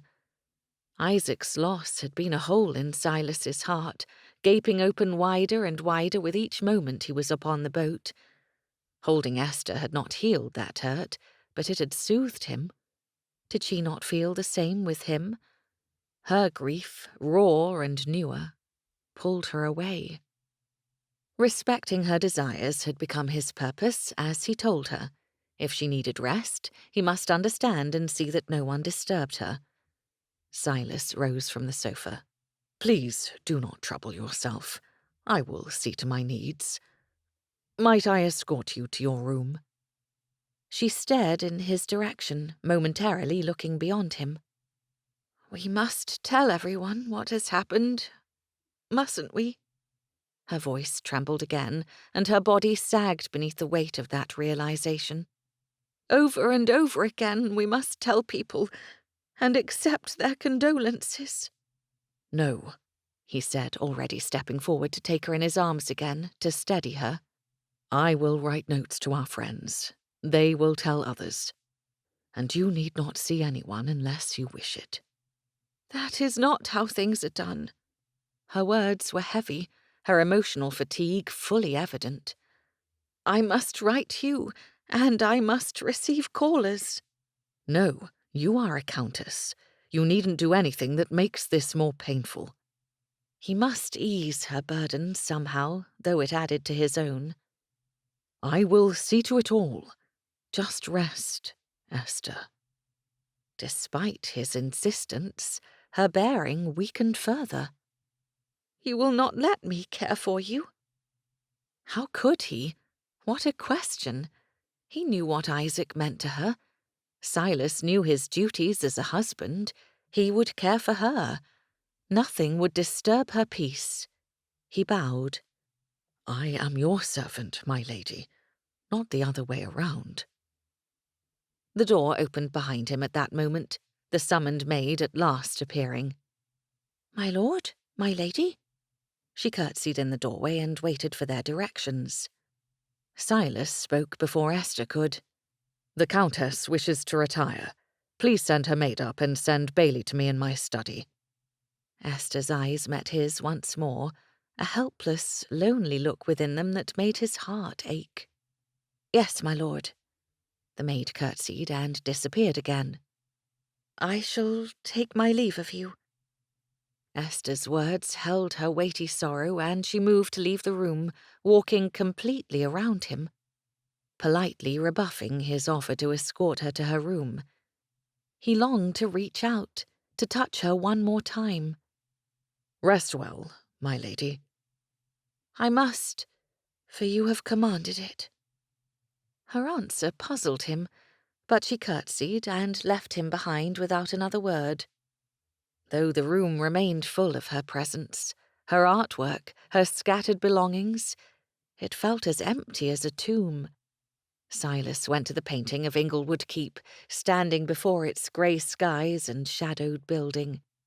Was this how she saw his beloved home, cold and dark? Was that how she saw him? He turned his mind away from the thought. It was selfish and self-serving. What mattered was Esther's needs and mourning Isaac Fox. Chapter 17. The man Esther married had no use for her, except to command her, as he did all the people in his life. Or perhaps he still saw her as a child, dependent upon him and his care. Yet she had plainly seen, once she looked for it, all the marks of grief heavily upon him. Why could he not understand that it should not be a matter of him caring for her, but the two of them helping each other? She had lost her brother. Silas had lost his closest friend. She did not leave her room again that day, alternately crying into her pillow or pacing near the window. She stared out the balcony doors at the sea, but never stepped foot outside. The rain had come to stay, falling in sheets all around Inglewood Keep. Losing Isaac had always been a possibility. The moment he declared he was going to war, she had known it might happen. Loss had touched everyone she knew. Some no longer had brothers, such as she. Others had lost friends, cousins, and lovers. Every battle had its casualties, and the news of the victories and defeats always went to London first. Then they would wait, the whole of the country, with bated breath. Wait for the lists of the dead and wounded. Wait for a letter from a loved one to prove they yet lived. The whole kingdom knew loss by now. An entire generation had been born to expect it. She had no appetite, but Esther took a tray in her room for dinner, requesting only broth and tea. Having mourned before, she knew the dangers of growing weak in sorrow. Did Silas? Was he caring for himself at all? Esther was abed by the time the sun went down, if the sun still existed beyond the clouds filling the sky and sea. She laid in the darkness with her body curled tightly around a pillow. She cried again, a rip in her heart refusing to let her sleep. Never would she see her brother walk through another doorway or stroll with him upon the beach. He had always made her laugh with his antics. Silas teased, but Isaac found joy and mirth in everyday occurrences. Isaac had never even written back to say what he thought about her marriage to his closest friend. He had not blessed the union, nor lectured her for her foolishness, though she had anticipated that letter and concocted a dozen responses to it in her mind. Her words would remain unwritten and unsaid. At some point, she realized Silas had not gone to bed. Not having meant to listen for him, the sudden awareness that he had never entered his own room surprised her. Her ears had been listening for his footfall for some time, or for the sound of the door in the hall to have opened and shut, without her realizing it. How she had paid attention to anything other than her own sorrow, she could not be sure. Esther rose and felt about her for her robe. Finding none, she took up the shawl she had left on the chair near the fireplace. Once wrapped in the elegant warmth of the cloth, she lit a candle and exited her bedroom. The house was still and silent, as it had been all day. There was no one about to ask after Silas. A small clock on a hall table showed the time, midnight. She bit the insides of her cheeks, her bare feet hesitating on the cold wood floor. Her husband had proclaimed he would take care of her, and not the other way around. Yet she could not, in good conscience, leave him to his own devices if he neglected his health. "I am a countess," she told herself firmly. Pressing her lips together and throwing her shoulders back, Esther walked down the hall to the stairs. There were only a few rooms in the house she could imagine Silas using as places of refuge: the library, his study, and perhaps the parlour adjacent the dining room. She did not enter the parlour, as no light appeared under the door. She stepped into the library, but withdrew when she saw no fire in the hearth. Then she went to Silas's study, a room she had never stepped into before, even on her tour of the house. Here she at last saw light under the door, a sure sign of life within. Briefly, Esther hesitated before the door, her fingers hovering over the handle. Silas did not want her to trouble herself over any of the necessary details of mourning, and saw it as his duty to care for her, as though she were a child.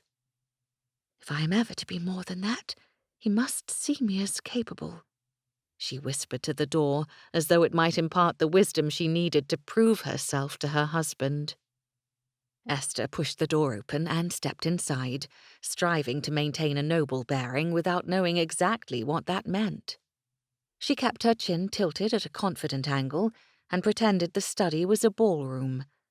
Her eyes swept over the room, noting the dark furnishings, the tall bookshelves, and a large fireplace glowing dimly, illuminating very little. She stepped further into the room, her brows pinching together when she did not see her husband at once. "Silas?" she called, keeping her tone low so as not to startle him. The crackle of the fire answered her, but there was no other sound. Perhaps he slept on the sofa, pulled near the hearth. A dark form moved away from the window, causing her to catch her breath. Silas stepped into the light, his face pale and his hair practically standing on end, as though he'd ridden through a windstorm. He wore no coat, and his cravat had gone missing as well. For a moment, Esther worried he might be inebriated. Isaac had gotten roaring drunk at the news of their mother's death, a thing which she had reprimanded him for with all the righteous indignation a girl of 15 could muster. Silas's eyes met hers in an exhausted, sorrowful gaze, and her body relaxed. The man was not drunk, but overcome in another manner entirely. "You should be sleeping," he said, his voice barely carrying across the room to where Esther stood. "I cannot. Not with you down here, all alone." She relocated her attention to the hollow of his throat, exposed along with a triangular patch of skin beneath his neck.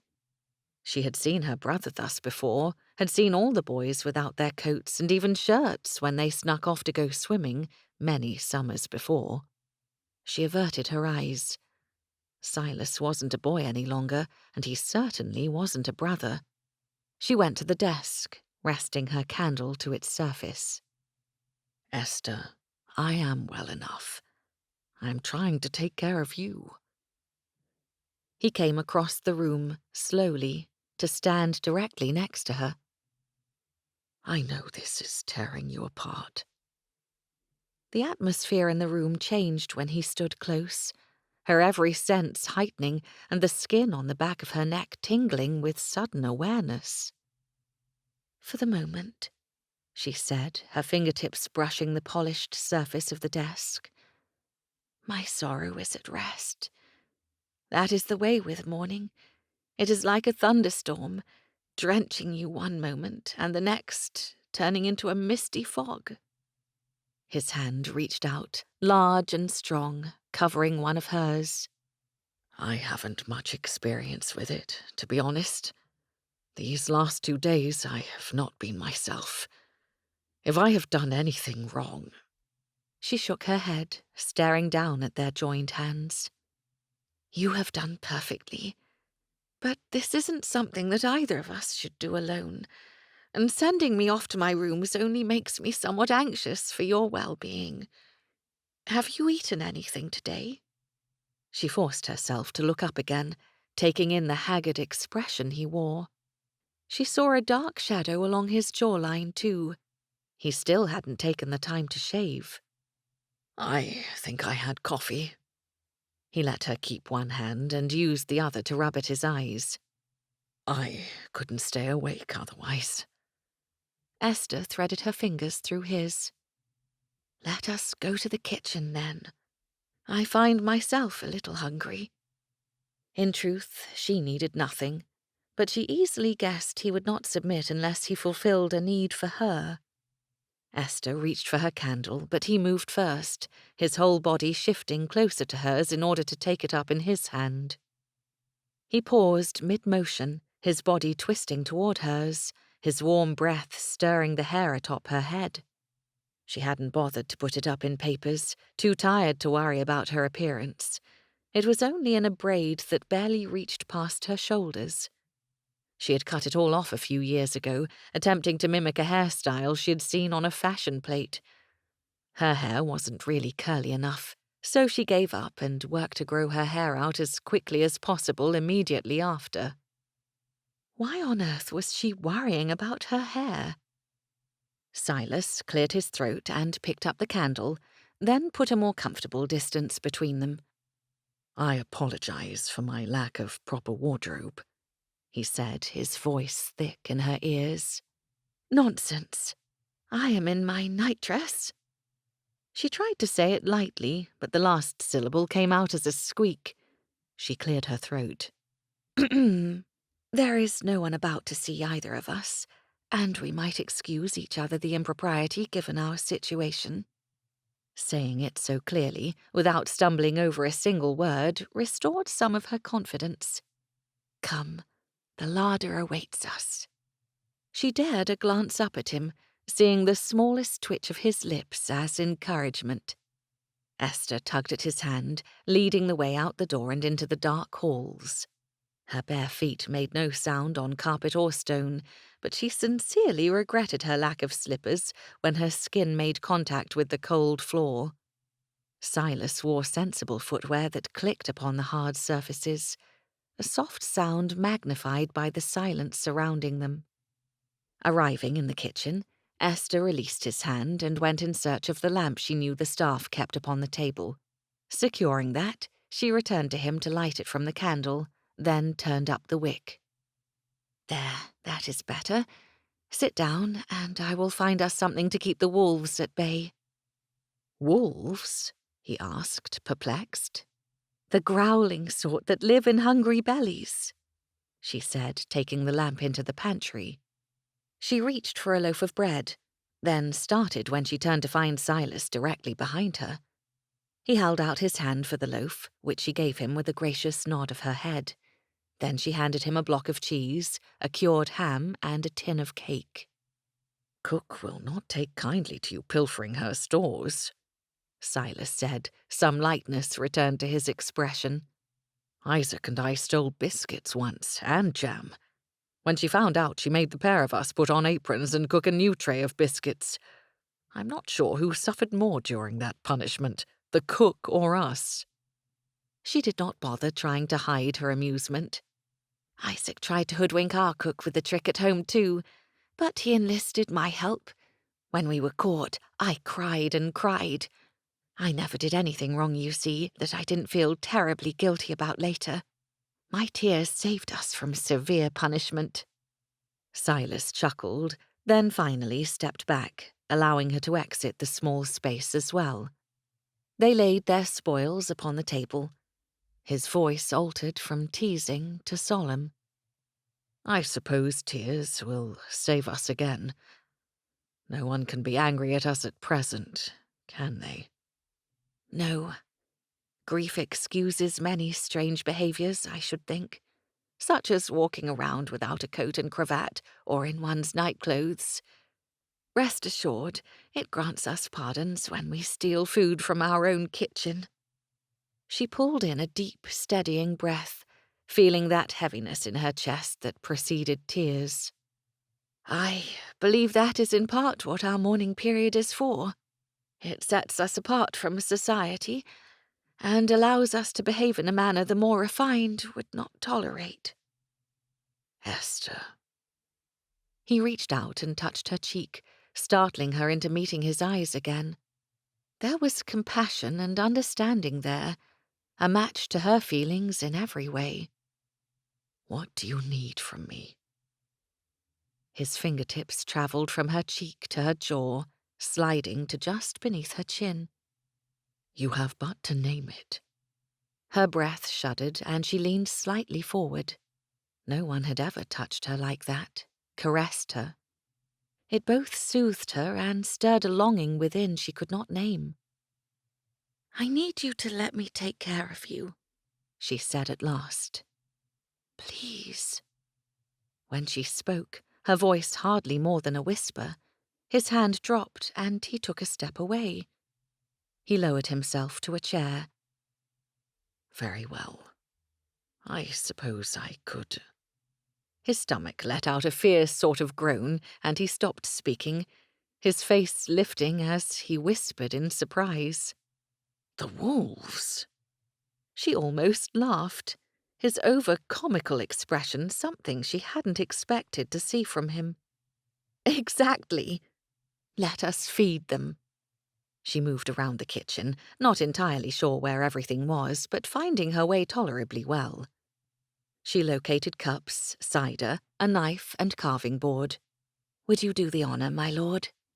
she asked, giving him the tools. Silas sliced ham, cheese, and bread to put upon the plates she laid before him. She poured the cider and settled in the chair across from his, nibbling at the food. He started with small, polite bites, but it seemed as soon as the food hit his stomach he stopped caring about appearances. Silas consumed large mouthfuls of everything, washing down chunks of bread with cider, not saying a word as he chewed, swallowed, and then reached for more. Esther barely nibbled at her food, keeping her eyes on her husband's progress through their impromptu supper. The silence that settled between them was comfortable. Eventually she allowed her mind to wander, absently rubbing her feet against each other beneath the table. The fire in the kitchen hearth had been banked, so it radiated with some heat, but not enough to warm a woman foolish enough to be without shoes or stockings. She adjusted her shawl more tightly about herself, looking down at the bright greens and blues in the cloth with some regret. Everything of colour must be put away. The usual mourning period for a sibling was 6 months, if one wanted to make a point of showing sisterly devotion. As she sincerely loved her brother, Esther could not imagine ending her mourning even a day before that time. She had worn mourning for her mother for 8 months.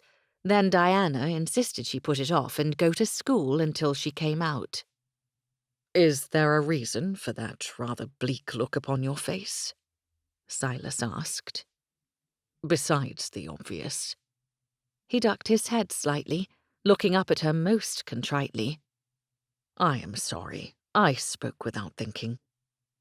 "No, it is quite all right." Esther reached out, laying a hand on his wrist where it rested on the table. She offered a smile she hoped was warm and understanding. "We mustn't tiptoe around each other. Isaac and I tried that when Mother passed away. It only led to more trouble, more heartache. Speak freely to me, please." She squeezed his arm gently and allowed herself a melancholic sigh. "I was thinking of all the black crepe I will need." His shoulders tightened, then relaxed. "And here I already have black coats, boots, hats, and everything else in the appropriate color, excepting cravats." He leaned back in his chair, gently pulling his arm away from her. "I cannot believe this. I cannot believe Isaac is gone, and we're sitting here discussing it." He released a bitter laugh. "I want to rail against it, go to the continent myself and demand answers." "I know. I cannot believe it either." Esther allowed her posture to slump. "I want him here, with us, telling us what fools we are to be married in such a strange manner. I think he might find the situation humorous." "Isaac always did enjoy the ridiculous." Silas ran his hands through his hair again, demonstrating how it had come to have such odd form. "But I think he would be pleased. His friend and his sister. That sounds like a good match, doesn't it?" He met her eyes, and there was more to his question there. A different sort of weight rested upon her answer. She felt it. What could she say? She had been so angry at herself, at him, for the situation in which they were forced together. But with Isaac gone, it seemed less important to be angry. "I suppose it does." She tilted her head to one side, studying the man she had married with curiosity. Did he regret their union? She wouldn't blame him if he did. If only she could help him see what they could be, how well they might get along. They might even develop a true affection for one another. But there her thoughts betrayed her. Loving him meant a greater risk to her heart if she lost him, as she had lost too many people. What if he never cared for her any more than he did any of his responsibilities? If he continued issuing orders instead of giving her the measure of freedom she had longed for all her life? As no more than a servant to his wishes, losing her heart to him would pave the road before her with heartache and regret. Esther rose swiftly, her thoughts causing her to shake with panic. She tidied their plates, hurrying about to put things away without having too large a mess for the servants. "When will you return to London?" she asked without looking at him, moving about while she spoke. "I know your duties are important to you."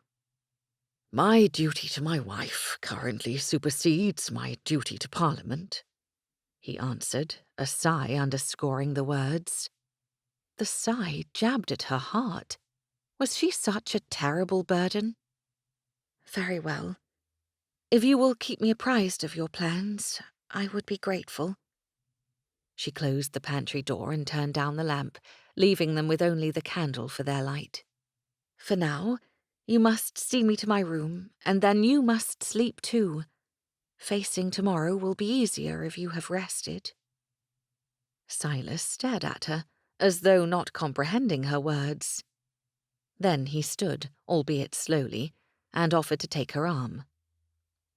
"I will do as you say, my lady."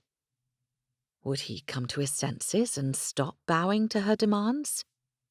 She allowed him to escort her through the halls and up the stairs. They stopped at her chamber door. "Do you need the candle?" she asked. "No, thank you. I know my way around my room quite well." They stood close again, and she peered up at him in the dark. She let her arm slide away from his, then gripped the shawl in front of her. "I will see you in the morning," he said. Yes. She whispered her agreement, the black hall pressing in around them, reminding her that they must part and mourn alone once more. At least now there would be no more than a door separating them, rather than an entire house. Yet that thought also brought a measure of concern.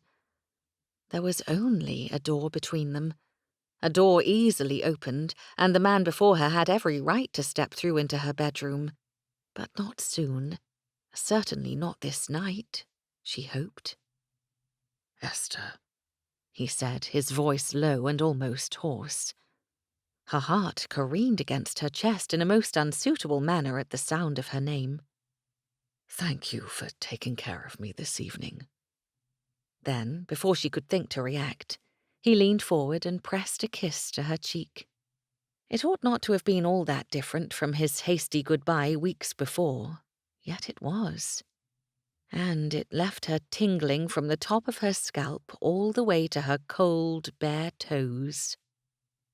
"You are most welcome," she whispered. Then she ran. Not literally, that would have been ridiculous. But she opened her door and slipped inside, shutting it hastily behind her. Her heart continued to thud against her chest almost indecently. For one terrible moment, she had even forgotten her brother's loss as she basked in Silas's gentle attention. What was she going to do with him so close? Yet she longed for him to be there beside her in the coming days. Mourning alone, she could not imagine it. She knew, from the early days of her mother's death, what it was like to have no one to speak to or confide in. It was painfully lonely, the abyss of sorrow infinitely deeper without someone with whom to talk.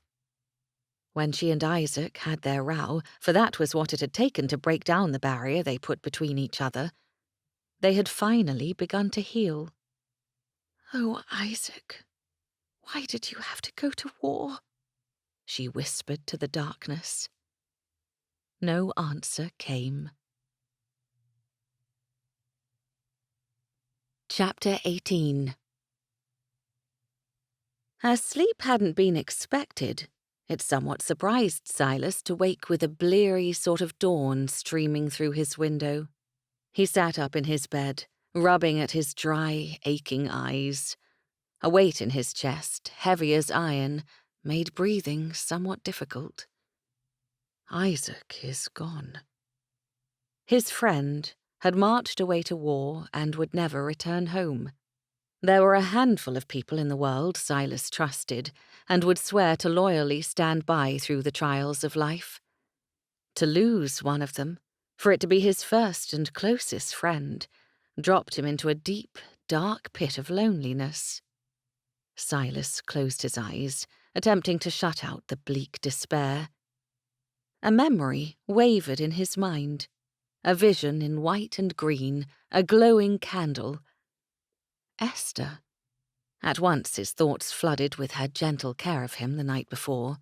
She had sought him out, like an angel of mercy, though her grief mirrored his own. He had been drawn to her kindness, had made a fool of himself brushing her hand with his at every opportunity, starved as he was for any measure of physical touch to remind him that he and she yet lived. She had brought light to him through more than a candle. When she entered his study, the heavy weight in his chest lessened, the pain dulled. Esther had brought him out of the worst of it, at the darkest hour of night. How had she known he needed her? In his exhaustion, he hadn't drawn the curtains closed and gave the sun permission to wake him when it rose. He went to his balcony doors and peered out at the sea. Staring out at the blue waves and white surf, he went over every moment of the night previous. With a subtle grace he hadn't realized his wife possessed, she had drawn him into caring for himself by caring for her. Made him eat and nudged him to take his rest. It had taken surprisingly little for her to persuade him to follow directions. Of course, from the moment she entered his study, a candle illuminating her delicate features, he had been captivated by her. Things he had never taken the time to notice before, things about his wife, distracted him from their mutual loss. Standing near his desk, he had noted she smelled of honey and lavender. Her hand in his, he'd been awed by the softness of her skin, and noticed a few oddly placed calluses. From her holding a paintbrush or pencil, perhaps. To focus on such details when his emotions already twisted within him made him feel as if he may have gone mad. Silas pressed his forehead against the cool glass of the doors. Examining all that he felt in the light of day, another thought occurred to him. It was absurd. Perhaps his grief had muddled his feelings and thoughts. Yet he could not dismiss the idea that more than physical attraction played a role in his reaction to the Countess. There was a duty there, yes, but duty only bound one to certain deeds, not specific emotions. What if, could it be possible, that he cared enough for Esther to develop a deeper affection for her, perhaps fall in love with her? He warred with himself, pacing away from the balcony and into the shadows where the sunlight did not reach. The timing of such a supposition was all wrong. They had lost Isaac. Coming to Esther to mourn with her and then attempting to explore another emotion entirely was shiftless. Giving her support was the whole point of being by her side. Unless... That word dangled before him, tempting him to follow it, to see where it might lead. Silas hesitated, looking over his shoulder at the door linking their rooms. Unless the time they spent together mourning a lost brother might also be a time of healing. If they helped each other as they had the night before, sharing strength, most likely they would grow closer to each other, develop a deeper understanding and affection for one another. Could love come from loss? Silas turned to study the sunbeams streaming through his balcony doors. The idea of winning Esther's heart pierced through his grief like morning light through fog. Isaac's ready grin appeared in Silas's memory, and that was all the encouragement Silas needed. Together they would grieve for Isaac, and in time they would heal. Without another thought on the matter, Silas rang for a servant to attend him. His valet might arrive this afternoon, but a footman would do for now. It was early yet, and hopefully Esther still slept, but he must see about his duties. There was a tailor and seamstress to send for to order the proper morning attire. They would not stir from their property until it was prepared. His friends would come this afternoon, as he had asked in messages sent the day before, and then the news would spread through the neighborhood. Visitors would come soon after.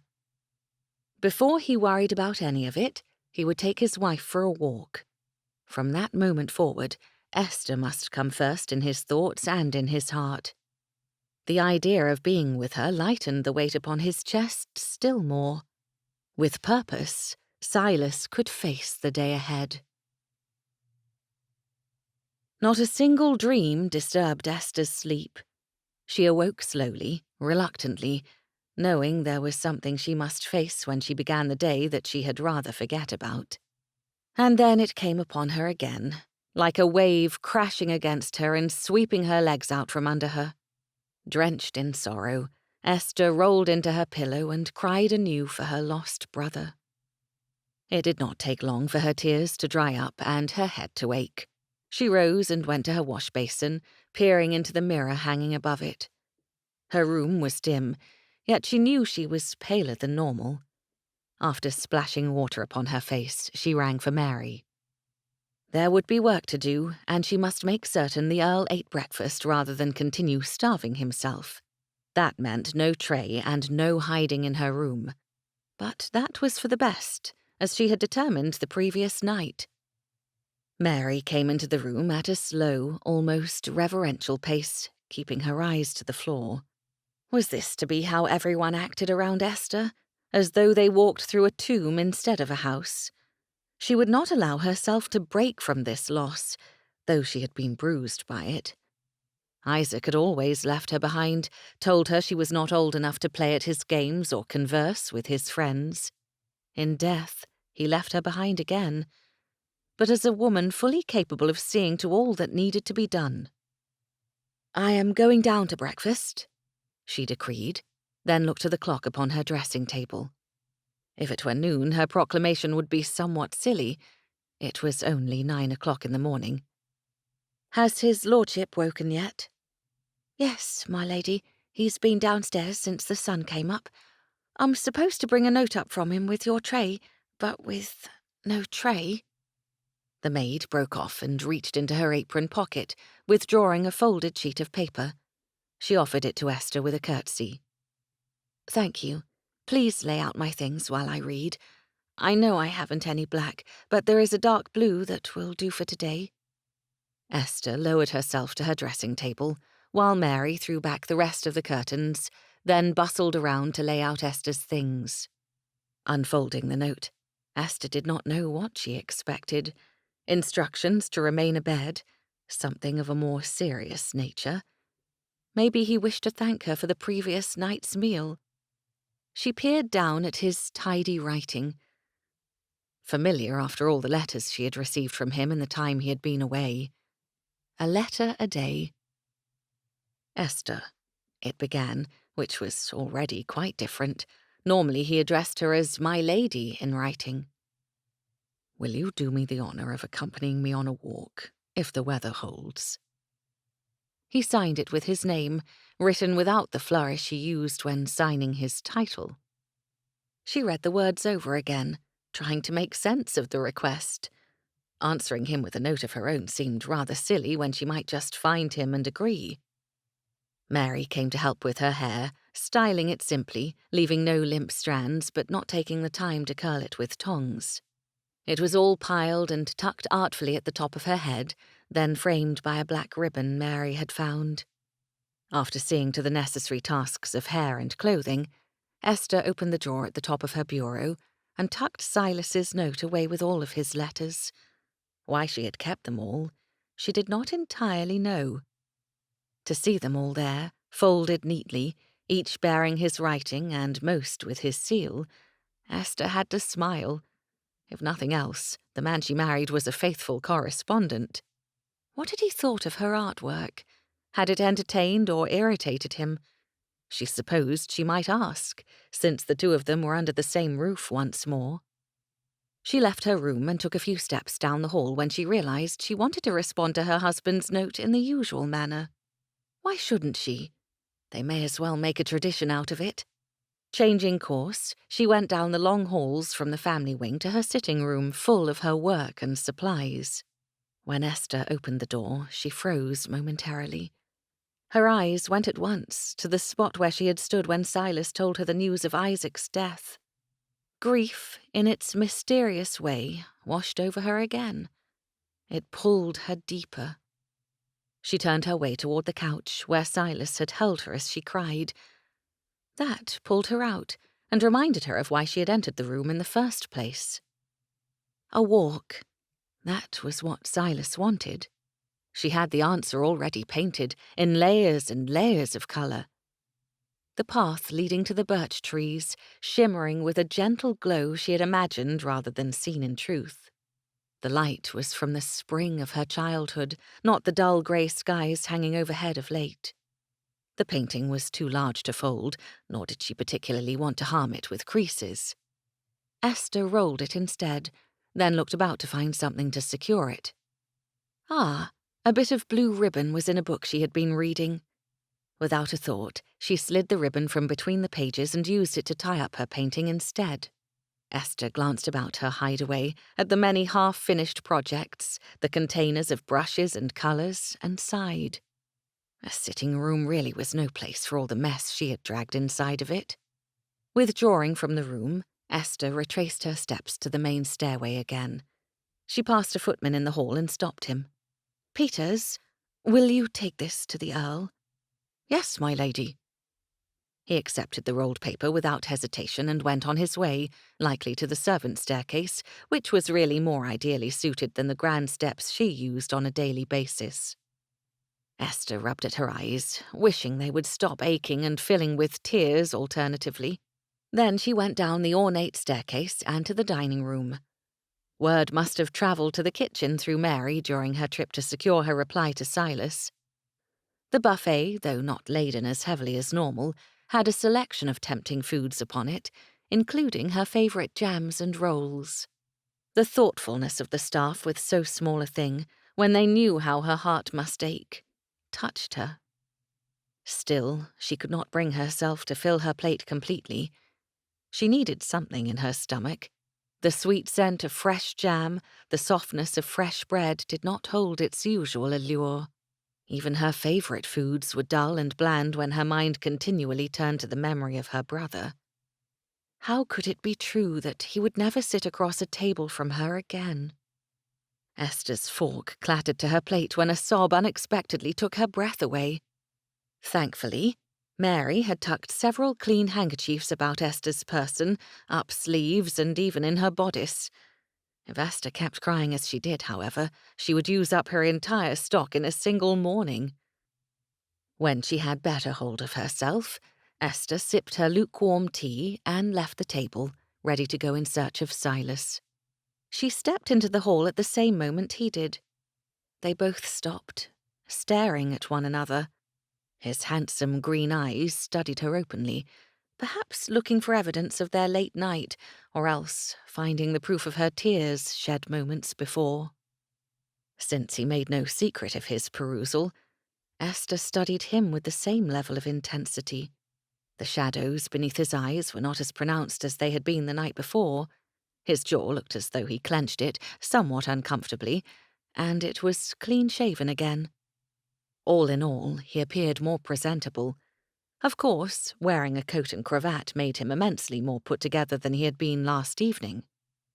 Her cheeks tingled, warming ever so slightly as she thought back on his dishevelled appearance. Of course, in her nightgown, she'd been in far worse a state. Clearing his throat once, Silas started toward her. Good morning, Esther. I hope you had the rest you needed. Thank you. It was enough to begin my day, as you see. She lifted her arms slightly, the gesture almost helpless. I do not seem to be entirely in command of my emotions, however. I thought I ought to warn you before we stepped out of doors together. One corner of his mouth went upward, the curve of his smile faint yet charming.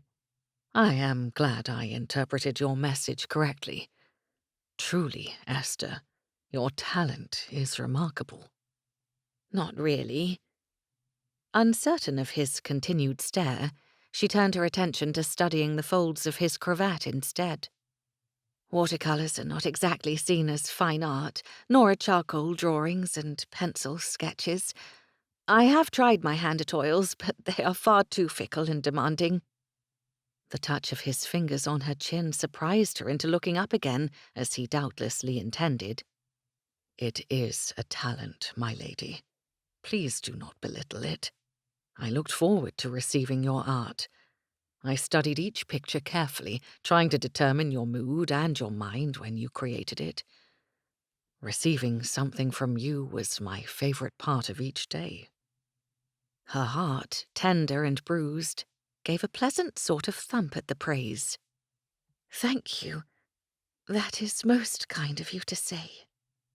Her words came out softly, almost breathless. Dropping his hand from her chin, Silas offered her his arm. Shall we? I need my hat. And gloves. This time she spoke with more firmness, trying to recover from how she had spoken before. Of course. Everything will be at the entry as I instructed. Everyone obeyed his commands. Finally, Esther took his arm. At the front door, Bailey and Mary stood, the butler with the Earl's hat and gloves, the maid with Esther's things. Once properly outfitted, Esther took Silas's arm and they stepped outside. He did not ask for her preferred destination, but began at once toward the path which would lead them to the birch grove. Though the skies were overcast, the temperature remained pleasant and the wind had calmed since the day before. Still, Esther's gratitude for the long sleeves and heavier material of her midnight blue gown was keen. "What made you think to respond to my letters with artwork?" Silas asked, interrupting the comfortable silence. Watching him from the corner of her eye, his genuine curiosity surprised her. He kept glancing at her, brows drawn down slightly and head tilted ever so slightly to one side. "I cannot be certain what prompted it," she said, then bit her lip. "Ah, a falsehood." He chuckled. "I remember once when you told us your nurse gave you permission to join us in our play. You bit your lip just like that, and within minutes there she came, dressed all in black and shouting across the lawn at you as though you were escaped livestock rather than a girl of 6 or 7. "You remember that?" she asked, horrified. "That is dreadful, Silas." And most unexpected. She hadn't thought any of them took notice of her enough to recollect such a thing, though she clearly recalled the way the older children had gaped at her angry nurse, and how Isaac had hastily assured the servant he had nothing to do with his sister's escape from the house. They stepped beneath the canopy of the trees. "It made a strong impression, I suppose." He said the words lightly and looked rather as though he wished to laugh. Of course he did. It must have been amusing to watch her try and fail, time after time, to join their little party. "Isaac was never pleased when I attempted such things," she said slowly, taking in the bright green of the leaves overhead. She hadn't come back to this particular place since Lord Neil had found her. Being in such a secluded spot with him popping up unexpectedly had been less than desirable. Her husband shrugged, his amusement fading at the mention of her brother. "I doubt he liked to see you in any kind of trouble." "More like he did not want me imitating his shadow." Esther saw the clearing ahead, and she pictured the little boat sitting there before she saw it. Invading his club. "I was always jealous of him," Silas said, startling her enough that she stopped walking. "You? Jealous of Isaac? Whatever for?" It was a strange thing for a man born to such privilege to say. Isaac was a humble baronet, without the lands and titles Silas held, without the status. Did boys envy such things? Even as children, she could think of no way that Silas had wanted for anything. "I was. He had you, and the girls had each other, and Jacob came from a whole horde of brothers and sisters." Silas stared down at her, and his expression softened. "I thought all of them far more fortunate than I. They had friends forever about them, with their siblings, and when everyone went home at the end of the day, I was left alone." The image she held of Silas as a child, sitting by himself in the grand house behind them, gave her a twinge of guilt. As a child, she could do nothing about it, but she had never given thought to what his life was like when her parents packed Isaac and her up at the end of their days in the sunshine and took them home again.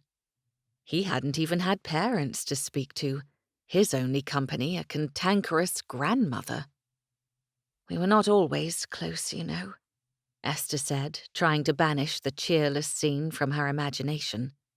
"He preferred your company, Jacob's and the Everleys, to mine." She released Silas's arm and continued on the path, emerging from the trees into the overgrown grass. "I never understood it. At our home, Isaac was attentive and kind to me, but when we came near his friends, I was the very last person he wished to be about." "Ah, now that, I think I understand. I spoke to Jacob about it once. He came to visit, walked all the way to Inglewood Keep on his own. I asked why he hadn't brought his older brothers or anyone younger than him." Silas stopped walking at the edge of the clearing, his eyes falling to the boat he had dragged into the trees so long before. "What did he say?" she prompted when he remained quiet. "He said that he wanted something of his very own, a friend no one in his family could claim, a place just for him." He sighed, a tired sort of smile appearing upon his face. I suppose when you are used to sharing everything, as he was in a family of 8, you must want to make something that is only your own. Perhaps it was the same with Isaac. He adored you, but he wanted time to be himself and not an older brother. Esther shook her head and went to the boat, lifting her skirts to step inside as she had on her last visit. He never did like looking after me when there were more exciting things to be done. She sat down on the bench seat. This is only the second time I've ever stepped into this boat. The first was directly after you left. Really? I thought you came out here with us a time or two.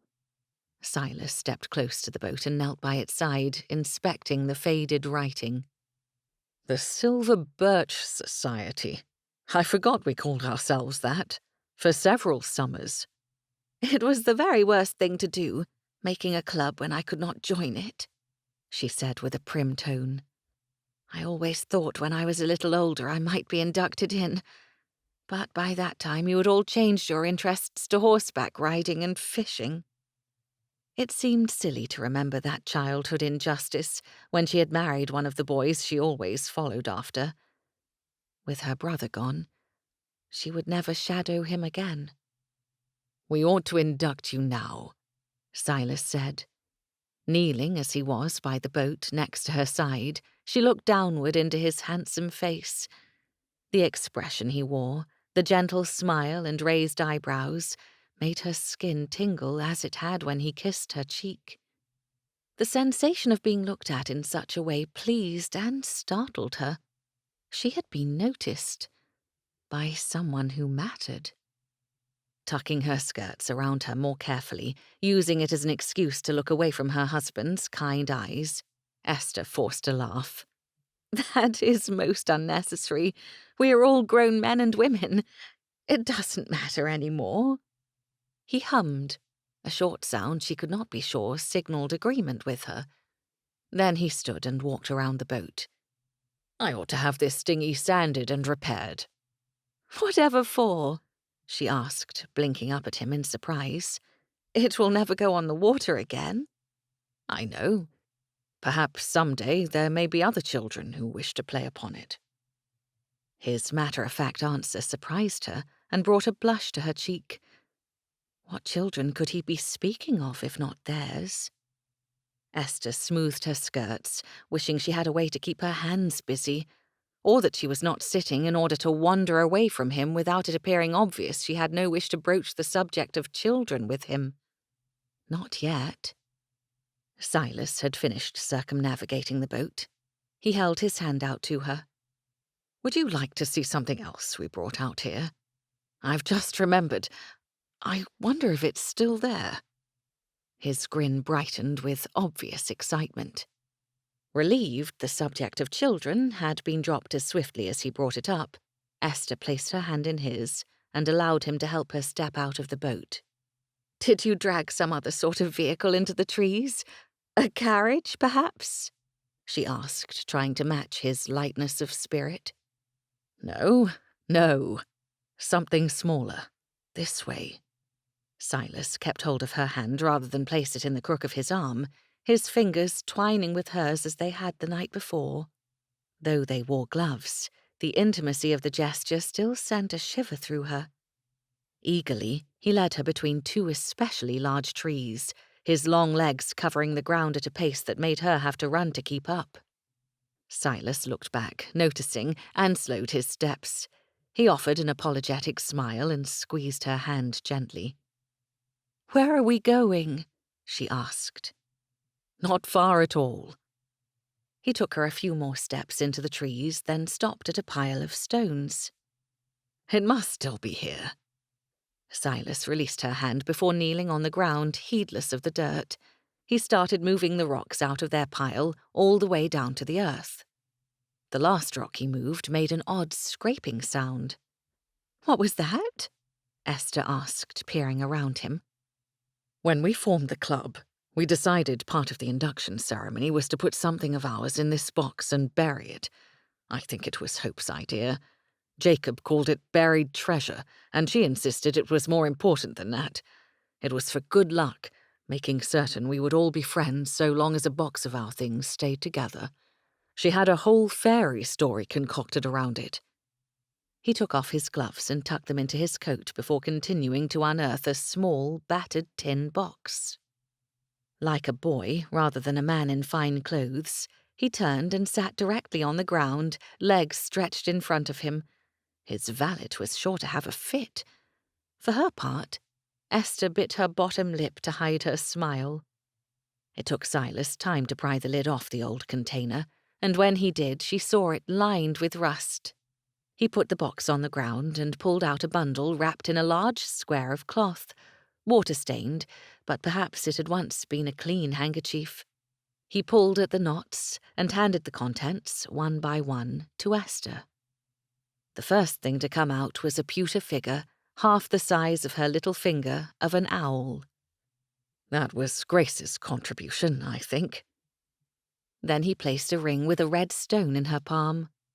Hope. A cricket ball. Jacob.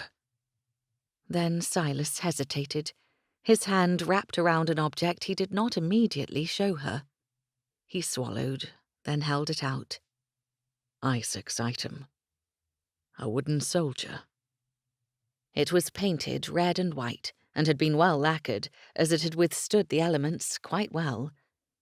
She stared at the carving, trying to remember if she had ever seen it before. "It is almost like an omen," she said, smiling sadly. "I suppose he did enjoy playing soldier a great deal." "When we rode, he would have us practice cavalry charges."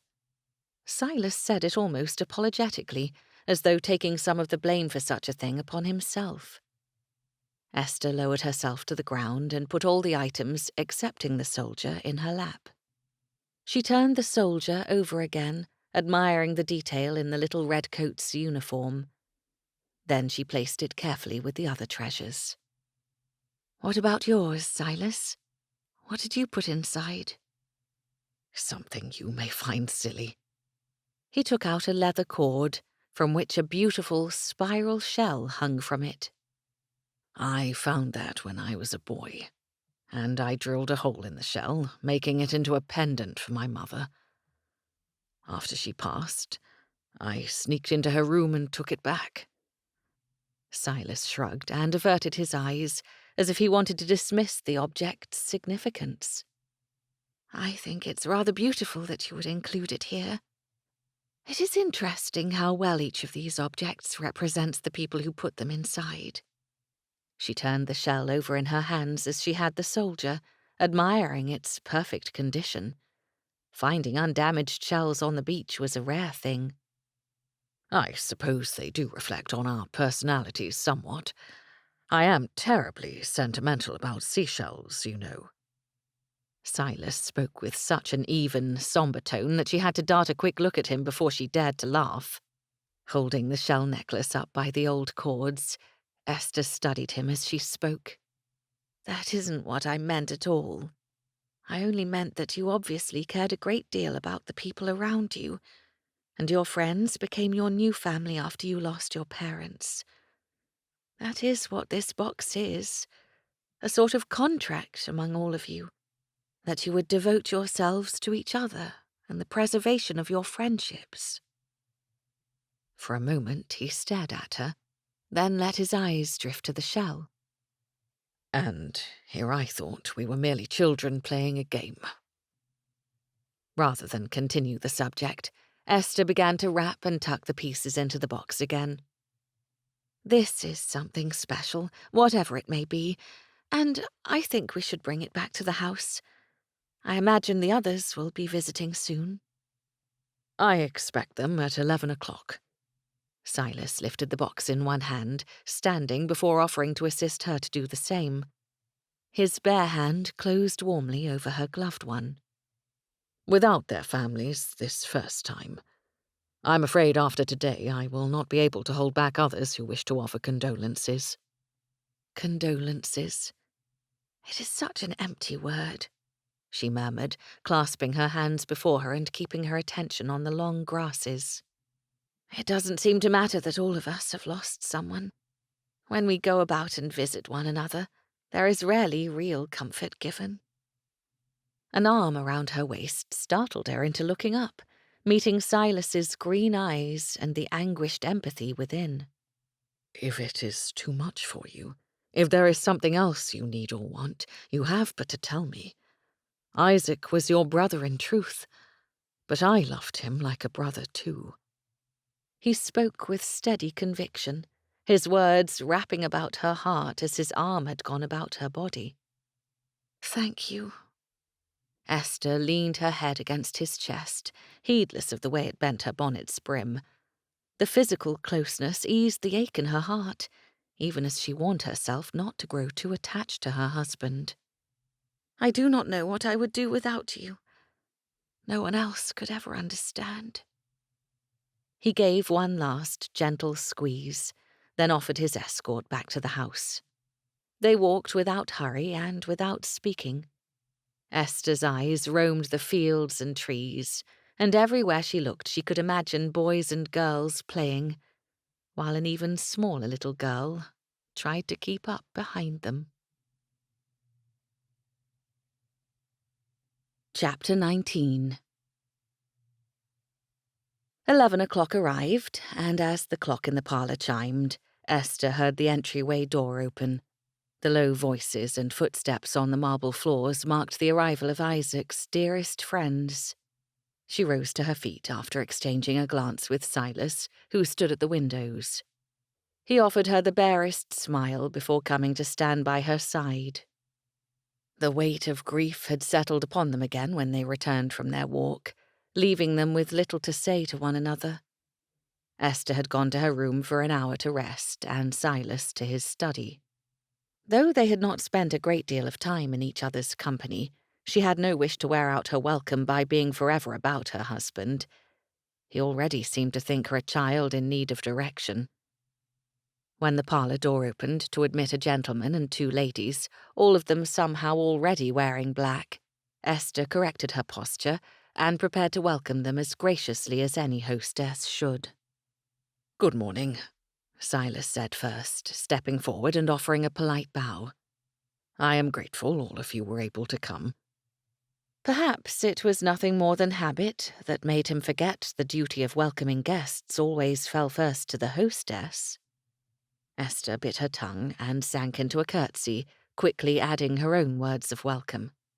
"Yes, thank you for visiting with us." "Dear Esther," Hope said, hurrying forward with her arms outstretched. "You poor darling. I wish I could have come the very instant I received the news, but that would not have been proper." She wrapped Esther in a friendly embrace, the momentary comfort of her kindness overwhelming Esther's emotions. "Thank you, Hope." Esther pulled back, her lips forming a tremulous smile, but Hope had already looked away, and she stepped from Esther's arms to embrace Silas. "Oh, Silas," she said, burying her face in the front of his coat. "Whatever are we to do without him?" Silas gave Hope a gentle pat on the back, but before Esther could hear what words of comfort he would offer, Grace had come to stand beside her. "I am terribly sorry, Esther," Grace said in her quiet, solemn way. "The news gave me such a shock. I cannot imagine how you are bearing up." Heart softening, Esther took Grace's offered hand. "It is the most difficult thing in the world, but having Silas at home has helped. I cannot believe Isaac is gone, especially now that all of you are here together." "It will never be the same," Grace agreed, her eyes shimmering with her sorrow. "Isaac was the creative one in our little group, brave and imaginative." She turned to offer her hand to Silas after her sister had withdrawn. At the same moment she withdrew a handkerchief. "Silas." Then she burst into tears, and suddenly Silas had an arm around her in support. Staring at the scene most incredulously, Esther's mind tried to make sense of the sudden flood of jealousy in her heart. Here they all stood, mourning her brother, yet Silas seemed as content to embrace his friends as he had been to comfort his wife. The hollowness of grief overtook her again, swallowing the jealousy and leaving instead a strange ache in its place. Firming up her resolve, Esther turned to the last guest. Jacob Barnes, tall and stately in his morning suit and black cravat. His blonde eyebrows were pulled downward, his firm jaw clenched, and the muscles in his neck taut. He looked worn and tired, yet he offered her a smile of camaraderie as he stepped forward with outstretched hand. "I am sorry for this, Esther. I'd hoped Isaac would come home and we would celebrate your marriage together. He loved parties." A forced smile appeared on his face. "We attended any number of them together when we were at university. Some we were even invited to attend," Silas said from behind Esther, making her start. She looked to see the sisters on the couch, handkerchiefs dabbing at their eyes. Silas stepped nearer, one side of his mouth tipped upward. "We were not always conscientious about whether or not the hosts wanted us. Isaac could get us into any room and any house he wished," Jacob said with a firm nod. "He was liked wherever he went." Hope emitted a watery sort of chuckle. "Wasn't that always his way? Even as a boy he could get us out of most scrapes." Silas gestured to the remaining chairs. "Please, sit. Refreshment will be up shortly." He waved Esther into a chair while he moved another closer to the group for himself. They formed an odd sort of shape, the twins on the settee, Jacob and Silas directly across from them in chairs, and she at one side, facing no one, hovering between the men and the women. Esther was telling me how he tried to cast blame upon her rather than charm his way out of their misadventures," Silas said, sitting forward in his chair.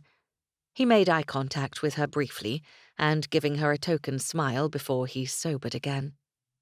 "I cannot believe this happened. At the very end of the blasted French business. I keep doubting it." "The lists have appeared today. Mamma was reading them," Hope said, shaking her head. "Her handkerchief pressed to her mouth the whole time. It isn't fair. Not at all." She shot a dark look at Jacob. "I cannot find any comfort in it, no matter what Jacob says." All eyes turned to Jacob, including Esther's. The prospective clergyman would, of course, wish to counsel his friends to find peace. Esther leaned forward slightly, ready to ask what Hope meant. "It will take time for some of us, I dare say," Jacob murmured, watching the fiery Miss Everleigh. "It is difficult to accept loss and the pain it brings to us. There is hope, though, for a brighter tomorrow. Loss is like walking through the dark, hoping for the sunrise. There are times you doubt it will ever come, but eventually the sun must rise. For now, we must count ourselves blessed we do not walk alone. We have each other." The words did not quite touch at the pain in Esther's heart, but she put them aside for future study. "Doing this alone would be impossible," Silas said, reaching up to run his hands through his hair. "I would go insane here in this house. I cannot do anything except think of Isaac when I should much rather keep myself busy. I keep trying to find things to do, to occupy my mind with tasks. I wish there was less time in the day, yet I dread going to bed at night." Although Esther understood what her husband meant, to a point, her heart twisted within her breast. Had her presence made this loss even more difficult for Silas, forcing him to leave London to come to her side? He could have mourned quite well there, draping the house in black and going about his business. But she could not travel, could not go out, and could not keep her hands busy enough. Not the way a man could. "I rather hope to dream about Isaac," Grace said quietly, her sad smile not reaching her eyes. "Just to say goodbye. But it did not happen." "Mother always wished you would develop an affection for him," Hope said, angling to face her sister more, her back to Esther. "I told her it could never be. He was like a brother to both of us." Esther forced back the desire to sob or to shout that Isaac had, in fact, been her brother. They could not understand, not at all, what it had been like to lose a brother, her hero, her example. Her friend. Grace nodded in easy agreement. We would not have suited, but I was often curious as to who he might one day choose, if it would be a girl in the neighborhood. She turned to face Silas. Our mother was forever matchmaking, at least in conversation. Mother was so certain you would marry Hope. An expression of wide-eyed horror momentarily overtook the sorrow in Silas's face, and had Esther been in a better humour she might have laughed. As it was, she sank a little deeper into her chair. Silas made his answer quite determinedly. I mean, no offence, Hope, but I would never even consider it. We would not suit. That is exactly what I told Mamma. Hope's body went limp as she leaned back against the cushions, appropriate posture apparently forgotten. We have all known each other too long. Flicking her gaze to Jacob, Esther saw the barest flinch from him before he nodded in agreement. For such old friends, the four of them did not always seem to understand one another. The door opened, admitting servants with refreshments. At last, here was something Esther could contribute to the gathering. She stood and directed the footman and the maid, keeping her voice low and authoritative. Then she poured refreshment for her guests and prepared small plates of food for them. Everyone accepted the things she handed them with quiet thanks, and she retook her seat, feeling, somewhat foolishly, accomplished. She even hazarded a comment of her own. I was hoping, while you were all here, you might share something with me about Isaac, perhaps a favourite memory of him. There were no people in the world he loved so much as those in this room. Oh, I could not, Hope said, shaking her head almost violently. Not so soon. Jacob leaned forward in his seat, almost as if he wished to go to her. It could help, Hope. Perhaps bring about some healing.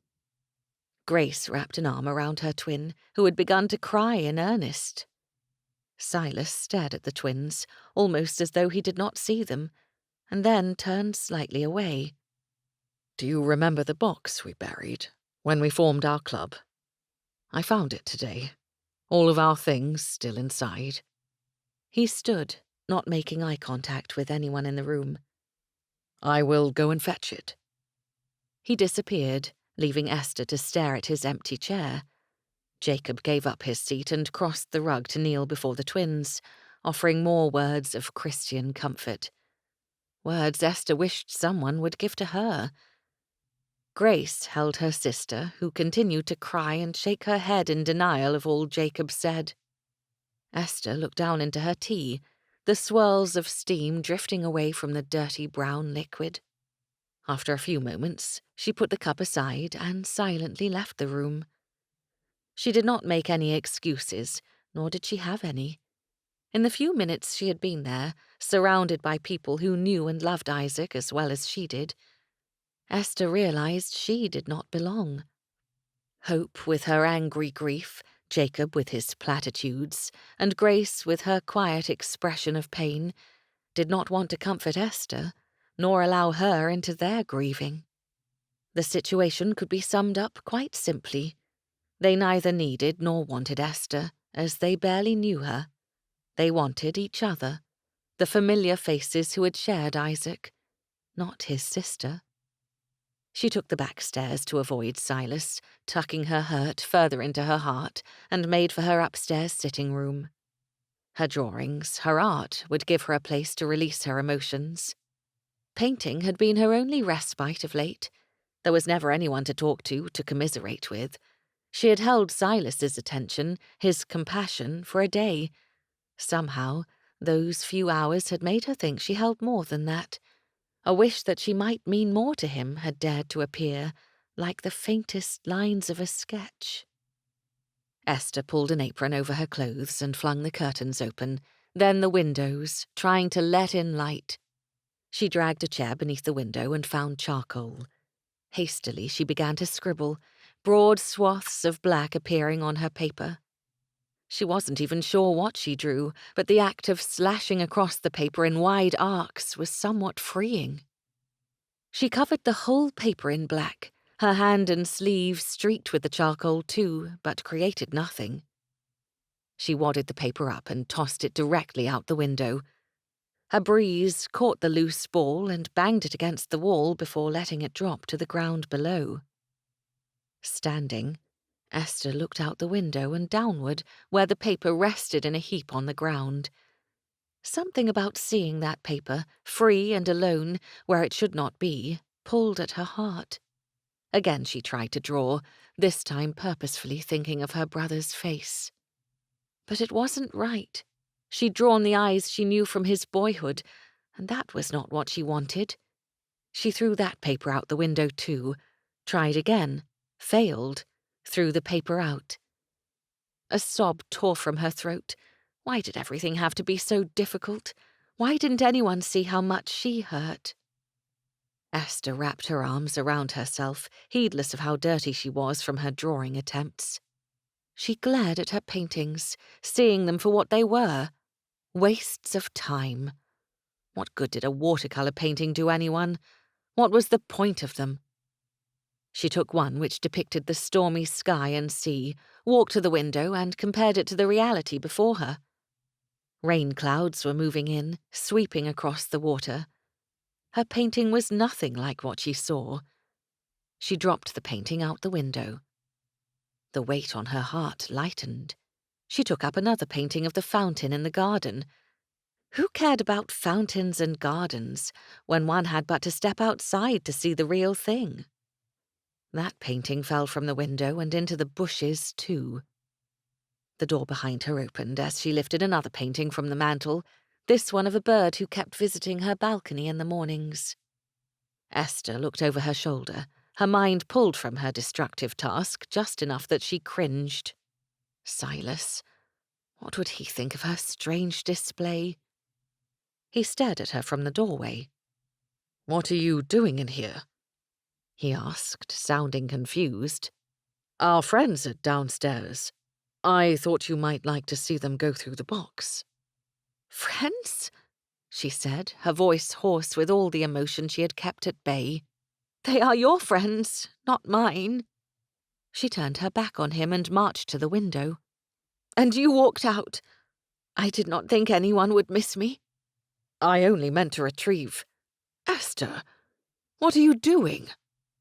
She'd thrown the painting out while he spoke, but she jumped when he shouted her name. Esther refused to feel guilty. She tightened her jaw and gestured with one arm to the room. "I am cleaning up my useless mess." "Useless?" He came inside and in 2 great strides stood next to her and leaned out of the window to look down. A roll of thunder in the distance punctuated Silas's use of a swear word Esther did not think she had heard before. "Esther, those are your paintings. They will be ruined." "I know." She started to turn away from him, ready to retrieve another, but he caught her arm. "What are you doing?" he asked, trying to force her to turn to him. "Have you gone mad?" She shook her head, lifting it to glare at him. "No. I finally realized what a waste all of this is. What a waste I am. I wish I had died too, when my parents died. That would have simplified matters, wouldn't it? Then Isaac leaving would have made sense. He would not have left anyone behind except his friends, and you could all mourn him without having to worry about the sister he had no use for." The look Silas wore, one of shock mingled with pain, made her heart tremble. "He loved you, Esther. You know that. None of us wish you away." "None of you wish me here either," she retorted, keeping her body stiff and as far from his as possible. "Especially you. If Isaac had lived, you two would have enjoyed this connection, I'm certain, brothers through marriage. With him gone, I am nothing more than extra baggage, someone to look after." Her voice broke on the last word, and she tried to pull away again. "Stop this," Silas said, his voice quiet. Then, in a tone of command, "Stop this at once. We are all hurting, but that is no excuse for this childish display." Heat flooded through Esther's veins, her anger, embarrassment at knowing he was right. gave her enough strength to pull out of his grasp and stumble backward. "I am not a child!" she shouted. His sharp response landed like an arrow in her heart. "Then stop acting like one." Esther covered her mouth with one hand, yet not before a sob escaped. If only she had not married Silas. If only she had remained at home with Diana and Hugh, overlooked and inconsequential. Of course, even they did not want her. No one did. No one could be bothered with her. Fleeing the room without looking back, Esther's grief consumed her thoughts. Keeping Silas at a distance had been so important before the news of her brother's loss. Perhaps that had always been the best strategy. As much as she feared being alone with her thoughts and feelings, at least she was safer that way. She could disappoint no one, get in the way of no one. After locking herself in her room, Esther fell into bed fully clothed and wept with shame, loss, and a longing to matter to someone. Silas knew his duty lay in making excuses for his wife. Never had he been called upon to make excuses for anyone before. What was he to say? He valued honesty above all else, but sharing Esther's distraught and illogical behavior felt like a betrayal of trust. As her husband, he was charged with protecting her, even from things such as gossip or the unkind thoughts of others. He walked into the room where his 3 friends remained, Hope dabbing at her face with a handkerchief, while Grace stared down at the floor. Jacob had moved away, standing at the window to watch the approaching clouds. "Esther will not be joining us," Silas said, bringing their attention to him. Lifting the tin box from the table, he held it out to Hope. "You are welcome to look through it." "Our club treasure!" Hope exclaimed, her countenance brightening. "Oh, I remember. It was my idea." Silas gave it into her eager hands. Prying the lid open, Hope chuckled and began chattering about the items inside. Grace assisted her in pulling them out, and Jacob wandered over, standing behind them, watching mutely as they spoke of the odds and ends inside. His mind on his wife rather than the box, Silas walked around to stand next to his friend, but his eyes went to the windows. This room faced the same direction as Esther's sitting room, but it was in a different wing. The approaching clouds, dark and spilling water, would be at the house in minutes. How many of Esther's creations were in the bushes, waiting for ruination? He rubbed at his forehead, torn between annoyance at her behavior and the desire to save her work. Perhaps, when she felt better, she would regret their loss. He went to the windows and unlatched one, pushing it open. He could send a servant, but that would mean exposing Esther to their gossip below stairs. A step at his side alerted him to Jacob's presence, and then he could feel his friend stare upon him. "Where," Jacob asked softly, "is Esther? She disappeared right after you did." Silas took in a deep breath. "I need your help for a moment, if you do not mind." Jacob shook his head. "Not at all. Anything you ask, Silas." "We need to go outside." Silas did not explain further, though he told the Everly sisters they would be back in a moment. He led Jacob through the hall to the music room, where the doors opened to the outside. As only the best of friends would do, Jacob followed without question or comment. They arrived beneath the window of Esther's sitting room, which Silas had closed before returning downstairs. "What is all of this?" Jacob asked, looking at the sheets of paper and canvas strewn about on the hedges. He raised his head to look at the windows, then his eyebrows as he stared at Silas. "What happened?" "Esther." Shaking his head, feeling like a dolt, Silas started gathering up the artwork. "I am not sure what came over her. I found her flinging her work out the window." "Ah." Jacob did not say anything until he had an armful of Esther's paintings, the rest in Silas's hands. "Grief manifests itself in strange ways, I suppose. When my grandmother died, my mother spent hours at the pianoforte. She played from sunrise to sunset, not weeping or speaking to any of us." "I expected tears," Silas said with a shrug, leading the way back inside as the first raindrops began to fall. "Silence, perhaps. But destruction?" "Did she say anything when you saw her?" Jacob asked. Perhaps it was disloyal to Esther to speak of what passed between them in private, but Silas was at a loss. He had sworn to help her, to comfort her. He had thought himself doing a fine job of it until he found her thrusting her paintings out the window. Besides, Jacob was his friend and practically a clergyman. They started laying out her art on flat surfaces in the music room. "She called herself baggage," he said at last. "Told me to stop treating her like a child. Esther seemed to think that I did not want her here." "Ah." Jacob straightened after laying a painting of a bird across a chair. "Did she ever tell you about the day we came to visit and she realized you had asked it of us?" What a strange change of topic. "No. She has told me precious little of how she has passed the time since our marriage. She did not even write to me. Not really." Those single lines on her sketches had not given away much of her feelings or doings. "Why do you ask?"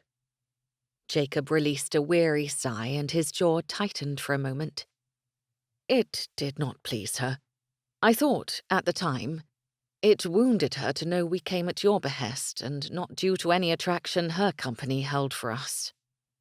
Puzzled, Silas sat in an empty chair. "Why would that upset her? Doubtlessly, many a man asks people to look in on a wife when he is gone. It was the most natural thing in the world." Hope had a thought on the matter when I escorted them home. Jacob crossed his arms and lowered his eyes to the floor. "Esther does not feel as though any of us care for her, would not even trouble ourselves with her were she not related to Isaac." "What?" Silas glowered, feeling the bridge of his nose wrinkle. "I am married to the woman, to save her reputation from harm. That has nothing to do with her brother." "Doesn't it?" Jacob asked. "Would you have married her if she were a nobody? Sent her to stay at the Everleys after the gossip started in London? There is some truth to the idea." Then Jacob started for the door. "Come, we have left the girls alone too long." "Do me a favor," Silas said wearily. "Don't mention the paintings." "I will not say a word." Jacob clapped a hand to his back. "It sounds as though you need to talk to your wife, Silas, and not about Isaac, or mourning, or reputations. Talk about her. Show her that she matters to you for who she is, that she isn't a piece of baggage, as she said, to be tossed about at your will." A humorless chuckle escaped him. "And since she's your wife, I think it is rather important you two get to know one another." Silas said nothing, and when they rejoined the ladies, he made excuses for Esther that were skirting the truth. She was overtired and had withdrawn to rest. It was the best he could do. Long after his friends took their leave, Silas continued to mull over Jacob's advice and determined his friend had a point. Silas barely knew Esther as the woman she had become. Although he wanted to take his friend's advice, his wife gave him no opportunity that day. She sent for a dinner tray. He kept to his study, writing out questions to ask the solicitor of the baronetcy. Isaac's name in the lists made his death officially accepted, and there would be legalities to see to in order to settle his estate. Silas would assist as he could to ensure Esther received what was due her and things were handled properly. It neared midnight when he finally took himself to bed, weary in body and soul. He began tugging at his cravat and undoing buttons before he even made it to his room. All he wanted was to fall into bed in the oblivion of sleep. His valet came up and helped him finish the job of preparing for bed, and after his man withdrew, Silas climbed between his covers and blew out the light. Though his eyes were heavy, sleep eluded him for a time. He could not stop thinking of Esther of the pained expression on her face when he caught her throwing things out the window. What had possessed her to turn to destruction? Why not speak to him? She knew he grieved too. Jacob had to be onto something. There was more to Esther's pain than her brother's loss. Shutting Silas out as she had would not help either of them, though. When his eyes drifted closed, while he hung between wakefulness and sleep, a muffled sound from the next room brought him back to alertness. It was Esther, of course, and it sounded as though she was crying. Sitting up, Silas turned on his side to stare through the darkness at the door joining their rooms. Dare he go to her? He rose and walked across the room, the sounds of her sobs growing louder as he neared the wall between them. His hand made it as far as the handle, resting against it, before he froze. What if he frightened her by walking into the room? What if she grew angry at him for breaching the doorway without her permission? As her husband, most would think he did not need permission, but trespassing upon her in any way did not seem advisable, not given that their last words exchanged had been unkind. He'd called her a child. Going into her bedroom to offer her support as she cried might reinforce in her mind that he thought her no better than one. The silence around him pulled Silas from his thoughts. His wife no longer wept, at least not so as he could hear. Perhaps she had fallen back to sleep. He stepped away from the door, listening intently. If he heard another sound, he would knock. She could then choose to answer him or not, let him in or not. No further noise came from Esther's room. She had accused him of treating her like a child, of not valuing her. As he carefully sat on the edge of the bed, he thought back on how things had been between them since the incident with the statue. Everything he had done, each action taken, had been for her benefit. Yet he had never stopped, even once, to ask Esther what she wanted or if she approved of his plans. He wrote letters to her guardian, he gave commands to the servants, requested things of his friends, and told Esther to remain behind without explaining why he thought it for the best.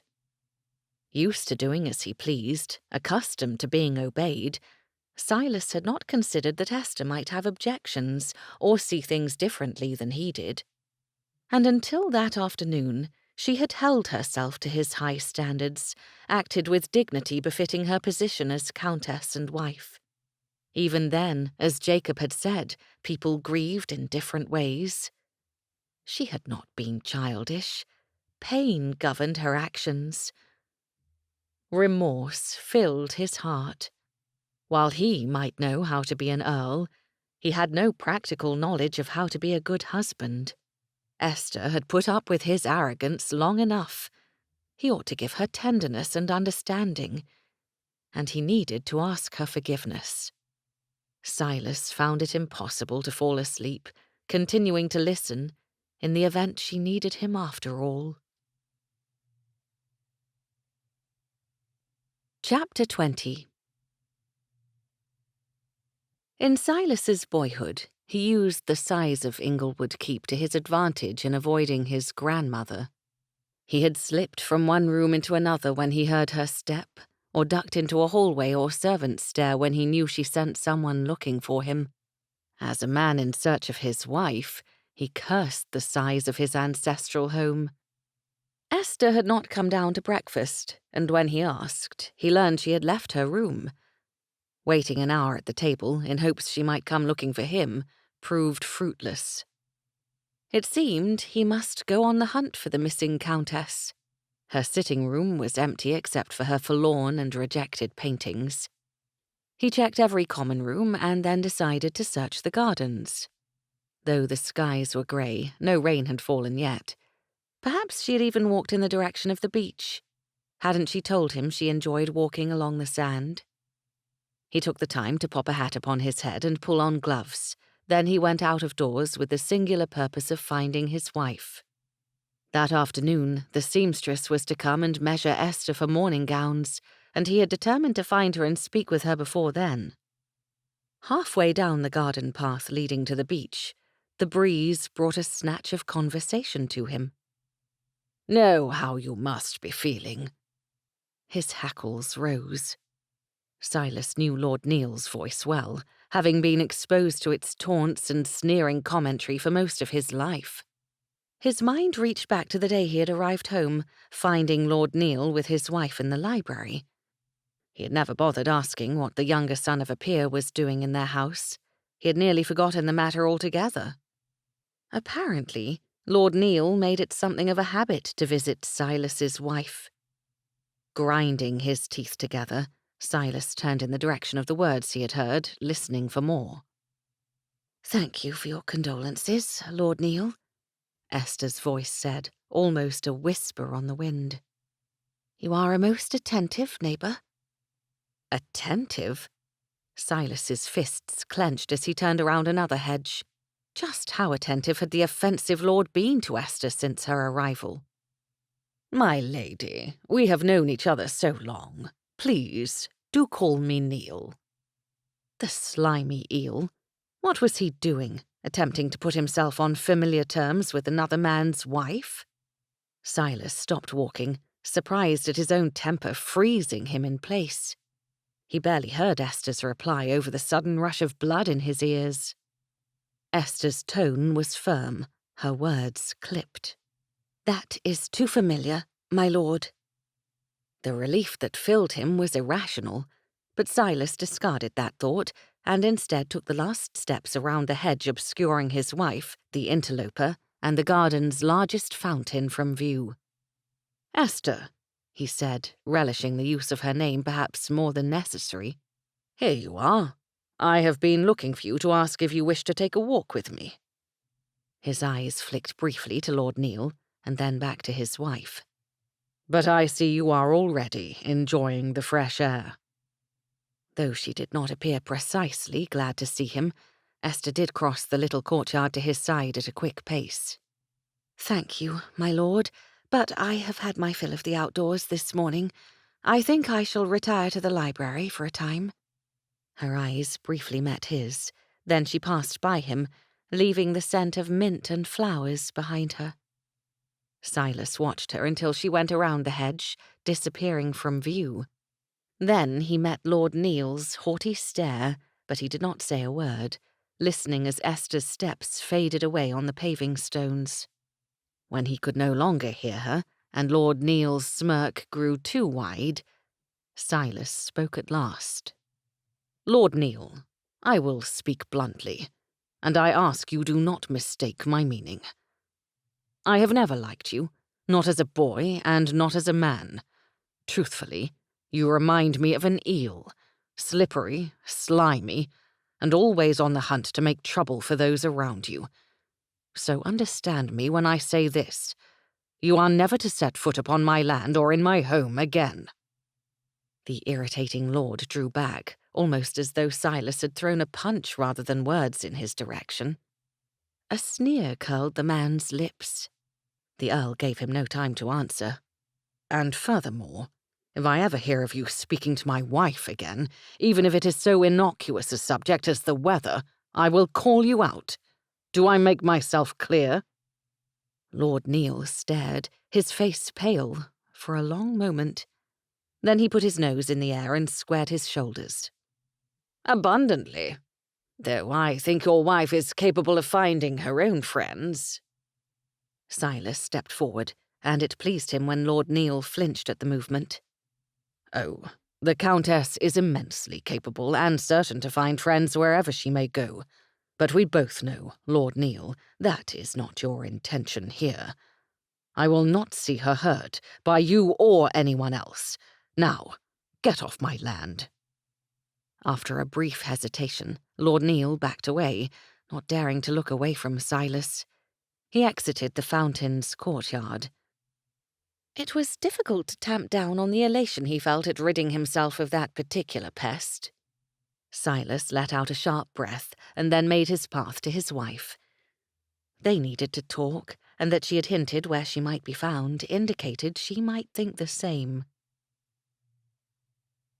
There was already a fire built up in the library, and its comforting heat as well as the crackle of the flame gave Esther a measure of peace. She paced before the fire. Would Silas come? She had been unable to issue a true invitation for a meeting with him, given Lord Neil's odious presence, but she had faith in her husband's intelligence. Given her distance the day before, telling him outright where she would be ought to bring him to her. Assuming he even wanted to speak with her after her immature display. The long day and night preceding her fit of grief and temper had given Esther ample time to think and to regret her actions. It was not Silas's fault that they were in this terrible position. He had only meant to help, to save her and her family from disgrace by marrying her. Truly, she was an ungrateful chit to use his honourable intentions as fuel for her temper. She stopped her frantic walk before the shelves, staring at the reds and browns of the leather covers without really seeing them. What would her mother have said about her behaviour, her lack of decorum and dignity? "Have you a sudden interest?" her husband's voice said from behind her. "In philosophy?" Then his step came across the room to her until he stood behind her. "My grandfather collected most of those volumes," he said, his hand stretching into her field of vision, pointing at the shelf at which she had stared. Esther shook her head. "I cannot say I have ever wanted to study the subject." Then she took in a shaky breath, trying to gather her courage before turning to face him. One thing she had heard her mother say was that one must always offer an apology in a sincere and direct manner. "Silas." "Esther." She stopped, raising a hand to cover her mouth when they spoke in the same moment. His cheeks pinked and he ducked his head, the smallest of smiles appearing on his handsome face. "I beg your pardon. Ladies first." That smile, the gentle tone of his voice, made her heart tremble. She balled her hands into fists at her side, trying to find the words she had been preparing since the first hours of the morning. As sincerely as she knew how, Esther said, "I wish to apologize to you." His eyes came up, though his head remained bowed, giving her a rather charming view of him. "You were right yesterday. I was acting like a child. I've been all out of sorts, even before we learned about Isaac. I have felt as though my life was spinning out of control, like the wheels of a runaway carriage. The reality, of course, is that I have not exercised the best judgment. I really must be more thankful that you have done so much for me."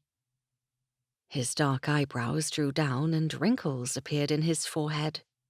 "What do you mean?" he asked, his tone low and rich in timbre. "What have I done but be a nuisance to you?" He actually sounded as though he meant it. "You have saved me, time and again, from my impetuous actions." She had found her artwork that very morning, when a maid had asked if it was to be displayed in the music room. "Ah, such as when you rescued me from a falling statue." His smile changed to one of self-abasement. "Because I was too busy thinking about my own concerns to look before me and see the danger. Or did you mean a different impetuous action? Like when you stepped onto the log to cross the brook when I was proving to be an annoying companion? Or perhaps you mean something else entirely?" Esther shook her head. "All of those things, I suppose. But that wasn't right." He explained each moment as though he were somehow to blame for her actions. "Regardless of what happened," she said, trying to unmuddle the apology, "I am sorry for my behaviour. I also wanted to assure you that I will not be acting in such way again.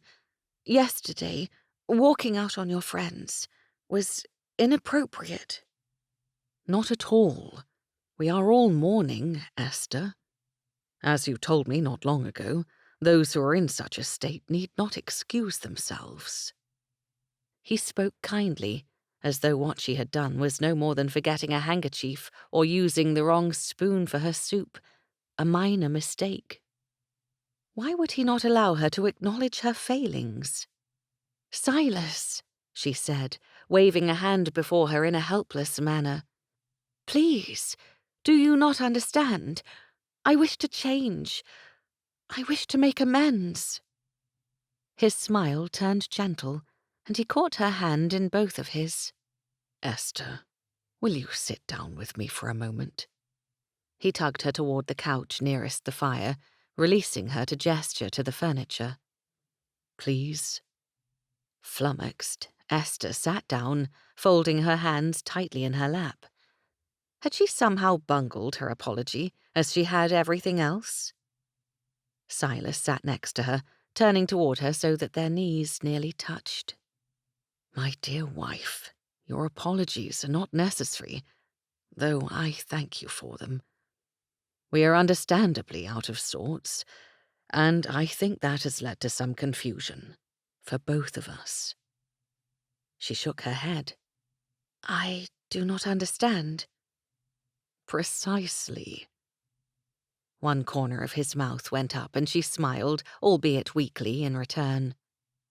"Esther, I do not want your apologies or your promises to change. I believe I am the one at fault for the way we rushed into our marriage, and then I went away. We were near strangers, bound together but too far apart to come to know one another. In these last several days, I have wondered if I ought to have taken you to London with me." Her breath caught, and Esther leaned forward, a question slipping from her lips almost without her permission. "Why didn't you?" Was it as she suspected? Did he fear she would cause damage to his standing in society? He let out a puff of air and leaned against the couch, stretching one arm across its back toward her.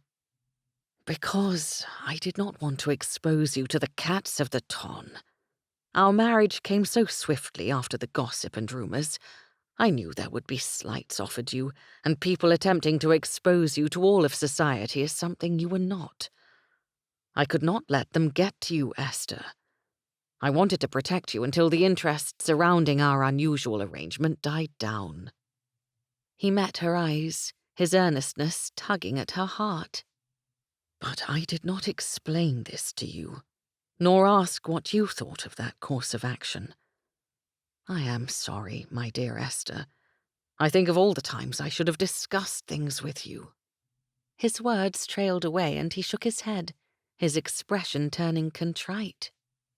He lifted his arm from the couch and brushed her cheek with the back of his hand, the gesture sweet and gentle. Esther leaned into it ever so slightly, her heart aching for more. She had been so rarely touched, even before the day she rescued Silas, in any way that denoted affection. No one embraced her, held her hand, or anything else that spoke of familiarity. The Everleys had offered small tokens of affection, but it was Silas's touch she craved. It was soothing, yet it stirred something in her that had been dormant for a very long time. His hand fell back to the couch, but a gleam of interest appeared in his eyes. Had he noticed her moment of neediness? How terribly embarrassing. "Why are you blushing?" he asked, his tone somewhat intimate. "I've only seen that happen a handful of times." Esther turned away, a trembling laugh escaping her. "It is nonsense, Silas. Do not trouble yourself. I am a very silly woman, I'm afraid. I will try to be better. Thank you for explaining your decision about London. I can understand it now." It had been another attempt to protect her. He shifted on the couch, coming closer to her. "Esther, I will discuss things with you more plainly from now on, if you wish it. You are my wife and a countess. I want the two of us to do more than brush along as acquaintances." Feeling rather daring, Esther lifted her eyes only to immediately look away. He was so close. For a moment, her mind lost the words he had spoken. Somehow, she recovered them and quickly formed a response.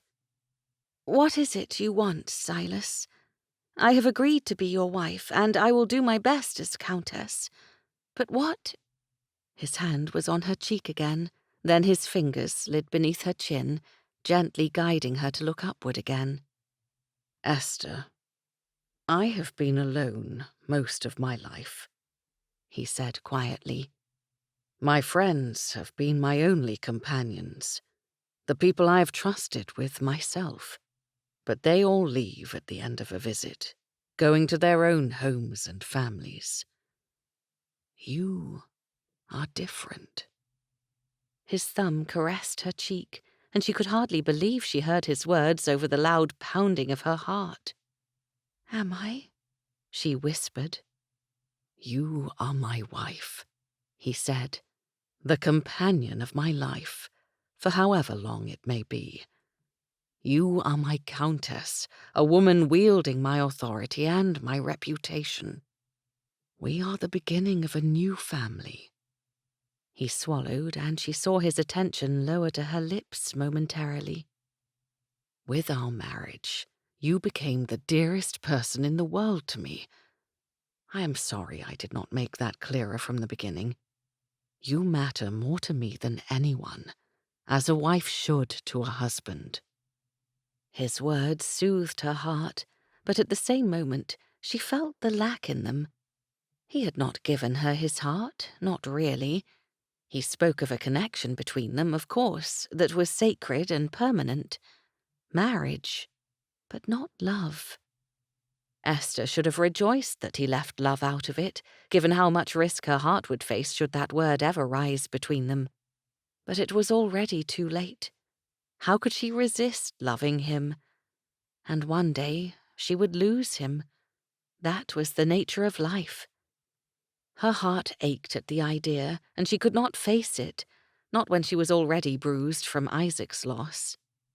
For now, she would focus on what she had, on what her husband was offering her. Companionship, trust, the end of loneliness.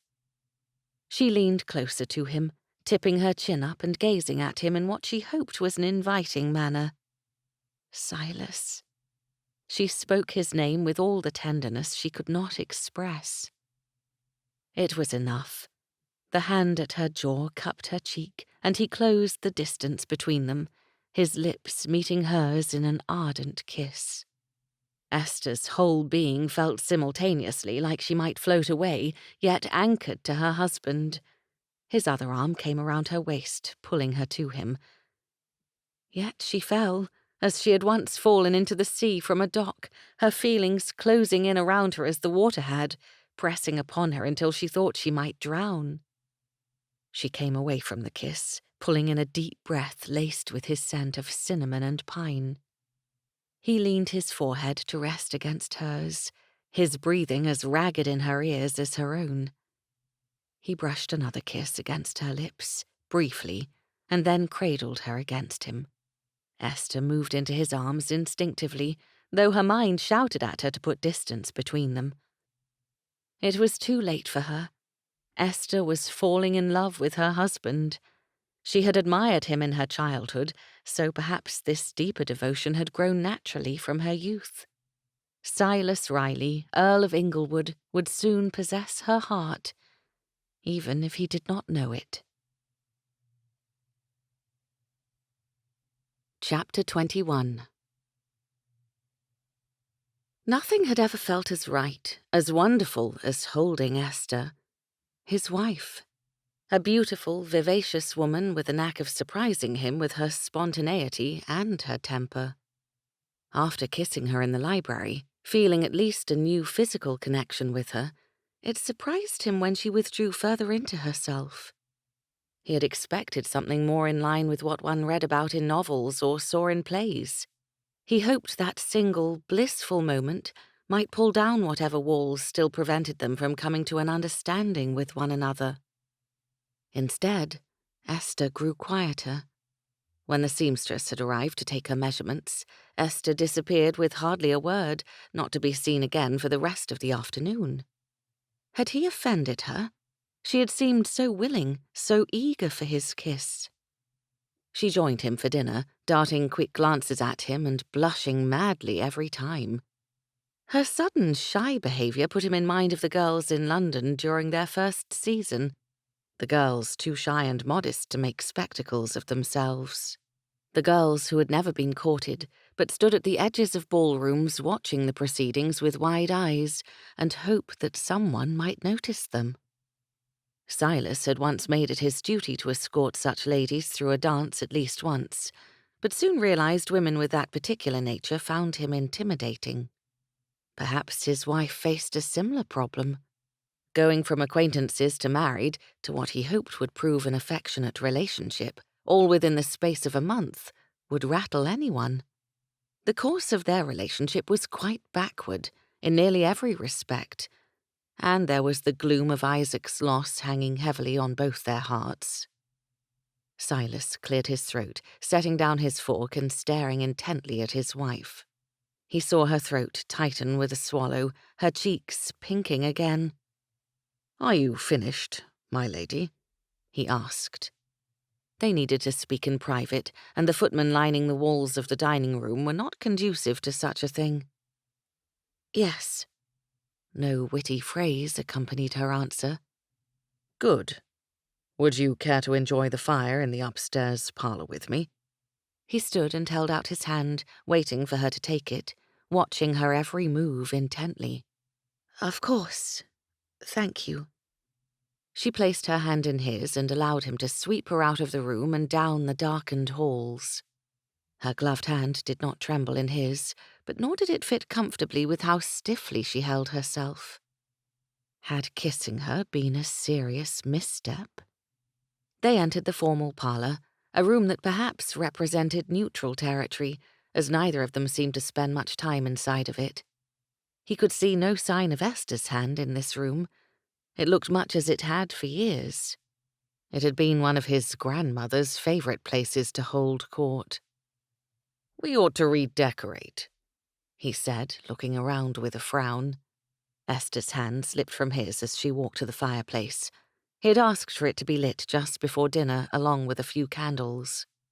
The dim lighting painted her in a warm glow, casting shadows behind her in a way that emphasized her fine figure. "If you wish," she said, going to the mantel to trail her finger along its edge, facing away from him. "I have not made many changes to the furnishing. I do not know your tastes very well." He hadn't brought her into the room to discuss the decor. "Esther, will you sit with me?" he asked, gesturing to the couch. She looked at the seat made for two and then back at him, the whites of her eyes showing again. "Just to talk," he said hastily, the tips of his ears going warm. She must think he wanted to reenact their interlude in the library. "Please?" Esther nodded and went to her seat, avoiding looking directly at him by smoothing out her skirts. "What do you wish to talk about?" she asked, her voice soft. He remained standing in an attempt to put her at ease. "I wanted you to know. I have no intention of rushing things between us, more than we already have." She lifted her head, staring at him incredulously. "What I mean to say," he hastened to add, "is that I wish to court you properly. You were robbed of that experience due to the nature of our engagement. I mean to make it up to you now, and as we are not expected to resume our public duties for a time, I think it would be the perfect use of our time alone together here at the Keep." What was wrong with him? He could give a speech for a quarter of an hour in Lord's, but felt like a schoolboy attempting a poorly rehearsed recitation, speaking to his own wife. "Court me?" she asked. "That is rather backward, is it not?" A little of her usual humour tinted her words. No one could accuse Silas of speaking delicately about anything. He often said exactly what he meant, with complete honesty. Yet this situation demanded something different from him. "Nothing about our marriage is adhering to the rules of society, it would seem." He sighed and ran his hand through his hair, watching her all the while. "But I want to give you this experience, Esther, as much as I want to take it for myself. I have never courted a woman. There was never time, and I never met the right person." Those dark eyes studied him most seriously. "And now you have a woman who flings herself in the way of falling statues to appease." Her ready wit was returning at last. "Precisely. And you have an earl who is rather used to getting his way. asking this odd thing from you. He took a step closer, watching her for any sign of discomfort. We can start tomorrow. Will you join me for a ride? We will remain on our property. There will be nothing improper about it. They could hardly go for pleasure rides about the country so soon after entering morning. The same thought seemed to occur to her, too. Her expression immediately sobered. Do you think it wrong, given that Isaac— He took the last step and carefully sat on the cushion next to her. Esther, you knew your brother well. How would he wish you to mark his passing? By sitting in gloom? I hardly think so, given what I understood of his nature. Her smile was less sad and more wistful. He would want us to remember him, certainly, but I can only imagine how amused he would be to see the two of us trying to get on, and he did so love amusement. Silas gathered her hands in his and gave them a gentle squeeze. My thoughts precisely. I will see you after breakfast tomorrow at the stables. This close to her, even in the dim light, he saw her cheeks darken and she stiffened. We will not see each other until then? She asked, almost tentatively. It was, as he suspected. Esther had interpreted their kisses to be the first step to his claim upon her as a husband. He had no intention of rushing her on that account. Her kiss had given him hope that when the time came for such things, they would do well enough. For now, he would treat Isaac's sister with all the respect and admiration of a courting gentleman. She deserved nothing less. Not a minute sooner. He lifted one of her gloved hands to his lips, laying a kiss across the back of her hand he hoped she felt through her glove. Though I will anticipate our ride every moment we are apart. A soft giggle met his words, and she raised her free hand to cover her mouth. For an instant, she looked quite horrified that such a sound had come from her, but when he grinned back, she matched his expression. They made a most absurd pair. The horseback ride merely began a week full of courtship rituals. Esther had never been the object of such focused attention, and while it started out as amusing, she quickly saw the appeal to such traditions. On their first outing, Silas showed her their land and explained the workings of the farms and orchards in such detail that she could not help feeling honored to be included. After their ride, he disappeared for a time to work in his study. Esther avoided her sitting room and its paints, opting instead to see to her household business with the servants. At dinner that evening, Silas asked if she would accompany him on a walk the next day, weather permitting. She accepted. But when Mary woke her by drawing back the curtains, she was not as pleased by the cloudless sky as she was the vase of blooms upon her dressing table. Silas had even gone the extra step, staying true to the idea of courtship, and tucked a card between the stems.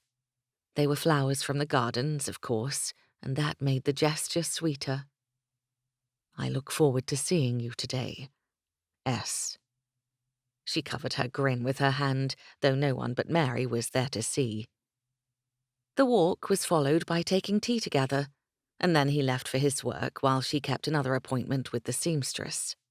The lengths of black fabric brought in by the woman sobered Esther for a time. When everything was whisked back into trunks by the seamstress and her apprentice, Esther was left with a hollow feeling in her belly and her eyes burned with tears. Silas found her that way, almost as though he had been waiting for such a moment to appear at her side. He brought her a gift. It was a book from their library, full of John Donne's poetry. He offered to read it for her, a mischievous glint in his eye. I cannot say I have read anything penned by him, Esther said, taking a seat in the parlour where she had seen the seamstress.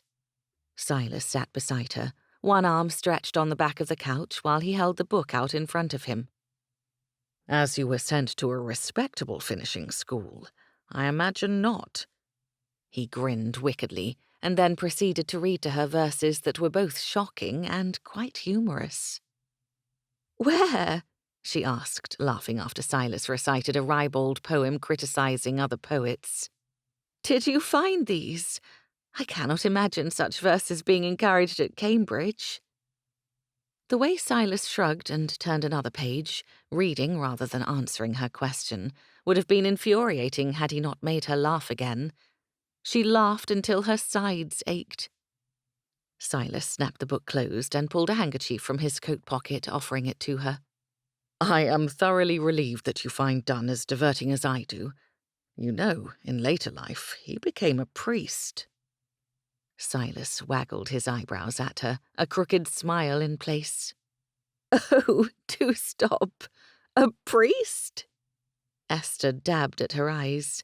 Even the handkerchief's black border did little to dim her merriment. "Did he repent of his poetry?" "No, he wrote more, just of a religious nature."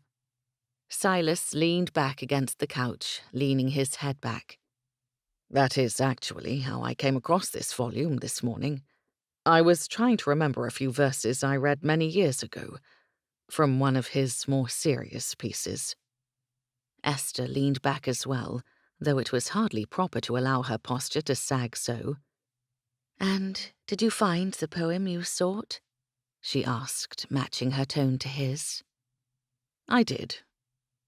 He looked at her from the corner of his eye, then removed his arm from the back of the couch to rest upon her shoulders. "I cannot say it is the sort of poem one should repeat to the lady he is courting." "We are an unusual case, my lord," she said, laying her head upon his chest. "I should like to hear it." "Very well." He rested his cheek upon her hair, and when he spoke again she could feel his breath tickling her ear. But the words were stirring and beautiful. "Death, be not proud. Though some have called thee mighty and dreadful, for thou art not so. For those whom thou think'st thou dost overthrow, die not, poor Death, nor yet canst thou kill me. Thou art slave to fate, chance, kings, and desperate men, and dost with poison, war, and sickness dwell, and poppy or charms can make us sleep as well, and better than thy stroke. Why swellest thou then? One short sleep past, we wake eternally, and death shall be no more. Death, thou shalt die." Esther stilled, letting his voice and words from centuries past wash over her soul. She could well imagine a priest writing such words. It seemed the poet, Donne, had overcome whatever mischievous muse had guided his earlier work. "That is beautiful." Esther remained with her cheek pressed near her husband's heart. His steady heartbeat and the rise and fall of his chest with each breath had soothed her as much as the poetry. Isaac would have loved those words, and approved of them. Silas's arm around her shoulders tightened briefly in the semblance of an embrace. "That is what I thought." They remained in silent peace for several minutes, which the clock on the mantel counted, though Esther gave it little heed. Her husband spoke again, his chest rumbling beneath her ear with his words. "I wonder, Esther, if you would like to have a service for your brother, and perhaps a marker at the church. I know we cannot bury him properly, but if it would help you." Raising her head to look her husband in the eye, Esther considered the offer. "I would like that. It need not be grand, just a small way to mark his life and his passing." He leaned forward and pressed a kiss to her forehead. "I will see to it." Then Silas rose, book in hand. "I'm afraid I must take my leave of you now, madam. I have a dinner appointment with a lovely lady. I dare not be late." Had the hour grown so late? Esther rose and smoothed her dress. "Tardiness is a sin in courtship. But how will your lady feel about you reading poetry to me all afternoon?" she teased. Silas chuckled and took her hand, bowing over it to bestow a kiss. I hope she is terribly jealous." Then he winked at her and withdrew from the room, leaving Esther's heart to flutter about her chest like a banner in the breeze, proclaiming to all what she felt for her husband. Putting her feelings aside as best she could, Esther left the parlour for her room. She had a suitor to impress at dinner, and must endeavour to look her best. Chapter 22. The benefits of courting one's own wife outweighed the slight oddity of the situation. Silas did not have to wait for a certain number of days to pass before asking her to accompany him on another walk or ride, nor was he required to have a chaperone present, listening to every word spoken between them. He took Esther for walks, speaking to her of all the things he wished to know about her. Though she had been a fixture in his past, he had not exactly paid much attention to her beyond casual observances.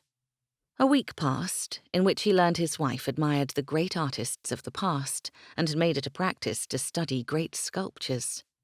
She did not read a great deal of novels, but she had favourites among the modern authors.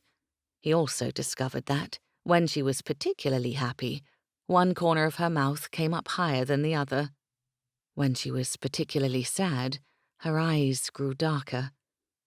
The nuances of her many expressions enchanted him. Esther's beauty, which he had noted on the day she rescued him, did not stop at the surface of her skin. She had a depth to her soul that drew him in, though her quick wit surfaced in the next moment to make him laugh. Silas's gratitude grew daily for whatever twist of fate or angelic host had put her in his path. Although he had not taken the time to consider what sort of wife he wanted, he had taken it for granted that he would eventually marry. To wake each day knowing Esther occupied the Countess's chambers, that she bore his name, gave his bruised heart a measure of comfort. The vicar came to see Silas to discuss placing a memorial plaque within the walls of the parish church. They met in the study, both seated at the front of Silas's desk. "Such a shame," the man said, shaking his head so that the wisps of white hair above his ears flapped. "Sir Isaac was so young. It is a good thing you have married his sister. What would become of her without your support?" Silas had to raise his voice to answer, as the old vicar had grown somewhat deaf. "You have it backward, Mr. Spratt. Sir Isaac's loss is a great blow to me. It is the Countess who has given the support where it was needed." "Good of you to say, my lord." The vicar sighed ponderously and adjusted the spectacles on his nose. His impending retirement could not come too soon. Jacob would bring new life to the parish when he took up the living. "Then you will acknowledge Sir Isaac in your sermon on Sunday?" Silas needed to be sure it did not slip the vicar's mind. There were not many things to be said or done for a person who passed on without leaving behind their mortal frame. A special mention in the sermon, the plaque set into the stone of the church, was the best Silas and the vicar could do. "Yes, my lord. I have prepared to give a sermon about Lazarus." The vicar nodded to himself. "Of course, he rose from the dead, but we will all one day be called forth from the tombs where our mortal bones lay." The old man's eyes grew distant behind his spectacles.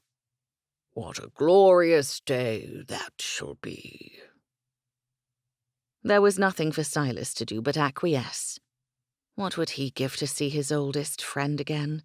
If he could hear Isaac's voice one last time, or promise Isaac that his sister would always be cared for, it would ease his heart. But one never knew when the last words would be uttered, the final goodbyes said. After passing a few more minutes with the vicar, Silas rose to see the elderly man to the door. Silas's own carriage waited for Mr. Spratt to take him back to the vicarage. "Silas," Esther called to him. "Was that the vicar?" He turned around, seeing her at the top of the stairs. His breath caught at her loveliness, despite the fact she wore all black. The seamstress must have come and gone with haste. Though she was draped in sombre colours, roses remained in Esther's cheeks. Yes, he has just gone away. Silas approached the stairs without hurry, enjoying the view before him. I am sorry I missed him. She put one of her delicate hands on the rail and came down, graceful as the statues she admired in the family's gallery. Of course, that is the third time Mr. Spratt has visited since learning about Isaac. He is attentive. I suppose it makes sense, given his vocation. She hesitated on the last step, tilting her head to the side in a way that meant something particularly pleased her. Silas approached, hands behind his back. Is there anything amiss, my lady? You look most contemplative. And alluring. Captivating. I am only wondering what my suitor has planned for me today. You have not asked for my company on a stroll through Hyde Park, or if I wish to get ices at Gunter's. It must be the museum today. One side of her mouth tipped upward. Silas chuckled and closed the remaining gap between them, raising his hand to touch her cheek. He had dared a few kisses here and there, upon her brow, her hand, her cheeks, but had not pressed his lips to hers since that first afternoon. Would it frighten her if he tried to kiss her again? I thought we could attend a musical performance. His thumb brushed across her sprinkling of freckles. Then he tucked a stray curl behind the curve of her ear. Her words came out in an almost whisper. Oh, the concert halls, then? Esther had made a game of likening whatever simple thing they did together to the grandest of affairs in London. Given her imaginative and creative nature, it was quite natural, and he fell happily into her world of amusement. Indeed. I thought I might exhibit myself. He had the satisfaction of watching the surprise appear on her face. I play the pianoforte, you know, he said. I thought you must, given that I was forced to practice even during your visits. I vaguely recall. You did not let Isaac listen. That was when he would come to find me, or the others. Esther's expression brightened, her curiosity sparked. Why ever would your grandmother insist on such a pastime for a young earl? And why have you not played for me before now? I am terribly out of practice, he admitted. I haven't played since Parliament convened. He offered her his arm, preparing to lead her back up the stairs to the music room. And, if you will swear to keep a secret, I will tell you why it was important that I played the pianoforte. On the landing, Esther removed her hand from his arm to cover her heart. I solemnly promise never to reveal your secret, Silas. Though the words were spoken with amusement, she meant what she said. Very well. Silas made a show of looking behind them in the hall, then down the staircase. You see, my dear, I actually enjoy playing. Esther made a show of covering a gasp. No! Alas, it is true. I insisted on lessons, so my grandmother insisted that I attend to them even when my friends were about. He felt the heat rising up the back of his neck. I'm not a musical genius, you must understand. I enjoy the challenge of learning a new piece, of playing it over and over until I feel I understand it. So, if you can stand an amateur performance, I would like to play for you. Her dainty hand reached for his, their fingers twining together in a way that had become natural only a few days past. I cannot think of anything I would enjoy more. His heart thrummed happily and his blush receded. Perhaps after, you will paint for me? He asked somewhat hopefully. Though they did not spend every moment in each other's company, he knew well enough she had not returned to her painting or drawing. Not yet. Something about the practice may have given her greater pain than comfort. Perhaps. Esther lowered her gaze to their entwined fingers. I cannot say I have wished to paint of late, but... She stopped speaking, raising her head to look toward the doorway with a frown. Is that a carriage? Silas gave her hand a gentle squeeze. "Probably more neighbours. If you like, you can escape now, and I will do my best to join you in the music room shortly." They had received many calls from neighbours of both the kind and the curious varieties. It was to be expected, and many of their visitors had offered sincere sympathies. Most had experienced their own losses of loved ones. "I will not leave you entirely." Esther took a step back. "I will wait right here. If it is a guest, I will come straight away down and stand by you. I believe that is my rightful place as Countess." She lifted her chin imperiously, causing him to chuckle. He stooped just enough to kiss her cheek at the same moment someone knocked upon the door. Then he sighed and started down the stairs, hoping whoever it was had no intention of staying above a quarter of an hour. The butler opened the door as proper as ever, but after that moment, nothing made sense. Old Bailey fell back a step, a curse that sounded more like an exclamation escaping him before he stumbled back further. Silas rushed forward. Had the old man suffered a stroke? Someone pushed the door open all the way before stepping inside. Silas froze. The stranger wore Isaac's face. But that could not be. Isaac had died, been killed in France. The man stood as tall as Isaac, wearing a military uniform similar to what Isaac had worn before leaving, and he had Isaac's brown hair and crooked smile. However, the man's appearance was more haggard, his cheeks almost gaunt. "Bailey," the man said, "are you all right?" A ghost. That was the only explanation for how the being before him could sound exactly like his old friend. "Isaac," Silas said, the name tearing from his throat almost painfully. "You are alive?" The familiar brown eyes, similar in hue and shape to Esther's, flickered to Silas. A wide grin spread across the man's face. "Alive? Of course I'm alive. Just barely, though." A sound, half shriek and half sob, startled Silas enough that he turned away from his friend, the ghost. Esther came running down the steps, nearly taking a tumble in her hurry before she remembered to lift her skirts out of the way. "Isaac! It cannot be!"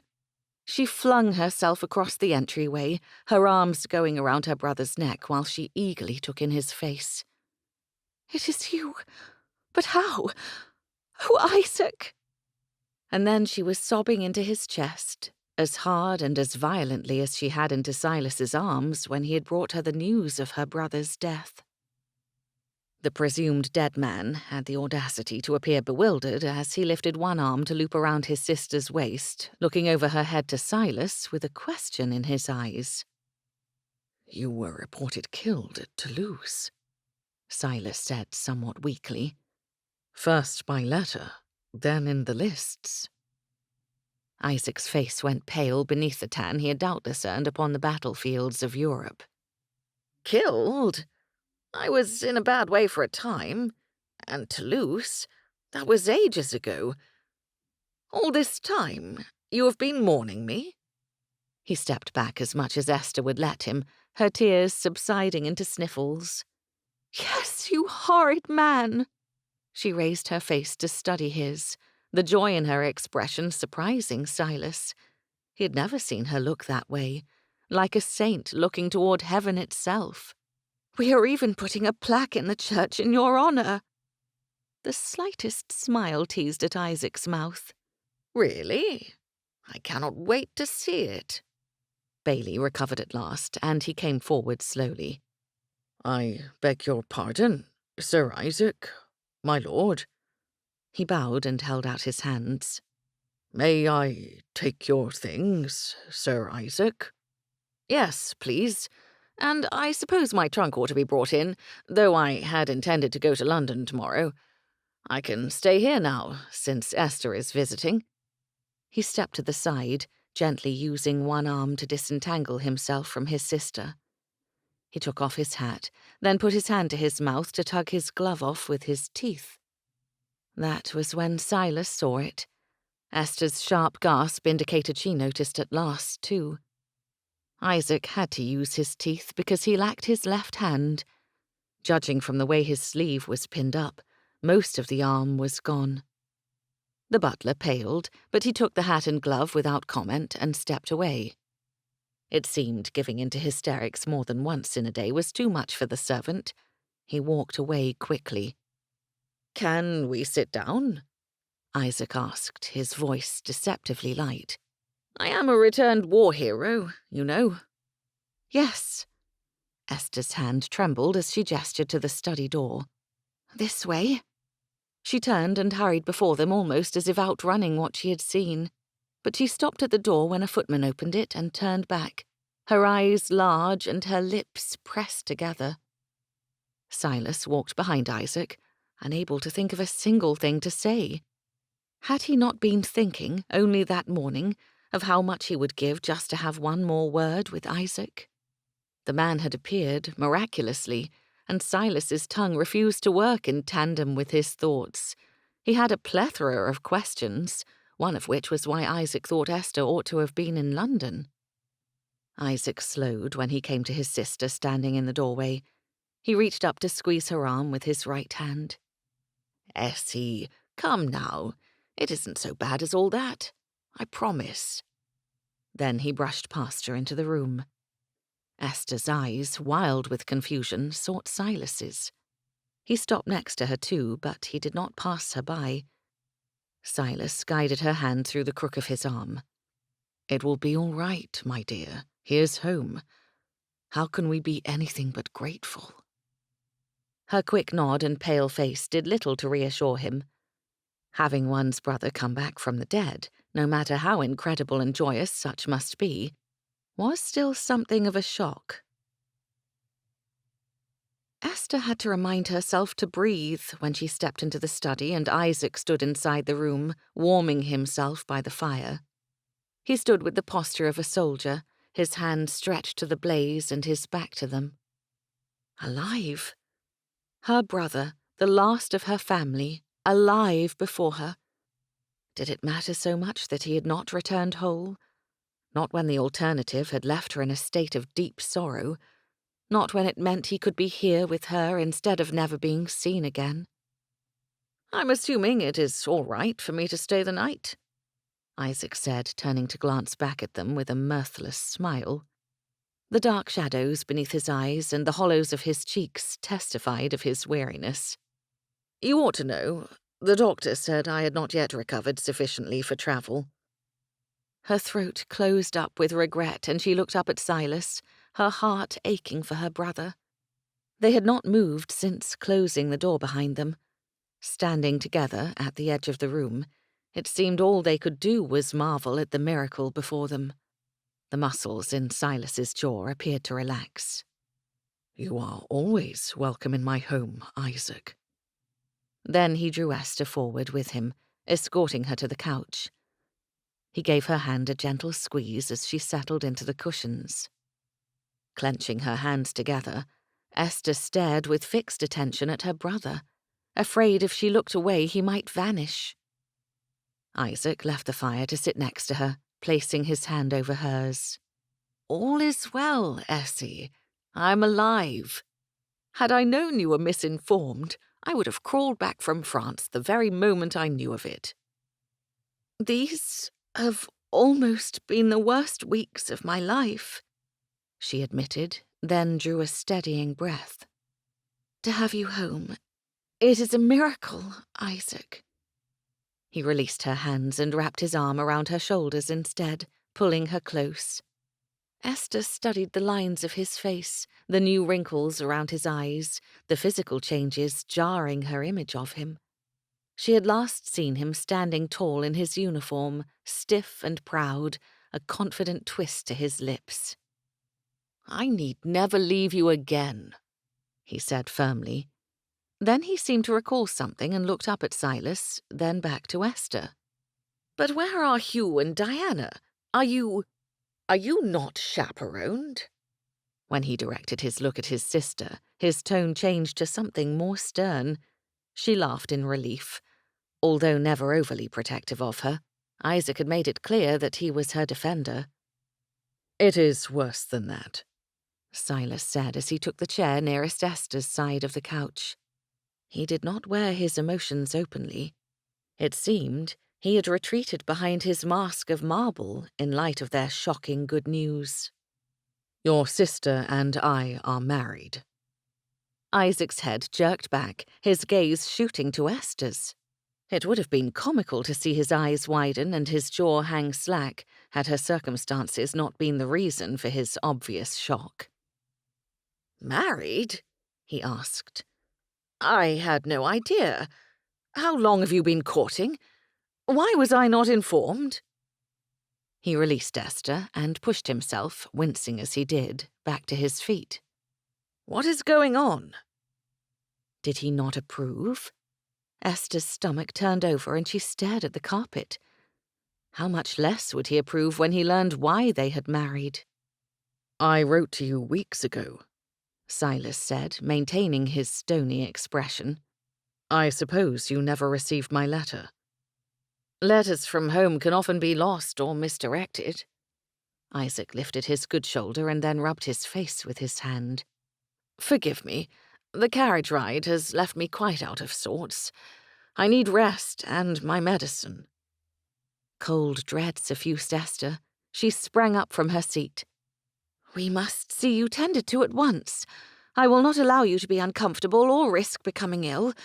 I've already mourned your loss, and I do not intend to do so again." She went to the bell-pull and rang for a servant, her hands shaking in her agitation. Her brother moved with care, she noticed, as he went back to the hearth. He sighed deeply. "Essie, my man knows what to do. He was my Batman the last year. I'm sure I wrote of him to you. The man is a natural nursemaid." He chuckled, though the sound lacked real humor. Esther straightened up authoritatively. "Good. Then he can help me keep you healthy and alive." When her brother opened his mouth as though to argue, she hastily added, "I outrank you, and this is my house, and you will do as I say." Isaac's eyebrows shot up and he rocked back on his heels. He glanced at Silas. "Did becoming a countess make her commanding, or has she been like this for a while?" To his credit, Silas did not smile or joke. He stood and came to put his hand on Isaac's good shoulder, meeting his gaze squarely. "We are both worried for you. Since the time you walked in our door, your face has lost a lot of color. Rest, man." He winced. "We can exchange battle stories later, when you have recovered from your journey." A footman appeared at the door, bowing. "Yes, my lord, my lady." "Please show my brother to his room," Esther said. "And see to it that his man has everything Sir Isaac needs to be comfortable." The footman bowed and motioned for her brother to precede him through the doorway. "This way, Sir Isaac." "Very well. Thank you for your hospitality, Lord Inglewood." He stepped closer to his sister and placed a kiss on her cheek. "And for your domineering commands, Essie." Then he left the room, the servant closing the door behind them. Silence hung over them in the study. Esther, facing the door, could not see her husband's expression, but she could guess at his thoughts. She didn't speak, but raised a trembling hand to her brow. How had she sent her brother away? She would much rather sit by his side and demand all his stories from him at once, and stare at him with prayerful gratitude. How did it come to pass that they were told of his death, that her heart had broken for him, only for him to stroll right into her house without seeming to think a thing of it? "Are you well, Esther?" Silas's voice, though gentle, startled her from her thoughts. He had come up behind her, his hand taking her wrist. "Perhaps you ought to rest, too." She needed his steadiness and strength more than rest. Could she admit as much?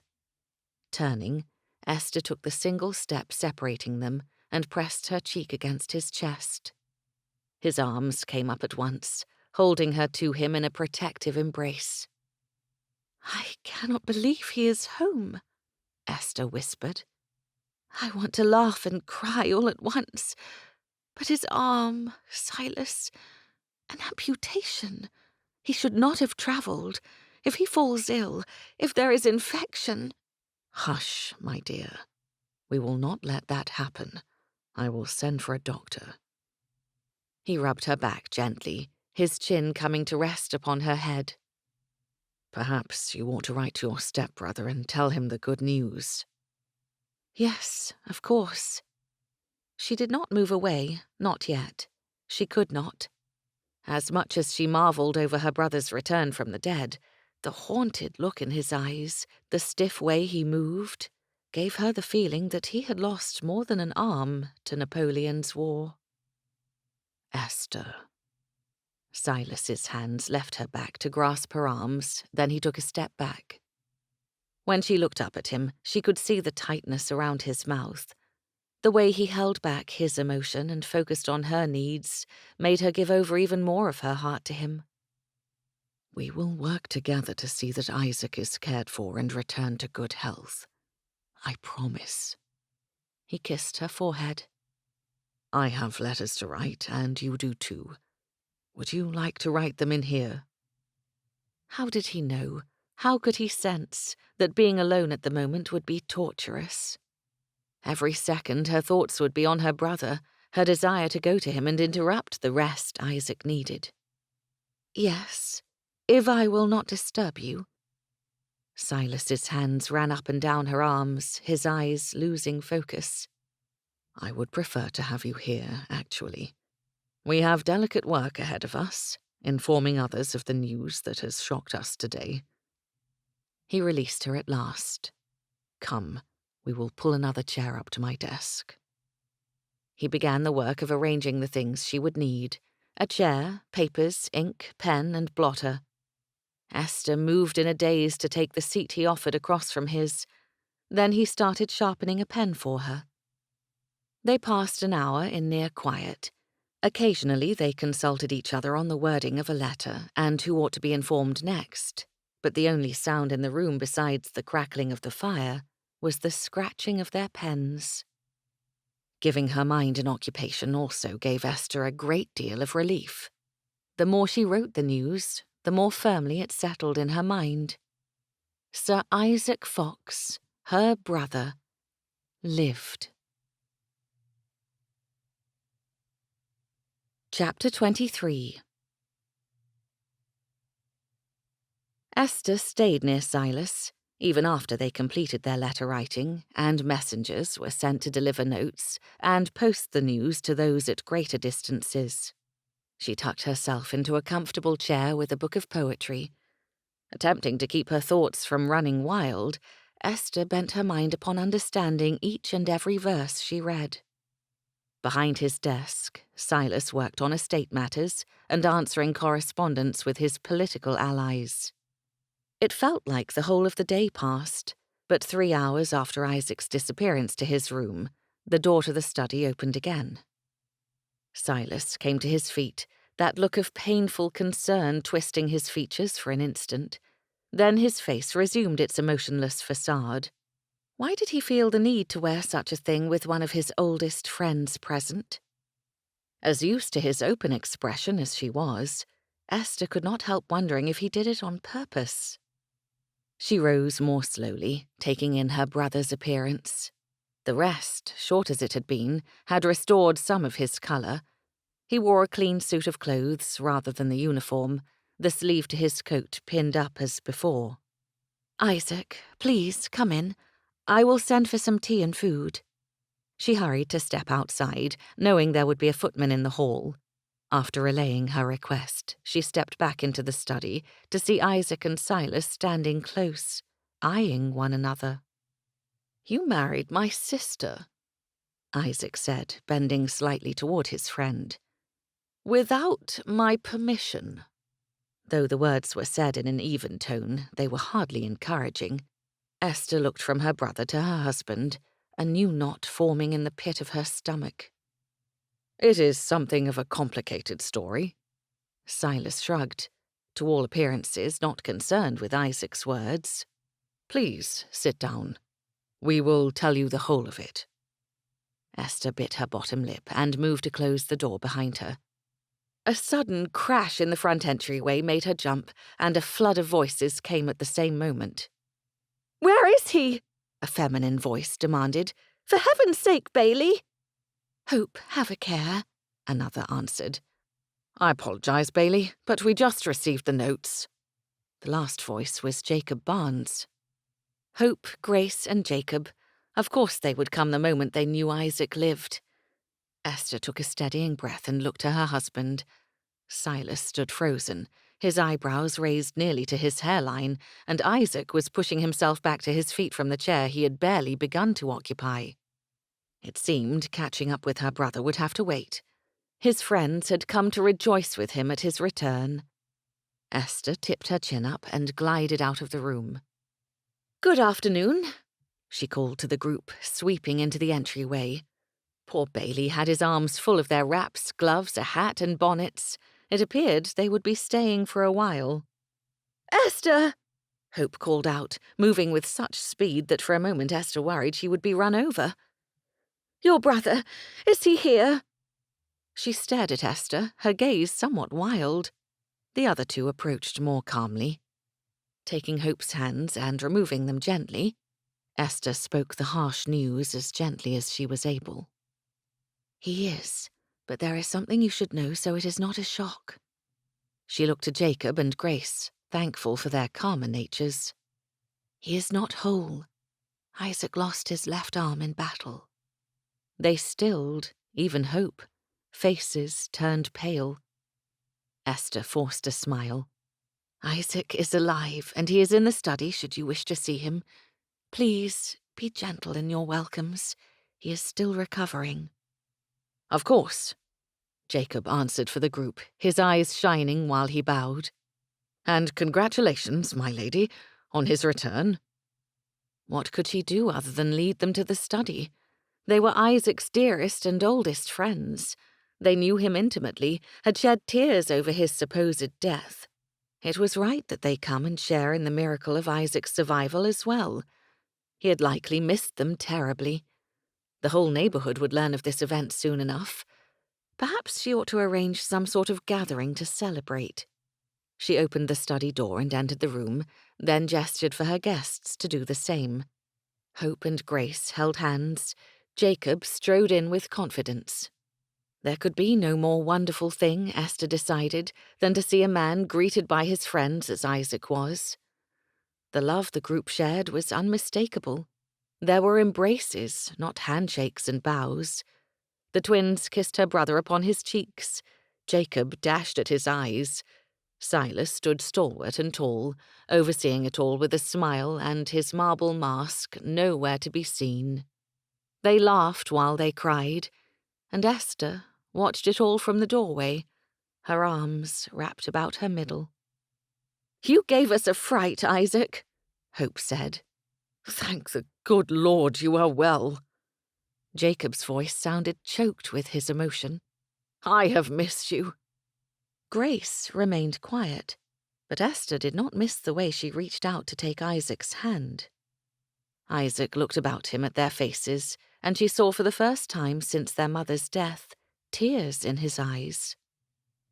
"My dear friends, now I am home at last." The words were bittersweet for Esther. Her heart burst for her brother's joy, yet ached to hear that, once again, she had not been enough. Silas moved across the room to her side, causing her to blink out of her thoughts. He took her hand in his, evidence of tears upon his cheeks.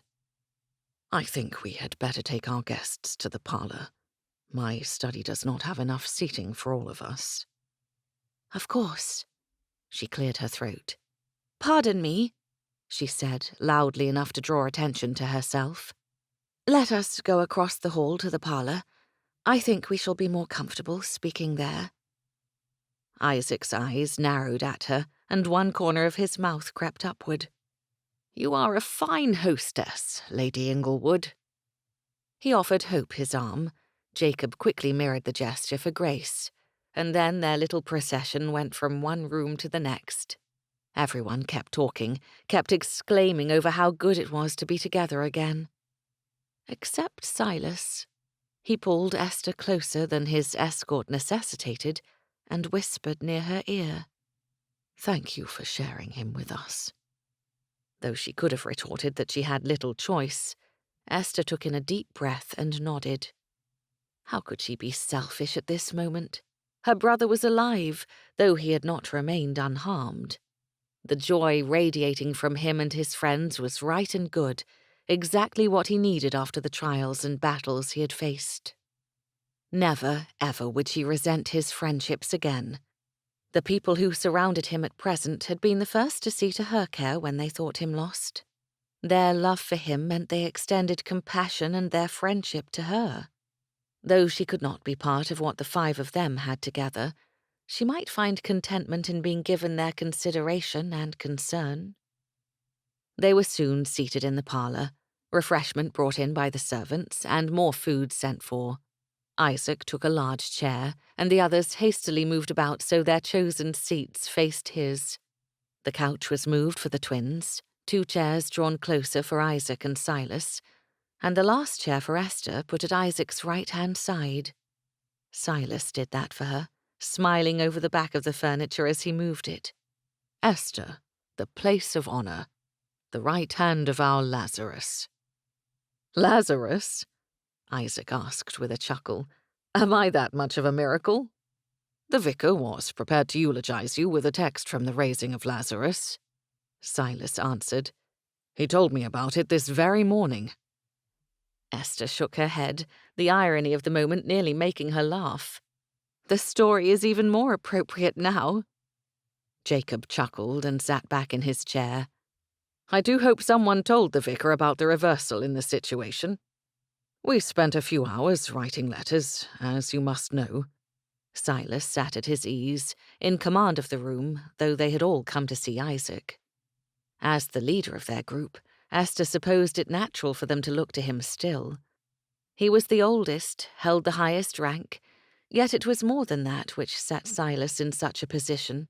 He had a confidence about him, a strength of character that she had always admired.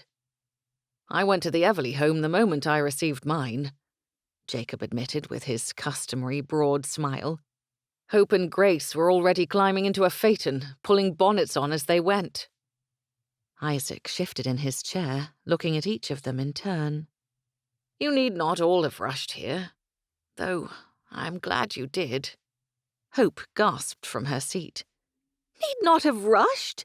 Isaac, you terrible man, what should we have done? Sipped our tea and discussed the matter calmly? We mourned you for an eternity." "It felt like an eternity," Grace corrected.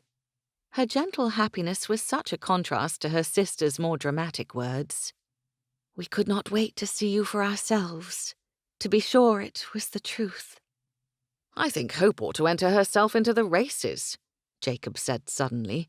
"I was hard-pressed to keep up with her, driving her pony and I upon my horse." The group laughed at that, Hope the loudest of all. "But you must tell us," Silas said, commanding the room once more. "How was it we were informed of your death? It is such a gross error in communication. I've no doubt your heir has already been told of his fortune. The poor man will now have to be told he is not a baronet. All the grief that has come from this." Silas shook his head, his expression darkening slightly when he met Esther's gaze. "I cannot tell how it happened. I know I was misidentified when they brought me in from the field." He grew somber, looking around the circle of his friends, meeting each gaze for a moment before he continued. "I was not where I should have been, which contributed to the error. My horse had been shot out from under me, my men scattered to another command. I joined them, trying to bring order to the situation. There was an explosion. Shrapnel flew everywhere. I raised my left arm." He gestured with his right. "It took the brunt of it. But the man standing next to me at the time, Sergeant Farrow, was badly injured." Isaac swallowed, and his hand fell to the arm of his chair, forming a tight fist. His face was damaged. I set about trying to help him, right there. I will spare you the more horrible details. I stayed with him for some time. He grew quiet, sitting back in his chair and raising his eyes to the ceiling. He swallowed several times, obviously trying to regain control. Esther reached out and covered her brother's fist with her hand. He opened his fingers and accepted hers, squeezing tightly enough that it hurt. When they came collecting bodies, the sergeant had already died. I was hurt, but I wanted to stay in the field as long as I could. I told the collectors my name and commanded they take the sergeant. That may have started the trouble. Perhaps they passed my name to another, and it was attached to the sergeant's remains rather than the person who identified him. I do not know. Isaac let out a sharp breath. I fainted. From blood loss, the doctor said. They took me to a hospital tent, and I do not remember what came next, only that I was in pain. Agony. And then I woke with one less arm than I had the day before. He said the last wryly, his smile pained as though he knew he could not make a joke of the situation and tried anyway. Silas, do you remember the stories of Admiral Nelson? He asked. I do. Rose up right after his amputation and continued to command his sailors. Silas's gaze had grown somber as Isaac spoke. I always hoped to be like him, brave and determined, unshakable. But I have to confess, in that moment, I was not. All I could do was weep. Isaac released Esther's hand and rubbed at his forehead, the room silent. For myself, for the men under my command. Grace spoke, rather surprising Esther. It is natural to experience sorrow, Isaac. We do not think less of you for having a heart. He nodded, pulling in a shaky breath. Thank you, Grace. He did not speak with even a degree of acceptance, but he kept talking before more could be said of the situation. I admit, I thought of all of you, almost constantly. I wondered what everyone got up to in my absence. Thank you for your letters. They gave me hope and cheer these last 3 years. You are most welcome, Hope said cheerily. I'm glad Papa agreed we could write to you. Esther had not known they all wrote her brother. She had written faithfully every week that her brother had been gone. He had never mentioned his friends or their doings in his letters back to her. He must have guessed they never saw one another. I had several jealous friends. The smile he wore was sad again. I always had the most mail. The 4 of you, Esther, Hugh's usual missives about the estate. Receiving post was always my favourite moment of the day. Sometimes we had daily mail. Other times it would arrive in batches. He glanced at Esther, then turned pointedly to Silas. And I somehow never received the letter announcing your betrothal to my sister. A blush stole into Esther's cheeks, and she watched as Silas's ears went a little red. Often she had wondered what Isaac's reaction to her marriage and the reasons behind it would be. At last she would see the truth of it, see his censure or approval. Ah, yes, that. Silas met her gaze, his green eyes warm and bright. I am sorry the letter did not make it to you. It explained everything. Isaac chuckled and took up Esther's hand again, offering her a sideways grin before giving his attention to Silas. I do not think you need explain much, although I do wish you could have waited for me to return, to give her away properly. I must say that I am happy for you both. I never thought one of my closest friends would fall in love with my sister, but given how often she was about in our childhood, I suppose it is somewhat natural. All the warmth fled from the room, and Esther pulled her hand out of her brother's, tucking it in her lap with the other.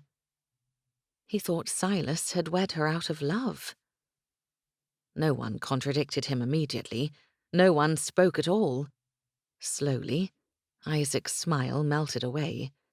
He looked from one face to another, his brow wrinkling as he examined their faces. Hope looked down at her hands. Grace kept her chin up, but the angle of her smile was more commiserating than anything. Jacob cleared his throat and stared at Silas. And Silas's ears were no longer red. His chin had a firm set to it. He darted a quick look at her. Isaac's posture stiffened next to her. Silas? That is why you married her, isn't it? Not precisely, Silas answered at last, his deep voice too loud for the silent room. This is uncomfortable, Hope whispered to her sister, who immediately glared at her for breaking the silence. Most uncomfortable, Isaac agreed, removing his glare from Silas to Esther. She immediately lowered her eyes to her lap. Esther? Her hands clenched together so tightly her knuckles had gone white. He married me to save my reputation. Isaac's hand appeared in her field of vision, reaching to cover hers. His hand was calloused and tan, strong, and it grasped her pale hands firmly. What happened? He asked. I compromised myself, she said softly, the confession causing her heart to ache. I acted like a fool, and Silas was kind enough to save me from what people would say. Compromised? Esther, how? She yanked her hands out of his and stood, all in one swift motion. I did nothing wrong, she said hastily, imploring Isaac with her expression. You did something, Isaac argued, his jaw sticking out and his eyes blazing. Something that forced my friend to marry you? It is not as bad as it sounds, Silas said, coming to his feet as well. Esther flinched, his words squeezing pain from her heart. Not as bad as it sounds. Oh, yes, it was. She had put him in a horrible position, and Isaac's summation that she had forced something from his friend made those words sting. Isaac rose, with some difficulty, only the one arm to push him up. He gestured with his hand to Esther, then back to Silas. Do explain. The words were not gentle. Her eyes darted around the room, looking to the other friends present. The day of the picnic, of her ridiculous behavior that led to falling in the brook, came to mind. Silas's resolved expression when he announced their engagement to the crowd had smote her especially hard. The last week of her life, her heart tender from mourning her brother, had also been filled with moments when she thought her marriage to Silas might be something more. He had acted with such gentleness toward her, shown such affection. But Silas did not love her. Though she had lost her heart to him, the Earl attempted to make the best of a situation he had never sought for himself. Hope whispered something to Grace, bringing Esther's attention back to the people in the room who might be as family to Isaac, but were not to her. She would not have this conversation here, not before them all, where they could pity Silas and commiserate with Isaac right in front of her. I would prefer to have this conversation another time, she said aloud. But you are welcome to discuss it amongst yourselves. I needn't be present. Excuse me. She fled the room, her steps hurried. She flung the door open and broke into a run, ignoring Silas calling her back. The Silver Birch Society could do as they pleased without her, as they always had. Chapter 24. Watching his wife's retreat pulled at Silas's heart. He started to follow her, but as he walked by Isaac's chair, the soldier grabbed him by the arm. Explain, Silas, Isaac said firmly. Now. Esther will be fine for the moment, and I deserve to know what she has done. Silas had the strangest urge to shove his best friend aside, ignore the question, and go straight to his wife. Esther needed him. Isaac could wait. He opened his mouth to declare this very thing when Hope started talking. "Oh, for heaven's sake, Isaac, stop being ridiculous. This is Silas, the stalwart Earl of Inglewood. He did absolutely nothing dishonourable. Your sister saved his life, and all of London decided to wag their tongues about it." Hope had risen to her feet, as had Grace. Jacob was looking from Silas to Isaac with a deep frown, but his stance suggested he was ready to step between them if need be. Jacob had always been the peacemaker, and a time or two had prevented hot-headed arguments from becoming more serious. Esther saved his life? How? Isaac asked, not loosening his grip on Silas's arm. It would probably be bad form to shove his brother-in-law and friend, an injured war veteran, out of his way, but Silas needed to get to Esther. "She pushed me out of the way of a falling statue," Silas said, biting out the words. "And then the gossip started. I attempted to curtail it, but there was another incident that prohibited any other course. Let Hope explain it to you. They all know the story. I need to see to my wife." Isaac met his glare again, his eyebrows shooting up. "You were forced to wed her? I am sorry it came to that. If I had been home—" "You were not home," Silas said, at last pulling out of Isaac's grip. "You left your sister and all your responsibilities behind to go play at being a soldier. As noble as I once thought that decision, I've seen the other side of it. You left a hurt and lonely girl to grow into a woman while you were gone, handed the responsibility of her care over to people who could never love her as her own brother should have, and now I am her husband. I was fortunate enough to be here when she thought you dead, to offer my comfort and support, as poor as it was, while she mourned you deeply. Do not apologize to me. Apologize to her." He said no more, nor did he regret his words. Though Isaac's service in the military was honourable and good, it had hurt his sister, and there was a balance that must somehow still be paid for that. Silas marched from the room. He did not look back, did not bother to see how the others took his words. Let them think what they wanted. All that mattered was getting to Esther. The amount of emotional upheaval the woman had gone through in the last few hours, in the last several weeks, could possibly undo everything he adored about her. For her beloved brother to return and accuse her in such a way was abhorrent. Where would Esther go? She had stayed out of her painting room. No other room in the house was particularly dear to her. The fine weather may have beckoned to her. Silas strode to the rear of the house, stopping once to ask a footman if the Countess had passed by. When the servant confirmed the direction of Esther's escape, Silas hurried on his way. He did not stop for hat or gloves. He doubted she had stopped either. He went through the gardens, barely glancing about for her. Instead, he went straight for the beach. When he came to the hill, slight though it was, with the path leading down to the water, he saw her.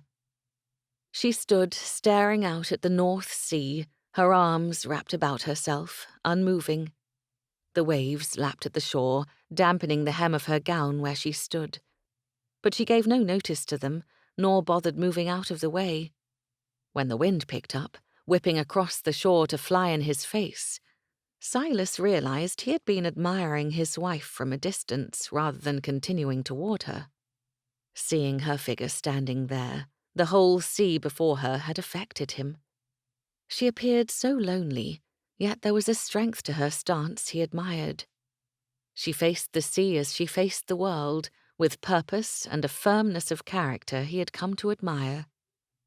Truly, he had come to love everything about her. Continuing down the slope, he made directly for Esther. He came to stand by her side, looking at her while she gazed out to sea. She must have seen him, but she did not so much as blink. "I explained to your brother," he said at last. "I'm sorry for that, Esther. The conversation should have been different." "It hardly matters." Esther did not move, did not smile or frown. "He is alive. That must be enough for now. I should not have left as I did. I apologize." "Stop," he said, taking hold of her and gently turning her to face him. You have nothing to apologize for. That was a discussion meant for family, for the three of us. And so much has happened today and these past weeks. I do not think you owe anyone an apology. She dropped her gaze and her bottom lip trembled. What about you? She asked, almost too softly for him to hear over the lapping of the sea. When she raised her chin to look at him, he saw her fear. Should I not ask your forgiveness? Not for saving you, I could never apologize for that. But for everything that came after, for my temper, my inability to rein in my behavior, the picnic. And I have been such a terrible burden, such an ungrateful child. He silenced her with a laugh, raising his hand to cup her cheek. Stop, my dear, please. We have both made mistakes, but I will never regret all that has happened between us. He leaned down to kiss her forehead. Not even you falling into the brook. Actually, I think I am most grateful for your spontaneous decision to cross that log. You cannot be serious, she said, pushing back to meet his eyes again. That thoughtless action forced you to marry me. Did she not know how he felt? He had not spoken the words to her, but in the past week alone he had done everything he could to convey his tenderness of feeling. With his actions, he had sought to assure her of his growing affection. Esther, he said firmly, putting his hands upon her waist and drawing her nearer. I was already thinking about courting you once the gossip died away. How could I not? You rescued me from a falling statue, exhibiting your bravery and kindness. You did not even know it was me when you acted. You would have done the same for anyone. Her curls danced in the wind, inviting him to tuck them back behind her ear. Coming to know you as I have, I'm quite certain your tumble into the brook only kept me from delaying what was already bound to be my course. Studying him, with furrowed brows and the tiniest of wrinkles on the bridge of her nose, Esther slowly shook her head. You do not mean it. Why would you have thought to marry me? Because you are wonderful, he said. Brave, kind, honest, and intelligent. I love talking to you. Your artistry is admirable. Your sense of self commendable. He wanted to kiss her, to show her how he felt, but the words must be said. She had to know. And I am certain I would have eventually come to love you in courtship, as I love you in marriage. Her lips parted, and he caught her gasp of surprise in a kiss. Anyone upon the beach might have seen them, and he did not care. All that mattered was Esther, in his arms where she belonged.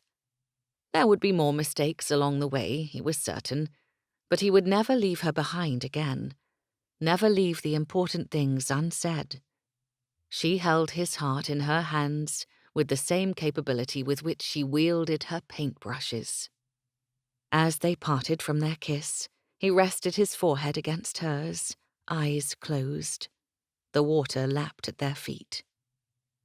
Perhaps one day you will believe me, he said, and then it is my hope that you might return such feelings, but you need not. She hushed him, putting her lips to his in the gentlest of kisses. Silas, I have loved you for a little while now, she admitted, though I tried very hard not to. I cannot lose anyone else I love. Was that all she kept between them? The fear of his loss? Esther continued before he could reassure her.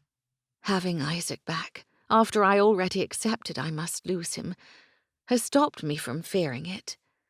None of us are here upon this earth forever. I will lose Isaac again some day. What matters is living without regrets and loving without fear. I wish to make every moment we have together count. I love you, with my whole heart.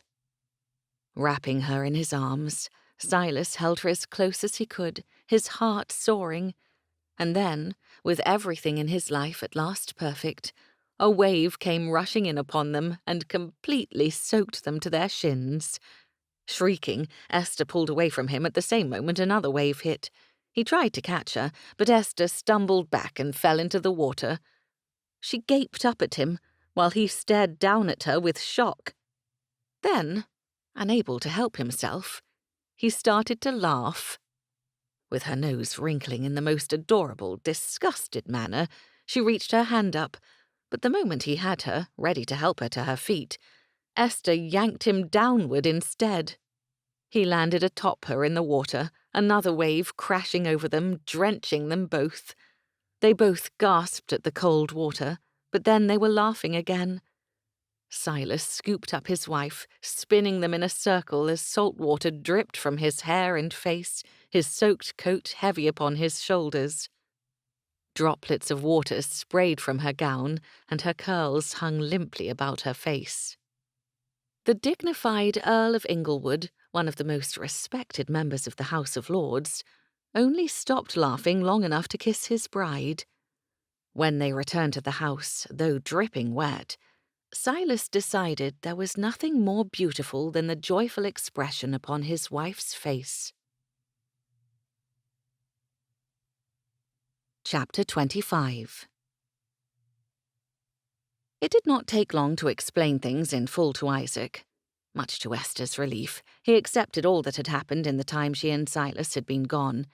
He even apologized to Esther for not being more thoughtful of her position in society when he left. Then he took her aside before they all went into dinner that evening. "Are you happy, Esther?" he asked, worry clearly etched in his frown. "Because if you are not, if there is anything I can do—" "I am happy, I promise you." She squeezed his hand, feeling the smallest measure of regret he only had one. Isaac was a strong, confident man. He had lived through one of the worst wars in history and came home to her. He would be all right. "I love Silas," she added, unable to keep from smiling at the declaration. "And he loves me." Isaac chuckled and offered her his arm. "He would be a fool not to. As everyone seems to know, you did save his life." They stepped into the dining room, where Silas stood by her chair waiting for her. Esther could not look away from the adoration in his gaze. "He saved mine, too." Hope, Grace, Jacob, Isaac, and Silas talked of old times that night at the table. It surprised Esther how often she remembered the exploits they spoke of, and how many times they spoke of her involvement in their games. The five of them together had been her heroes as she tried to follow along and be a part of their friendships. As the dinner came to a close, Silas rose and called for everyone's attention. "I should like to propose a toast to my wife, who is responsible for all of us being here tonight." The others in the room looked to her with smiles while she blushed. "My lady," Silas continued, making the title sound more like an endearment. "You rescued me from the wrath of a fallen god." He winked at her. "But what is more important is that you have filled my home and my heart with your kindness and your love. To Esther." They drank to her, and then Hope was on her feet. "While we are singing Esther's praises, I must say something.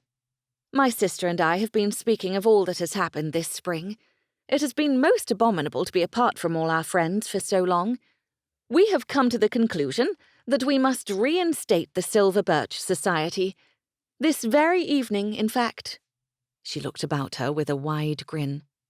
"And while we're at it, we wish to induct a new member." Grace, from her place on Esther's left hand, reached out and touched her arm.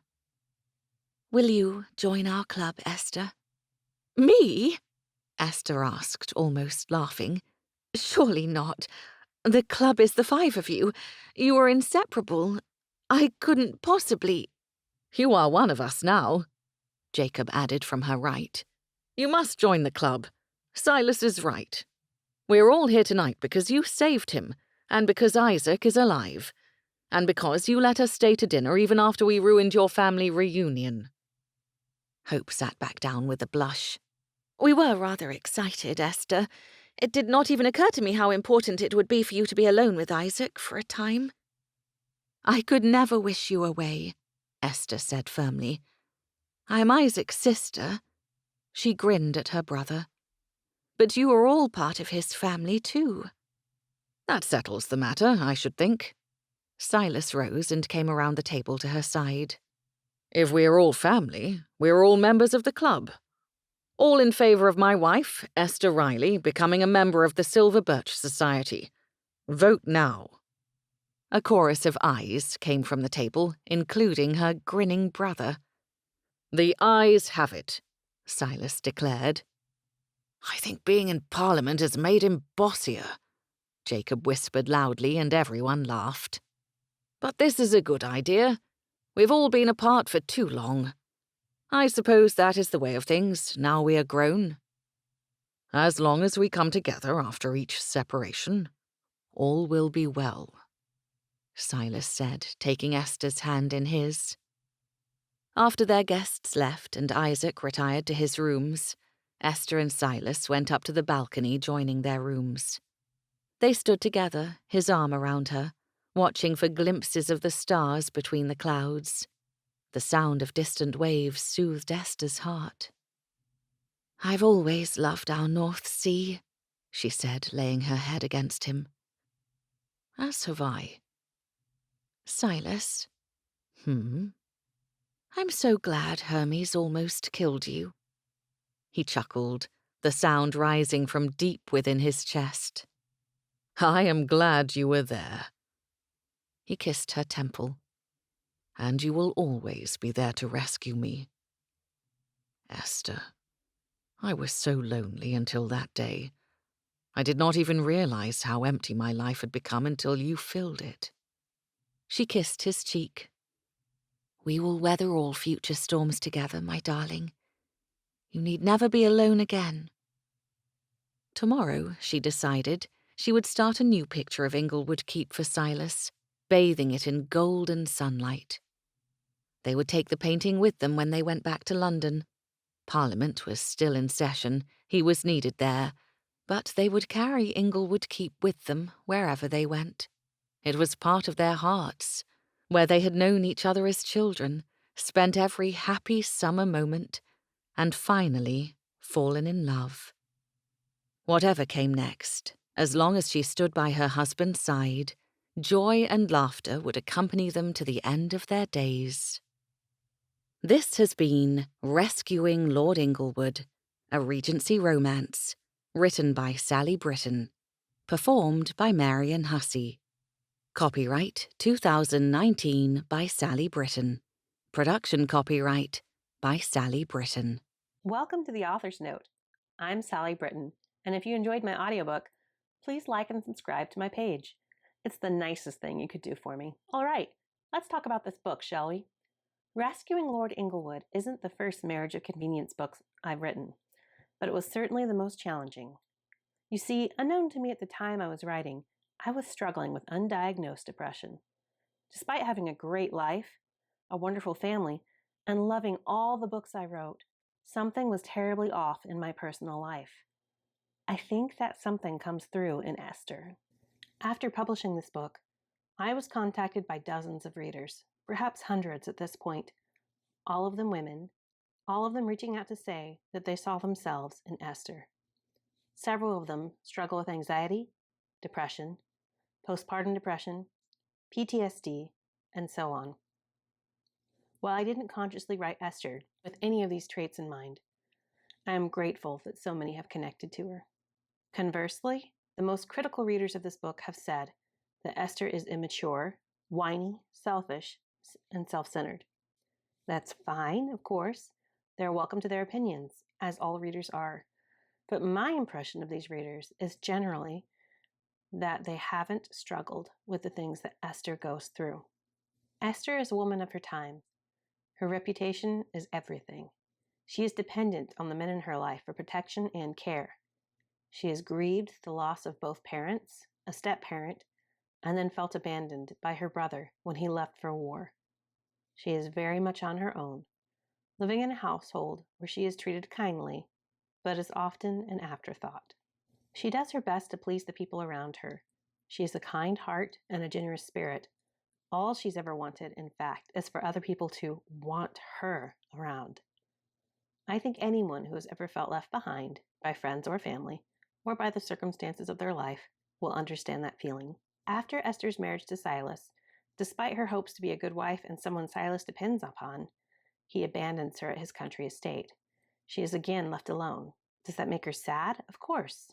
But she also rises to the occasion. She finds things to do that make her happy. Painting, taking over household management, and visiting with Silas's friends in the country. Silas, for his part, is completely oblivious to Esther's needs. He's never had to take care of anyone but himself. He's an only child who never wanted for friends or influence, raised by a stern grandparent. He's been on his own for a decade, and he isn't used to having anyone under his care. He's more alone than Esther. He just doesn't know it at the beginning of the story. When the news comes of her brother's death, Silas is just starting to think he should put forth some effort into getting to know his bride. Of course, the two of them going into mourning together puts a halt on the romance, but it does give Silas a chance to come to know Esther for her own sake. One of the scenes in this book that readers have talked about a lot is after Silas's friends come to visit, and Esther's emotions, hidden for so long, come to a head. She is intent on destroying the very thing that brought her the most joy, her paintings. This is actually a common thing for someone experiencing severe loss and depression to go through. It's a state of mourning, and I've seen it played out by others twice in my life. To sit and watch helplessly while someone self-destructs like that is frightening and heartbreaking. It's poignant, and it's almost never discussed. That scene is included in this book because I want others who have suffered through grief to know that someone else understands. I want you to be seen. So these are my author's notes. They're a little bleak this time around. You should know, dear reader, the rest of the series doesn't sit as heavily on the heart. This book was different. It's deep and sad in different parts, and hopeful and bright in others. I hope you enjoyed it. The next book in the series, Discovering Grace, is about one of the Everly twins. You met them both in this book. I think you'll like Grace. Don't forget to subscribe to my channel so you'll always be alerted when I add new books. Thank you for listening.